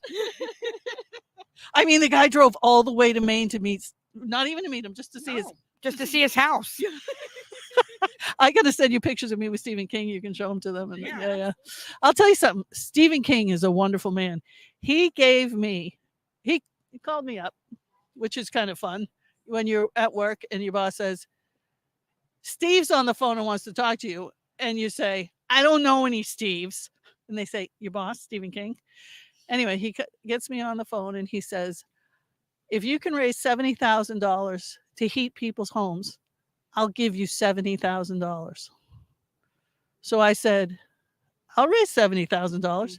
So we got this little hobbit hole. It was a little wooden structure. We put it out on the front lawn of the radio station. And I lived in it until I had $70,000. Wow.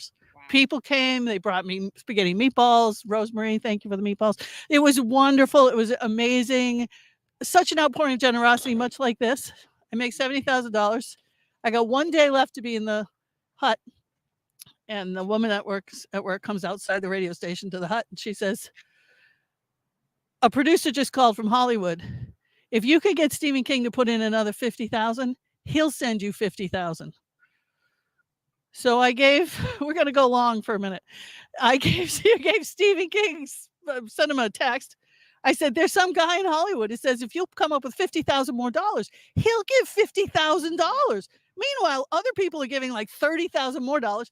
So Mr. King says to me, if I do that, I'm going to be so broke, you're going to have to buy my coffee next week.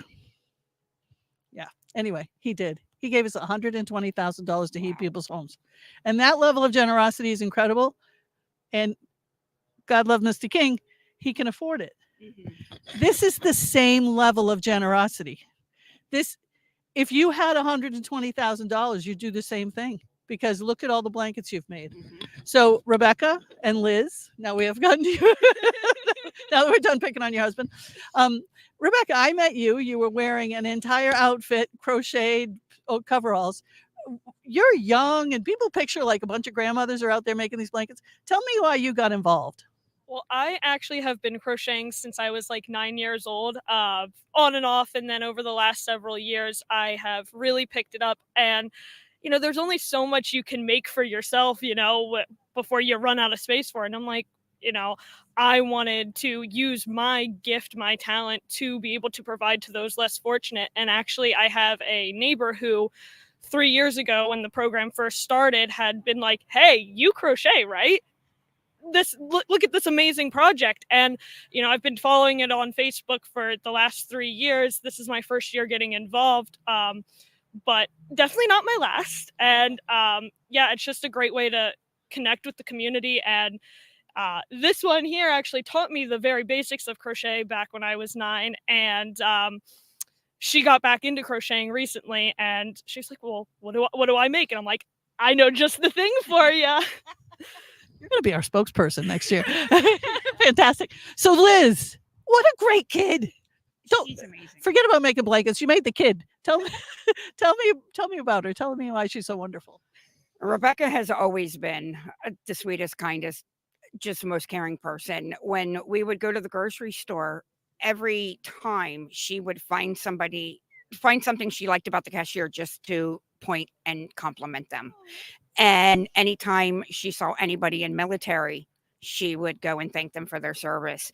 And we have gotten tremendously lucky with the kind of person she is. I taught her the basics with the crocheting. The rest of it is self-taught. And I'm grateful that she has brought me into this, because it really, over these last couple of months, having a drive and a focus, it's all I do. My husband probably goes crazy because I'm always constantly, like, I'm going to go back and crochet and, but to me, it's worth it. And I wouldn't want to spend my time doing anything else. Well, you've been wonderful. You've made so many blankets. I'm so grateful. But then you came out and you spent the whole day with us setting them up and getting this display made. And I can't thank you enough for that either, because as you know, this is cold, hard work. And the only thing I can think of when I think about being here for 8 or 10 or 12 hours is if I had to live out here. Right. And so it's just wonderful. And I'm going to ask you to tell me whatever kind of holiday message you want for anybody who might think, I can't get involved and I can't change another person's life. I want you to tell them why they can and what to do. Okay. Well, over 2 years ago on Christmas Day, my sister passed away. And the year before that, my mom passed away. So this time of year is extremely hard for me and my family. However, having a drive and focus just to because I can crochet, but even donate. I mean, it is something that it has brought my holiday spirit back. It has taken and woken me up to take a look at things and not take things for granted. And this is like a family here, the way that everybody has pitched in and done things today, that any way that anybody can get involved, I would encourage you to do so, even if it's just donating a little money or diapers or things that are needed for this project. It really does bring out that side of you. I'm sorry about your mom and your sister. Thank you. Yeah. And if you go to memorialblanket.org, we will absolutely put you in touch with other agencies too. If you don't have a few bucks and you can't afford diapers, that's fine. You can mentor, you can read to kids. We can hook you up with other agencies that will just be wonderful for you. And it'll really make you feel better. And Rebecca, I'm sorry about your aunt and your grandmother, but you want to put in the last word about why get involved with, not just with us, with anything. I mean, like my mom said, it's a whole family, it's a whole community, and it's just great to be able to use whatever you can, whether it's skills, whether it's finances, it doesn't have to be money, anything small to contribute, just to know you're helping those who can't otherwise help themselves. I mean, I think that is rewarding enough in itself. There doesn't need to be any other caveats to it. It's just helping other people. It's gonna be pretty cool that your blanket will be on somebody today, right? Yeah, I hope that whoever gets it realizes, how much love and just yeah, how much love was put into it. The time doesn't matter to me. The effort doesn't matter to me. Just the amount of love to keep them warm. Thank you both so much. That's Rebecca and Liz, the mother and daughter going on the road crew, who are going to be the new. If you're from the View and you're watching, hire them. Maria, come on in. Thanks, you guys. Maria, your last name again. Petrolac. I knew that. It's fine. I all just good. talked to other people and it all went out of my head. You're fine. Oh. Well, Maria, all that uplifting happiness, your job is one of the hardest jobs in the whole wide world, because you deal with people experiencing life after sexual violence. Yeah. Right. Yeah. And oftentimes someone they thought loved them that didn't, sometimes a stranger. Yeah, even I think one of the things that's the most profound, at least in our area, is over 90% of the human trafficking cases that we've had in Cumberland County this past year were people that were trafficked by someone that they know and love. So a close relative, mom, aunt, stepdad, things like that. And it comes from a place of deep desperation. And we understand that, but it's still really hard to summage when you see those types of statistics. Yeah, when I first got in the homeless business, which is a weird sentence, but it's kind of what it feels like when you go to work and all the people that work with are experiencing homelessness. That was the one thing about young people, was they had a commodity. And sometimes it was bad enough when a young person thought that they and believed and did in that instance need to sell their body or stay with somebody. And there's Diane and I used to give this lecture out when we would work at the universities that was, what if Harvey Weinstein was your landlord, right? Oh, yeah. So that's a commodity out there in the world. And when you're trading for your sustenance or your housing or your mother's housing. Right. And I think that that's the thing. So YWCA in Carlisle handles sexual violence crisis services for the county and human trafficking. So what we end up seeing is about nationwide, it's about 1 in 6 women will experience some type of sexual violence in their lifetime. And locally, we see it's mostly children. So when you're an adult and you go through a traumatic experience like that, you don't have to self-report. You don't have to tell anyone. You can try to keep it to yourself and deal with it yourself. But then we also see that it's like 95% of people suffer post-traumatic stress disorder after a sexually violent act. So it really is hard to keep it in. But in the case of children, there are mandated reporters who have to go out into the world and tell somebody. So we pick up those cases a little bit better. But you forget about the ripple effect, because children don't live in a vacuum. People don't live in a vacuum. You're surrounded by loved ones. You have people you live in the home with. You might have brothers and sisters, other caregivers, other people that care for you, and it affects everyone.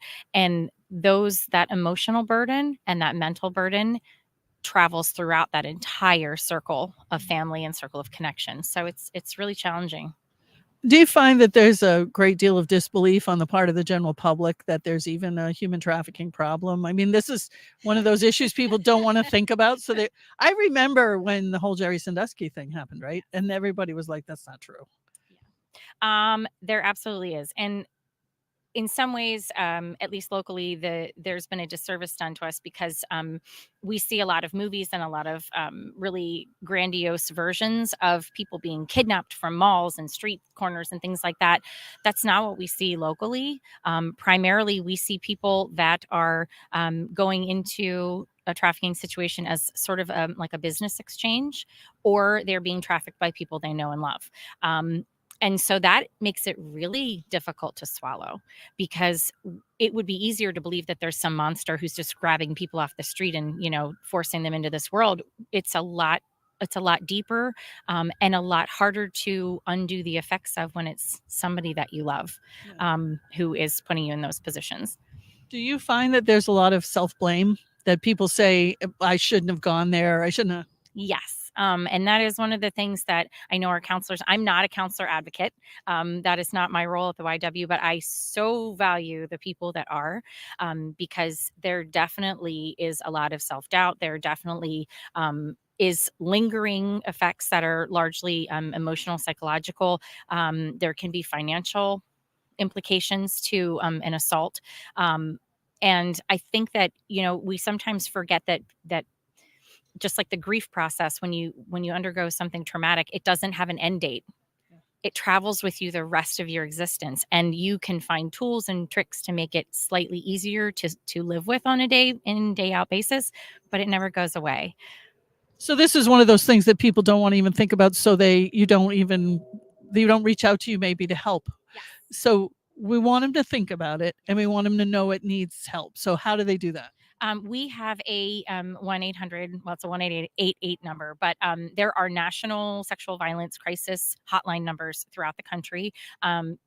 Very locally, if you call, it rings at our office, and our counselor advocates are available to talk 24 hours a day, 365 days a year, every holiday, middle of the night, first thing in the morning, whenever it is. And they're not just there for people who have just undergone something terrible at the worst moment of their life. They're also there for people who are coming to reckon with something that's happened to them long ago, because sometimes we're not ready to talk about those things. I know there were millions of people who kind of came out during the Me Too movement and said, this happened to me too, that hadn't ever spoken about what had happened to them. So talk to the people in your life, talk to them about their life experiences, check in with them, especially this time of year. Things seem to bubble to the surface this time of year that might have been latent for a long time. Well, thank you, Maria. Thank you so much. I appreciate you being here. Thanks for having us, Patty. Yeah. We're going to do what we can to help you going forward. Thank you. Thank you so much. Take care. You too. We're going to go see Matthew now. I don't know. Where am I? Right there. Matthew Best has got a online conversation.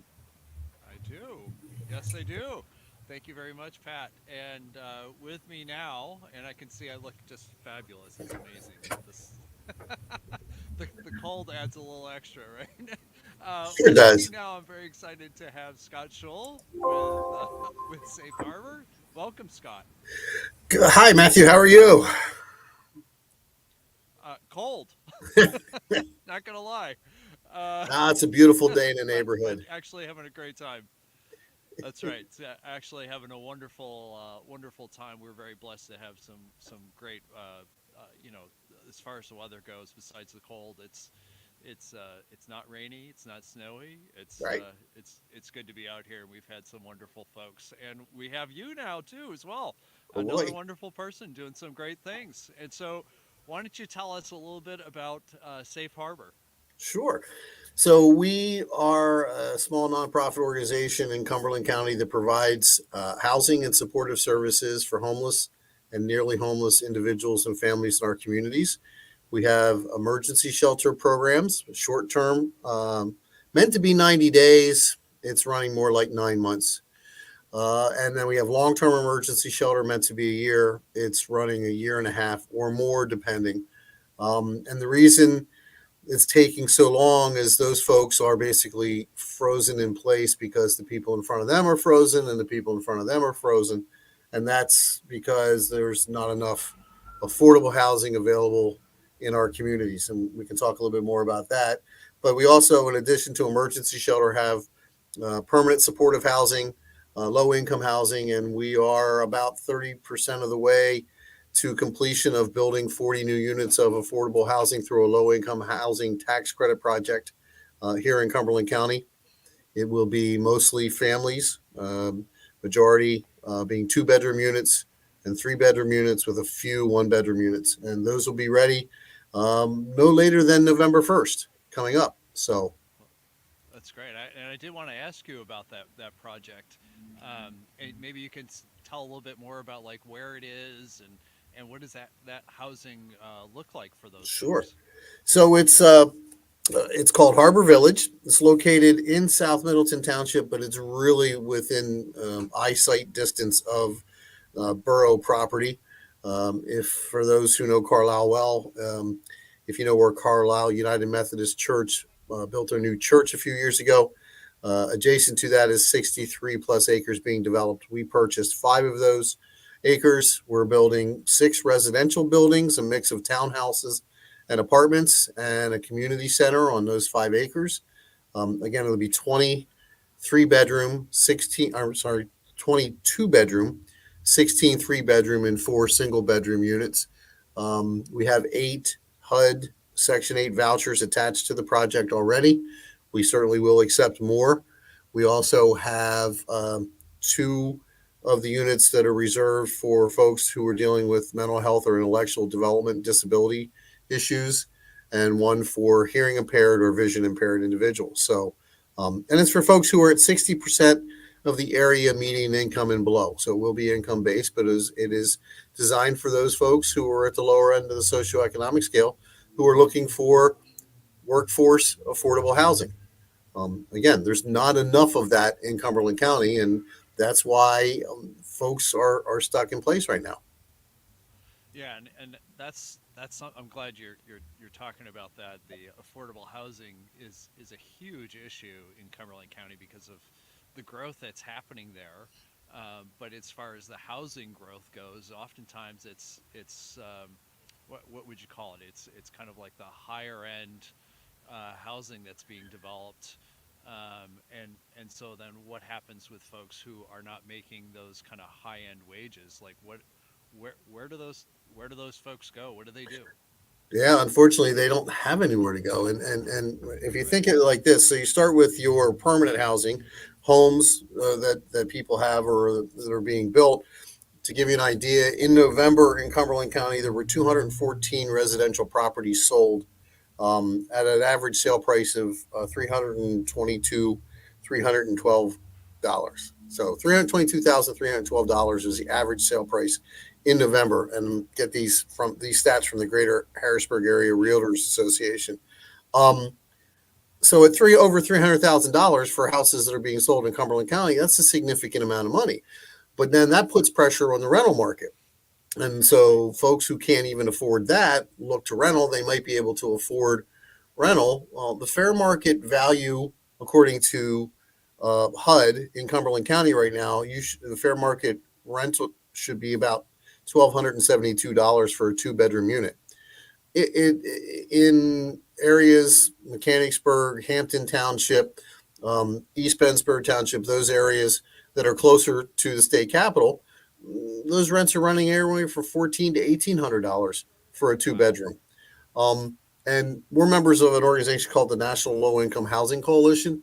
They do a study every year. It's released in July called Out of Reach, that gauges what you have to be earning to be able to afford a 2-bedroom apartment or house that is no more than 30% of your income. And that 30% is basically the standard.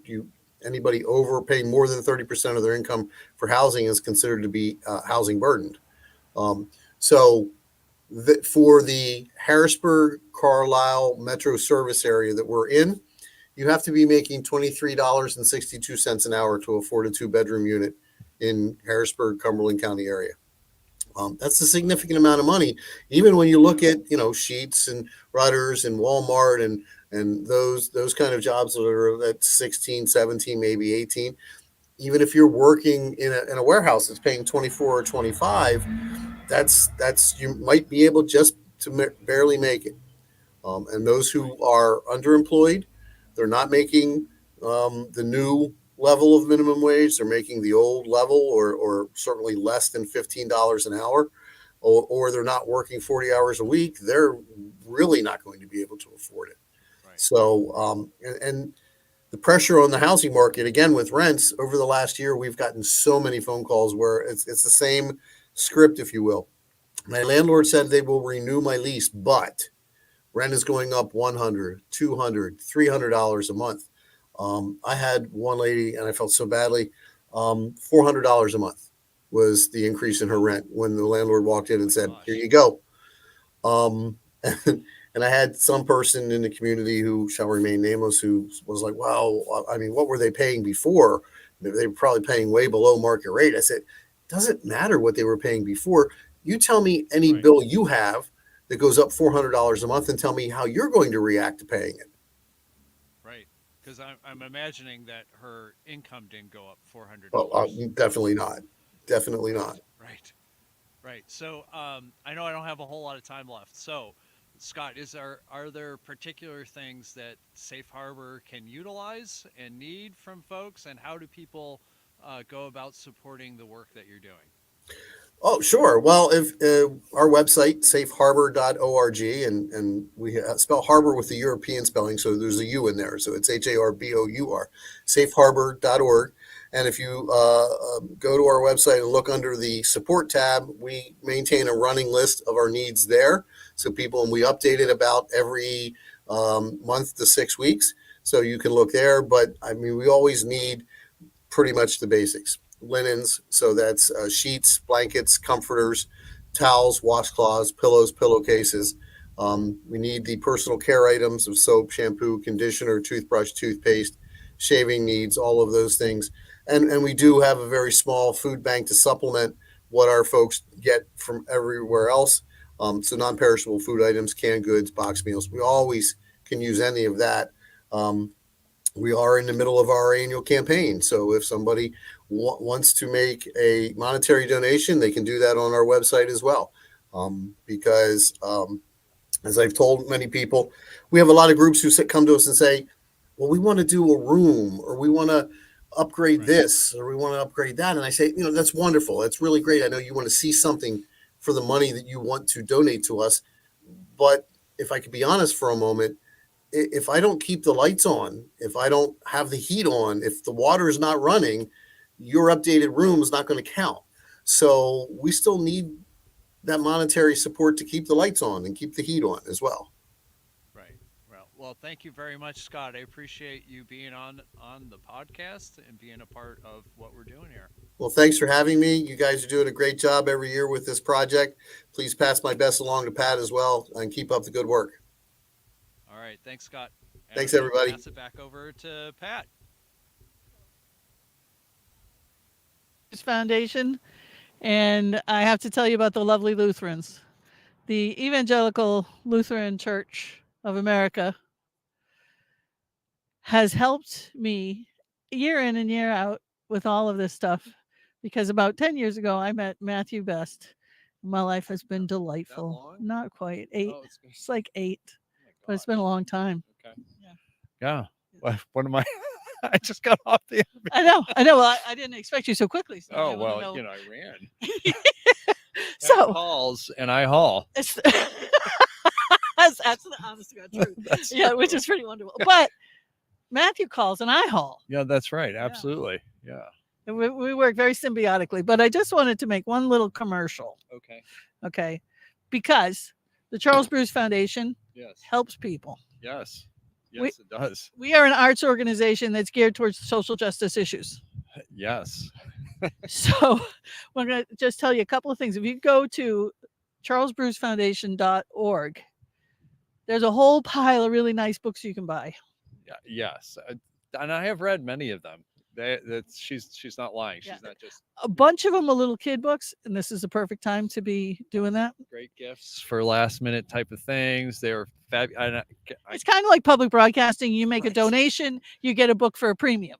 And they're fun books. Like I think the world needs some fun. Yeah. Like Cursed Kids, which is about a homeless family. Absolutely. And there's one about what's the reindeer? Wilbur Christmas said. That's great. That's a fun one too. But Cursed Kids has a magic cat that cures homelessness. Yes.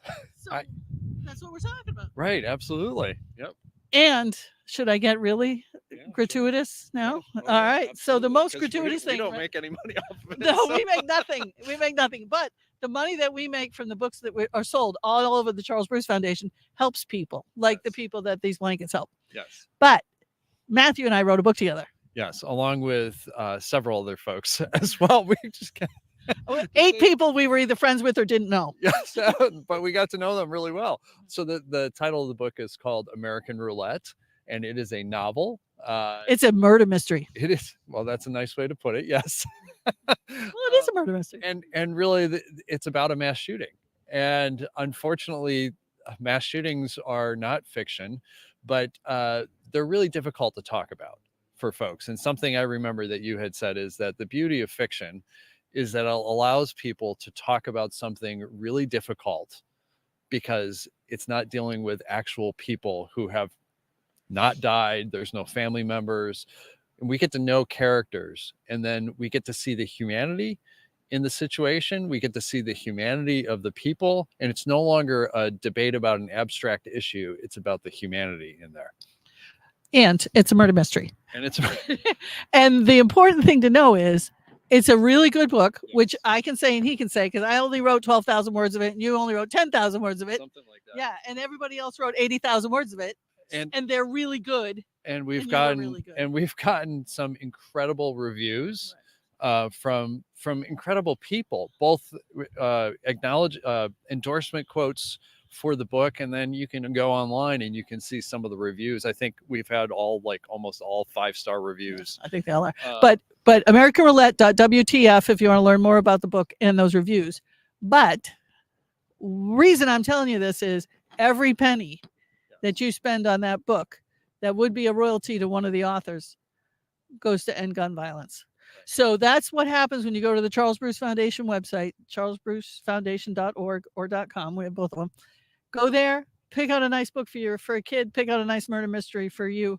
Grab those books because it's because of the sale of books that we can do things like this. That's right. And because we certainly aren't making a whole lot of money doing this, but that's not the point. We just really care about people, and we want the world to be a better place. And I think that's what so many people, that it could be such a better place. The world wants to be a better place. This is it.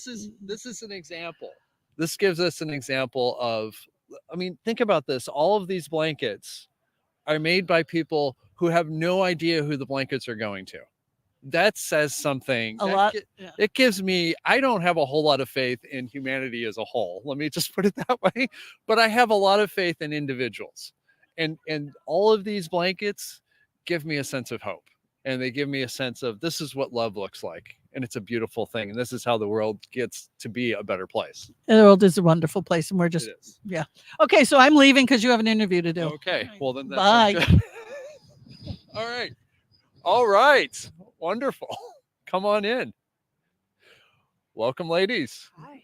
All right. So I know I was just talking with you, but so D, yes, and I didn't get to actually T. Well, that's easy enough to do. So tell us a little bit about yourselves. Like, who are you? What are you doing? So my name is Dee Allen, and I'm the Executive Director of Thrive Housing Services, and we provide housing services for homeless youth. Oh, wow. All right. So, and I know, and I was hearing just a little bit about some of the stuff that you're doing, and it's incredible. It's like you're just, I don't know. We need to take one of these blankets and make it a cape, because you're doing some incredible stuff. So put that into what you just said, put it into like, what's the practical reality of how that's impacting people? The practical reality is that kids have a safe place to live, even if they don't have the opportunity to have parents to care for them or guardians that are within their family. They have a safe place in our program they can come and be loved and respected and taken care of, and still continue to go to their homeschool districts. They're not missing any beat, and they get the opportunity to enjoy the same things that other kids would enjoy. Skating, fishing, and bowling, and we teach them some life skills and how to cook and all those things. So practically, it's home away from home. How about that? And so where is this? Where do you all operate out of? So we're located in Dauphin County. We service Harrisburg, Lancaster, York, Cumberland, and now we just got phone calls from Philadelphia for kids that live up here in Harrisburg. Gosh. Holy cow. Awesome. And so how many people are you serving? So right now we have 67 youth and young adults in our program. Okay. And we have a waiting list that is unreal. I'm sure. But we can provide resources while kids are waiting. But we have a couple of awesome projects that are coming up that will give us more space to house additional youth in the upcoming season. So can you share anything about what those projects are? Oh, it's a little bit of a secret. Oh, wow. Can you give us a hint of what? Well, we will get 86 more units. Holy cow. So that is a great addition to what we already have, but it's a secret, the best untold secret ever. Sure. So what got you, what made you decide, like, hey, this is something that I feel like I can do? Well, when I was younger, I went through. We didn't call it being homeless, but we definitely lived with our grandmom for a while, and we had to go through some, transition. And as I got older, started to notice that a lot of people don't have the opportunity to live with relatives as they transition. So I went to Harrisburg High, graduated from there, and decided that that was something that I wanted to do. Wrote a senior project about it. Went to college, came back, and really got to see how people are living, how there really is not a place or a shelter or an opportunity for kids that are homeless or transitioning through homeless that don't have the things that they need in Harrisburg or Dauphin County. There's not a space for them. So as I worked through probation, got the opportunity to obtain some property and decided that wanted to provide those opportunities to kids to give them space to actually digress after a long day and then going home to whatever other things, or not going home to someone else's home. But definitely a very much needed service here in Dauphin County. Yeah, that's incredible. That's really an incredible story. So T, how have you been involved with this? I work specifically with the kids. So if a family is referred to us from different schools, we go out and help them find the resources they're in need of. Recently, we just had a shoe drive, so we gave out a lot of sneakers, a lot of backpacks and hygiene kits, as well as some science STEM kits to get the kids involved. And the families were very happy with everything we were giving out. Oh, that's great. Yeah. So let me ask you this question. You've had a lot of growth and everything. What are some of the challenges that you face? Well, we always face funding challenges. That's everybody. Just getting people to know that we're out here. We definitely have the opportunity to now go into the schools. We service all 11 school districts in Dauphin County, providing those resources and services to families that might not know McKinney-Vento. But the challenges are always the same. The funding, volunteers. We definitely could use volunteers to help engage families, hand out things. We could do a lot of giveaways and community activities.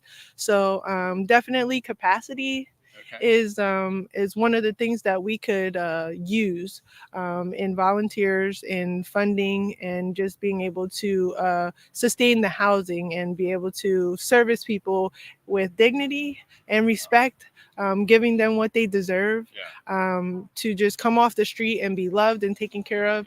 So yeah, and I can really appreciate that from the standpoint of what I hear you talking about is not just the housing aspect, but also the immaterial type of things, right? You're talking about dignity and respect and those type of things. Maybe you could talk a little bit about that, either one or both of you, about why that's so very important. And it may seem obvious, but I think it just needs to be said. So Yeah, these kids and these families go through a lot of no's, so they're told no a lot. So it definitely wears them down. And being able to come to a place where people are listening to you, they're accepting you, and they're saying you're a great person. And just because you're going through a bit of a time right now, that doesn't take anything away from who you are.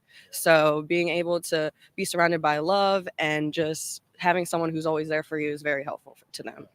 absolutely. Do you want to add anything to that? I think she hit the nail right on the head.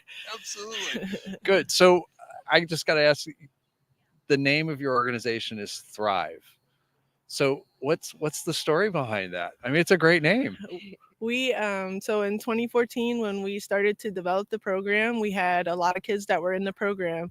We sat them down at the table and we said, hey guys, like, we have a lot of people now coming to the program, so I think it needs a name. We put all of these names in the hat. We pulled out 3, and the kids were like, nope, Thrive is it. Wow. And we took it and ran with it, and it's been that ever since 2014. I love that. Just in the mere fact that you have, it's the kids, and again, there's this dignity and there's this empowerment of, hey, we trust you, right? And that's just so huge. That's awesome. So what are ways that folks can support? You mentioned a little bit about some of the things that you need. How would people go about being able to be in touch with you all and to support what you're doing? Well, we do have a website. Our website is thrivehousingservices.org. So anybody can go on our website. They can see volunteer opportunities. They can look at all the programs that we have, and they can donate if they'd like to. We have a page that has all of the items that we collect for the kids, the new kids that come in the program, or for kids that are currently in the program. We are located at 2601 Walnut Street. So if anybody, has time, give us a call. We definitely can get you in and give you a tour and let you see what we do. We're very open to having people and enjoy being recognized in the community now as an organization that is, well, I guess, thriving. Talk about really living into the name that you have there. Are there any last things that you would want folks to know about your organization, or especially about the people? Is there anything that you want to share? One last thing. Well, right now, homelessness for kids and young adults is up 15% from 2022. And last year there was 1,700 plus kids between preschool to 12th grade that were experiencing some type of homelessness. So it's something that's not going away. And we would definitely love anybody that would be interested in supporting or helping us to round up all of these families and be able to help them with resources and show them the love they deserve. Wonderful. Thank you so much. I really appreciate you being here, and also for all the things that you're doing. I mean, it's just, you're making a huge impact on people's lives. I know you know this, but when we're all doing these type of things, we need to hear it from other people. And so you are doing an incredible job. And thank you very much. Awesome as well. Thank you very much. All right. Well, thanks. And we are, Susan, yes. And I guess I'm doing all right. Wonderful. So, all right. Wonderful. See, this is one of those things when you're out here, all right? You just do what you got to do. It's live, and you do stuff. That's so right. I am here with Susan Ryder from Family Promise, and a good friend of mine also, and another Lutheran as well, right? So Susan, thank you so much for being here. You're first welcome. Of all. Thank you for And having me. Yes, and it's great to have you here. So maybe you can just start by telling us a little bit about, who is Family Promise? What do they do? So Family Promise is an organization that assists families experiencing homelessness or in danger of becoming homeless. We are one of only 3 shelters in the Tri-County area that assist families. Typically, families are separated by gender at the age of 13 or 14 for very compelling reasons. Sure. It's not a criticism, it's just a fact of life. And we're just glad to offer an alternative to that, to keep families together. That's the promise in Family Promise. Yeah. Maybe you can talk a little bit about what that means for the folks who are coming to Family Promise of being able to stay together, because I know there's a lot of folks that they have a concept of what a shelter is, right? And they may have heard, oh yeah, the men go here, the women go here, but what does that really mean for the folks who come into the Family Promise program? What does it really mean to be able to stay together as a family? Well, I mean, consider a mom that we have there now. She has a 12, probably soon to be 13-year-old son, and really adorable 18-month-old daughter. And she would have to be separated from him. Yeah. And I have 3 sons. I'm the mother of sons, and I can't imagine considering being separated from my son when we were going through a tremendously traumatic time.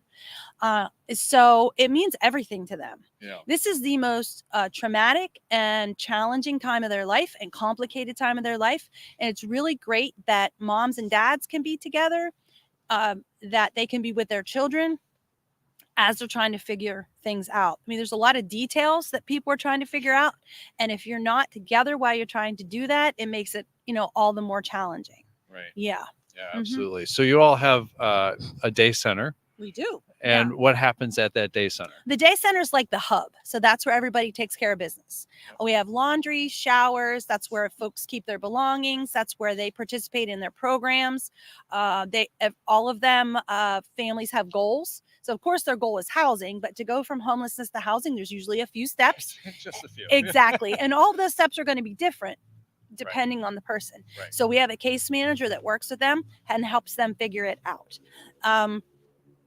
What were some of the you mentioned that there's programs that go on there. What are some of the programs? Sure. So some of the programs are keys to good tenancy. So how do we be a good tenant?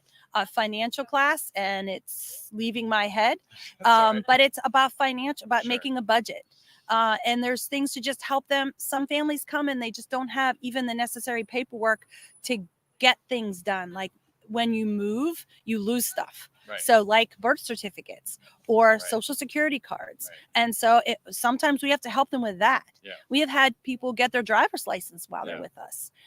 Anything to help them, move on and become more stable. That's the day center. Yeah. And then in the evening, we have a network of churches where the families go to spend the night. And, our executive director, Matt, shout out, Matt. He says our volunteers are our secret sauce. Yep. And they utterly are, because we couldn't do it without them. So the families go to the church, and the church gives them their evening meal, not just a church, any kind of congregation, and gives them hospitality. We also are kind of unique in that we have like a meal host also. And so that person sits down and just chats. So it's not transactional, it's relational. Yeah.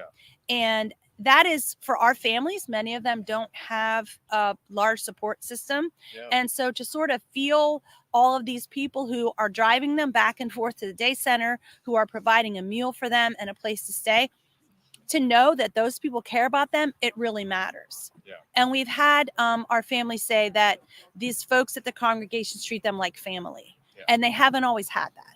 Right. So it means a lot. Right. To them. Now, and a lot of this sounds very intensive of staff, volunteers, Right, yeah. in order, you're talking about relationships, right? It is, And it's so that's a lot of time, a lot of energy. How many folks do you typically work with? How many families do you typically work with at a time? Oh, so we work with 3 families at a time, up to 13 people, because of the intense nature of that, and because we have 15 passenger van. So that's how we can get from the practical standpoint. Right. But yeah, and that number enables us to, be intensive with them. Right. They stay with us anywhere from 60 to 120 days. Okay. 120 is pretty long. Yeah, right. As long as they're working on their goals and doing the things that they need to do, they can be extended. Okay. And usually at the end of that time, they're getting into some kind of housing. It depends, right? Sometimes they're getting into housing. Sometimes they're going into transitional housing place like BHA. I don't know if you talked to BHA today or not. I don't know. Okay. But it could be going in with BHA. It could be going into another shelter. And I describe this to our volunteers. Sometimes we're sort of the last piece of the puzzle for folks, and sometimes we're just the beginning. Right. And we would love that if everybody who left our shelter went into housing. Right. And that maybe that's just not where they're at yet. Sure. So we're helping them on their way. And Right. sometimes it's housing, and sometimes it's on to another shelter. It just depends. And that kind of speaks to the whole idea, again, the importance of partnership. Oh my gosh. And again, this is no different than like when I was talking with Daryl and Isha from CCU, and saying like, you guys are doing a lot of stuff. Same thing with what you all are doing. Right. And I know that there are partners that you also tap into as well, and because none of us can do this alone. No, right? we can't. And we get so many phone calls from folks who don't necessarily meet our criteria to come into the shelter, or we're full a lot. And so we have all those, or CCU, Thrive, that D that you just talked to. So many, in Carlisle, Community Cares, Bethesda.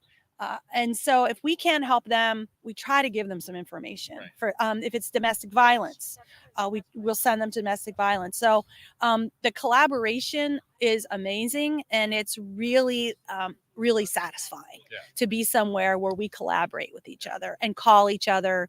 I just made a call the other day to Tears for Tarina, because we had a woman who was experiencing domestic violence. I needed some help. We don't deal with domestic violence a lot, and so she gave us some guidance about how to handle this and what to do next. So yeah, it's great that you don't feel like you're on your own. If you can't help somebody, it's not just like, oh, sorry. It's like, here's a bunch of numbers to call. Or we can do a warm handoff. which is we call the organization too and say, hey, I have this person. And that's what we did with the domestic violence person that we encountered yesterday. Our case manager, some things weren't being done that should be done. So our case manager made a call to connect her with somebody that's going to be able to help her in the long run. That's great. Mhm. Wonderful. Yeah. I want to go back to something you were talking about before, because it's been a theme that has come up with many of the folks that we've been talking to. And that has to do with the importance of helping people with IDs and birth certificates and licenses. Yeah. And if people have never either helped in those type of situations or gone through them themselves, I don't think most people have a concept of how difficult it is to navigate through any type of the process that goes on without them. And I'm wondering if maybe you can just talk a little bit more about that. Well, like to get your children into childcare, you need birth certificates. Right. And if, people who are watching, how many of you know where your birth certificates are? And what if you had to get a job like tomorrow and you don't have your social security card, which you're going to need? You have no money and you are under the most stressful time and you're trying to get online to get your child's birth certificate. And that just adds to It is. all of the stuff Just- that it just piles on, right? So right. So a friend of mine once said, and I wrote an article for the Berg about trauma, and she said that trauma is like trying to do math while there's a fire in your dining room. And so these folks are trying to take care of these very aggravating tasks that we all would agree are kind of aggravating while there's a fire in their life. And so for someone to walk them through that process a little bit, to at least tell them the website to go to so that they can do it, or help them with the funds to do that, because let's face it, not much is free. And so that is super helpful to them, and at least just to be a little supportive with them. So I'm wondering if you can share any stories of folks who have gone through your program and what it's meant to go through Family Promise. Yeah, I know. You're going to get me crying, Matt. Well, that's not a bad thing. Oh, yeah. Well, I mean, there's a woman with us right now. She's amazing. She's been through a lot. Last year, this time, she was in a hotel. They got evicted. Well, they got thrown out of the hotel, right? I don't know. It was bad. In December, right? In December. December 26th, she got evicted. And Merry Christmas, right? Yeah. And so this year, she's talking about how much better this year is. And that she's working. She's looking at apartments. Wow. And there's a Christmas tree at the day center. And there's going to be gifts under the tree. And she just can't wait to just be at home and cook and chill with her kids. And it's amazing. That's incredible. It is incredible. And she's great. And her daughter, I just love her. When they do leave, I'm going to be a mess. She's so sweet. She greets me every day. She bebops in. Yeah, she's so sweet. So, yeah, I mean, to just know how different her life is now and than it was just a year ago. And she's been through hell and back. Yeah, I'm sure. And she's back. Yeah. Yeah. That's really that. Yeah. I think like stories like that are really important. They are. Because when we're doing this type of work, we're surrounded oftentimes by things that are extremely frustrating and disappointing, which is a nice way of putting it. Right. And when we're thinking about like these blankets, right, this is a project that should never have to exist. Right. Right. And so there's this kind of negative and sad side to things. Yeah. But this is also a part of life. Yeah. Right? And I mean, if you do this kind of stuff, you can't dwell there, because if you do, you just won't get out of bed. That's right. You just, feels hopeless. you have to help the people in front of you. Right. And so when it seems overwhelming and you wonder why bother, because you can't fix it, you just have to be able to fix it for this person. You can't fix it all. No. But I'm sure you've heard the story about the guy walking along the beach and he's throwing a starfish back in the water, right? And the guy says, well, what? there's hundreds of these starfish out here. You know, what are you doing, right? Right. And the guy's like, well, it matters to that starfish, Yeah. right? And Yes. that's kind of, And it matters to the people that come through. absolutely. Yeah. And they, they work darn hard. Yeah. We have 2 moms in our shelter right now. They're working 2 jobs. Wow. And they have kids that they're managing, Yeah. school stuff that they're managing, and they're working really hard. Yeah. I mean, if just working hard got you what you needed, they would have what they need. Yeah, right? That's been a consistent theme also. Yes, yeah.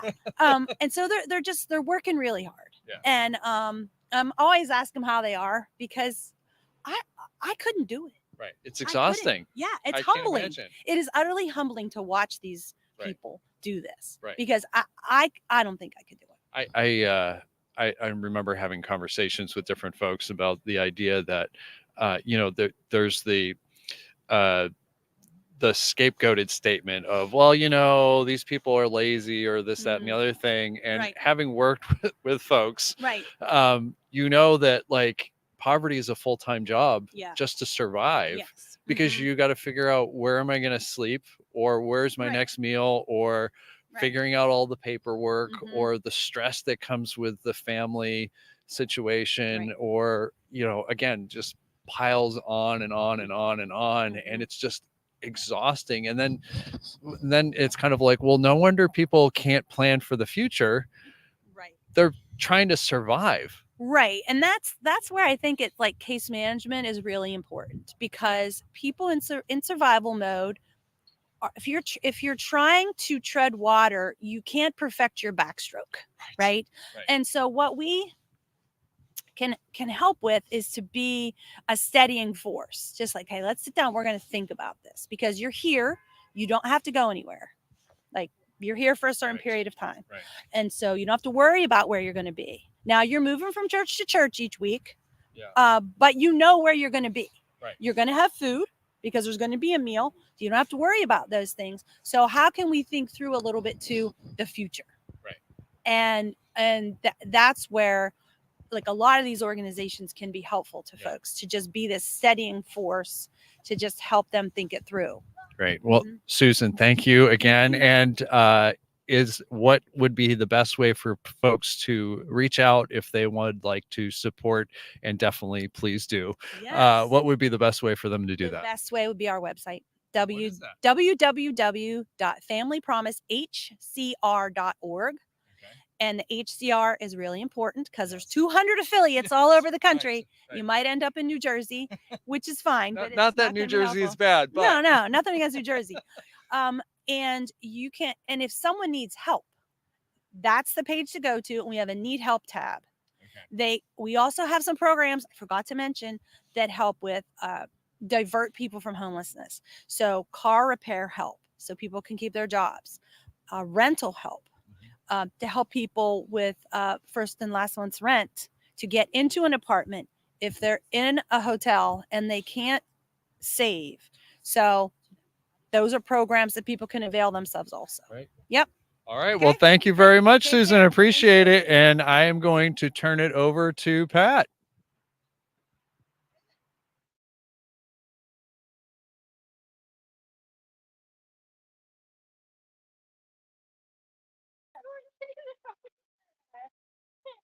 Can't hear.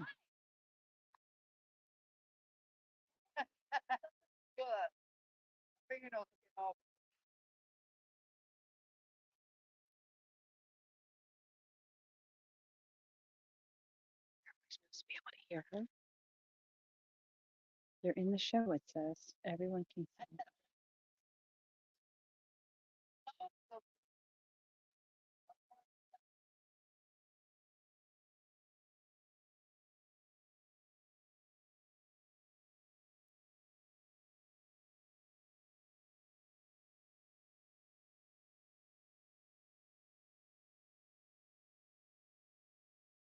I can't hear.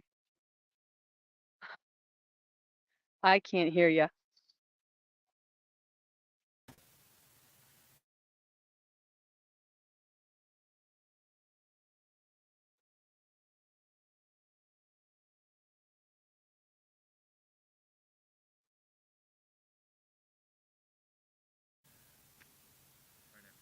How about now?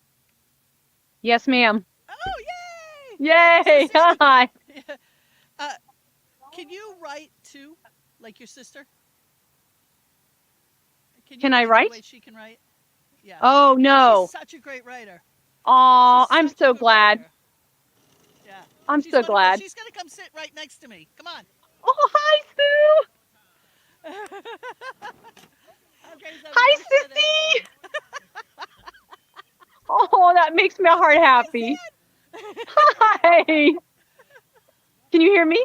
So what are you guys doing? Look at all your blankets. Tell us what's happening Yeah. out in Akron. Well, we just got set up, and right now they're putting luminaries on the blankets. So when it gets dark, it should be lit up. And there's going to be food and giving out some supplies. So we're really fortunate today. Bamba Socks provided Bamba Socks for all of our visitors at the memorial today. And Clean the World through an Amazon project is doing sustainable toiletries. We have soup and homemade cookies from the homeless charity and village. Our Greek Community Center and Annunciation Greek Orthodox Church is allowing us to use their space today. And so there's just a lot of hearts and hands coming together today to memorialize our friends that we've lost here on the streets. Oh, well, thank you. Now, you're Laren Campbell, and you're from the Homeless Charity and Village? I am. Laren? Okay, great. Now, do you guys have a number on your blankets? It looks like you've got a lot of blankets there. Pan over the blankets. Yeah, let's pan. You ready? Can you? Wow, look at those beautiful. Nice. Oh, those are nice. We get so excited about blankets around here. That's wonderful. And You know, I was wondering about a total. I'm sorry? How did you get involved? Oh, well, a year ago, Laren and I were at a small get together for at the homeless charity. And I looked at Laren and I said, "Hey, Laren, how would you like to do something next year?" And she goes, "Yep." And that's how it started, was that little meeting a year ago today. And then we've met multiple times over the year, trying to put some annex together until it culminated today. Man, we are so excited. You're our satellite. You're just amazing. Like when we came up with this idea a couple of years ago, we never thought we'd have wonderful people like you in Akron that were just going to pick up the baton and run with it. It's just so wonderful. Well, we appreciate that. We're really fortunate to be just a couple blocks away from one of our largest shelters, and we have a lot of tent encampments within walking distance of our location today. So we'll likely see a lot of our friends who are rough sleeping and who are out on the streets joining us tonight. Yeah, that's happened to us for the first time this year, where we've really been interfacing with people who are living on the street, and it's been heartwarming. It's been nice. We're not even. They're like, when I come back and get a blanket? And we're like, no, you can take a blanket now because yes, exactly. And blankets. It's cold out, right? It is, absolutely. And that's the plan, is for them to take a blanket home with them. Great. Well, we just love having you. Do you want to say anything to your sister? Hi, Sam. Hi. That's so cool. Nate's here. I'm such a child. Well, Merry Christmas to you guys. And Merry Christmas to you. Yeah, take care. We'll catch you in about 364 days. Great. Have a happy new year. Bye. Happy New Year. Okay, Happy New Year. I've got some people over there waiting for me. Diane, I think. Matthew's over there. Marcia Roscoe, I think, is over there, or they're moving behind me now. They're supposed to be over there. And we are going to have just a wrap up. And before that, though, I will just tell you a few things about homelessness. How's that? Because they are not set up over there yet. But the reason this came about, this probably is one of the most important stories, was in June of 2021, I was asked to speak at a graduation for people who had $0 and no ability to pay their bills, and they were being asked to go to money management classes, as though there was ever going to be a class that would allow you or teach you to make $700 or $800 or $900, pay your rent, buy all your food, and stretch. But these people are going to class to learn to stretch a dollar so that they can live in poverty better, which is just not possible. So I went to speak at the class, and when I did, I realized these people, most of them were disabled or had a certain disability, and they were living on a fixed income. And so one woman came up to me and she said, I love to crochet. I'd like to teach crocheting. I wish I could just crochet all day. And when I was walking home that night, I thought, well, God, that's not much to ask. There's got to be a way I can help her crochet all day. And I thought, instead of another candlelight vigil for Homeless Memorial, we will make blankets, and we'll get blankets out. So tonight's the night that we remember people who died on the street. I want to remember Alan Rigg, who died this year. Very, very dear friend of mine who I met because of his homelessness. And he's one of the people that we've lost this year, and that's the reason for this night. And locally, we've turned this into something different, because what we do now is we make blankets for people we haven't lost yet. And we hope that we make enough of a noise and make enough of an impression so the people in the great halls of justice, the great halls of the government, will hear about people in need and change things. So I am now going to toss this over to my friend Diane Nyland, Marsha Roscoe. I don't know where Matthew is, but I think he's a little tied up. But in the meantime, I'm going to join them over there, and we're going to let you know how you can help further, what you want to do. If you want to be part of next year, I think Diane has some exciting ideas, and we'll talk to you about those in just a minute. I'm going to get blamed for this. Yours, Diane. I'm getting blamed for what now? Well, we are wrapping up. Hey, Marcia, this has been quite a time, and how come I got to do all the work? You guys are so warm. Get in here. Day to remember. Body heat might be good. That or blankets. So yeah. So what a day this has It's been a been. great day. If you'd like to know how you can help or get a hold of any of the organizations that you've seen on here today, you can just contact us at the Charles Bruce Foundation. There's no dot, just charlesbrucefoundation.org or charlesbrucefoundation.com. Let us know which organization you want to know more about, and we'll reach back out to you and let you know. Or you can go to memorialblanket.org. Memorialblanket.org. That's the easier one. Yes. You Yeah. can find us on Facebook as well. Yep. Yeah, we're everywhere. Yes. We are everywhere. And Diane is she's hearus.us if you want to learn about the woman who made it so that kids across this country could not be denied access to school just because their parents didn't have a home. Well, I'll tell you what, there's some things I didn't know when I was doing it, but Yeah.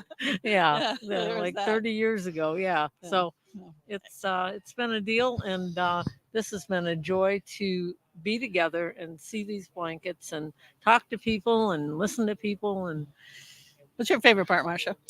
My favorite part today was interacting with folks that are unhoused, and they realize that they're seen and that they're heard and that we care. It really is the Christmas spirit. Yeah, that was something, wasn't it? it was. Edward, especially, he was just Yes. we exchanged numbers so that I could get him some video of him talking on the show. Oh, that's wonderful. And that's wonderful. He texted me back and said, "You just don't know how your day's going to turn out." Yeah, that's right. That's right. That's right. Like, wow, you're Yeah. an amazing Yeah. guy. Yeah. Yeah, you made my day. Yeah. Uproot, right? Uproot. We want to say thank you to Uproot. Yeah. These guys, you can reserve their amazing talent as a production company any day but December 21st, 2024. They're Yes. busy. We've already booked them for next year. I asked them if they travel, they would go on the road with us wherever we might be going. wherever that might be. Going Yeah. somewhere. We might yeah, tune in. Yeah, by that time we should be able to get to the moon, right? Really.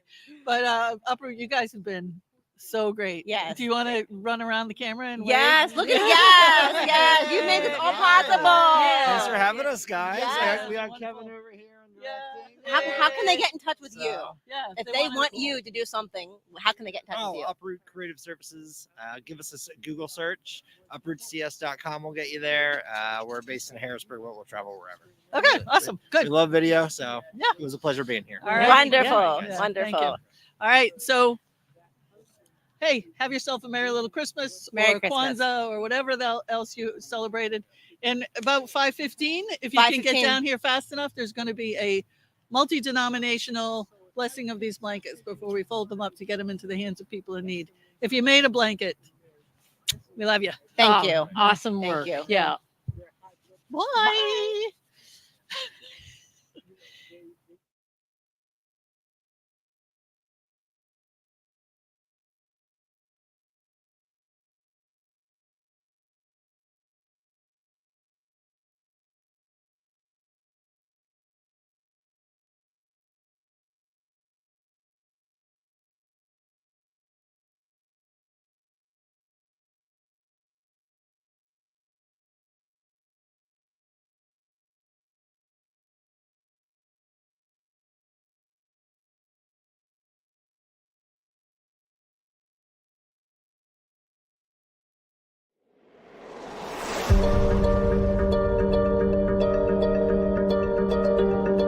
So we are on the road.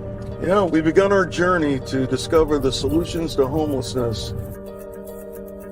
So your answer is to put these people in temporary spaces, right? That's not a solution. Society thinks shelters are a solution, but the shelters don't think they're the solution. And the people who stay in them actually think that they're the problem. We're just pouring money into the emergency response, $50,000 per person, and they've got nothing. Housing not only is the most effective solution to homelessness, it is the most cost-effective solution to homelessness. Housing First, the motto is housing and services. No, it's not. I promise you it is. No, it's not. The support services are what make the model successful. I wouldn't be alive if it weren't Housing First. What is the dysfunction? It's just a lack of partnerships, a lack of collaboration. Everybody can point the finger at one another and nobody takes full responsibility. You have to have everybody buy in. You can't just look at people who are on the streets right now. You also have to stop the inflow. It costs about half to build a building like this. It's no mistake that almost everybody in our system is Black, experiencing homelessness. This is actually the systems that founded this country working exactly as they were intended to prioritize wealth and safety and resources for white people while deprioritizing those things for people of color. Racism ultimately causes homelessness. There are homeless advocates who are challenging the system. Housing is a human right. There are progressive policymakers challenging the system. I remember what it was like to be cold in that car and to wonder if my kids were going to die in the middle of the night. And then there's the status quo that says, I ain't trying to see this shit go away.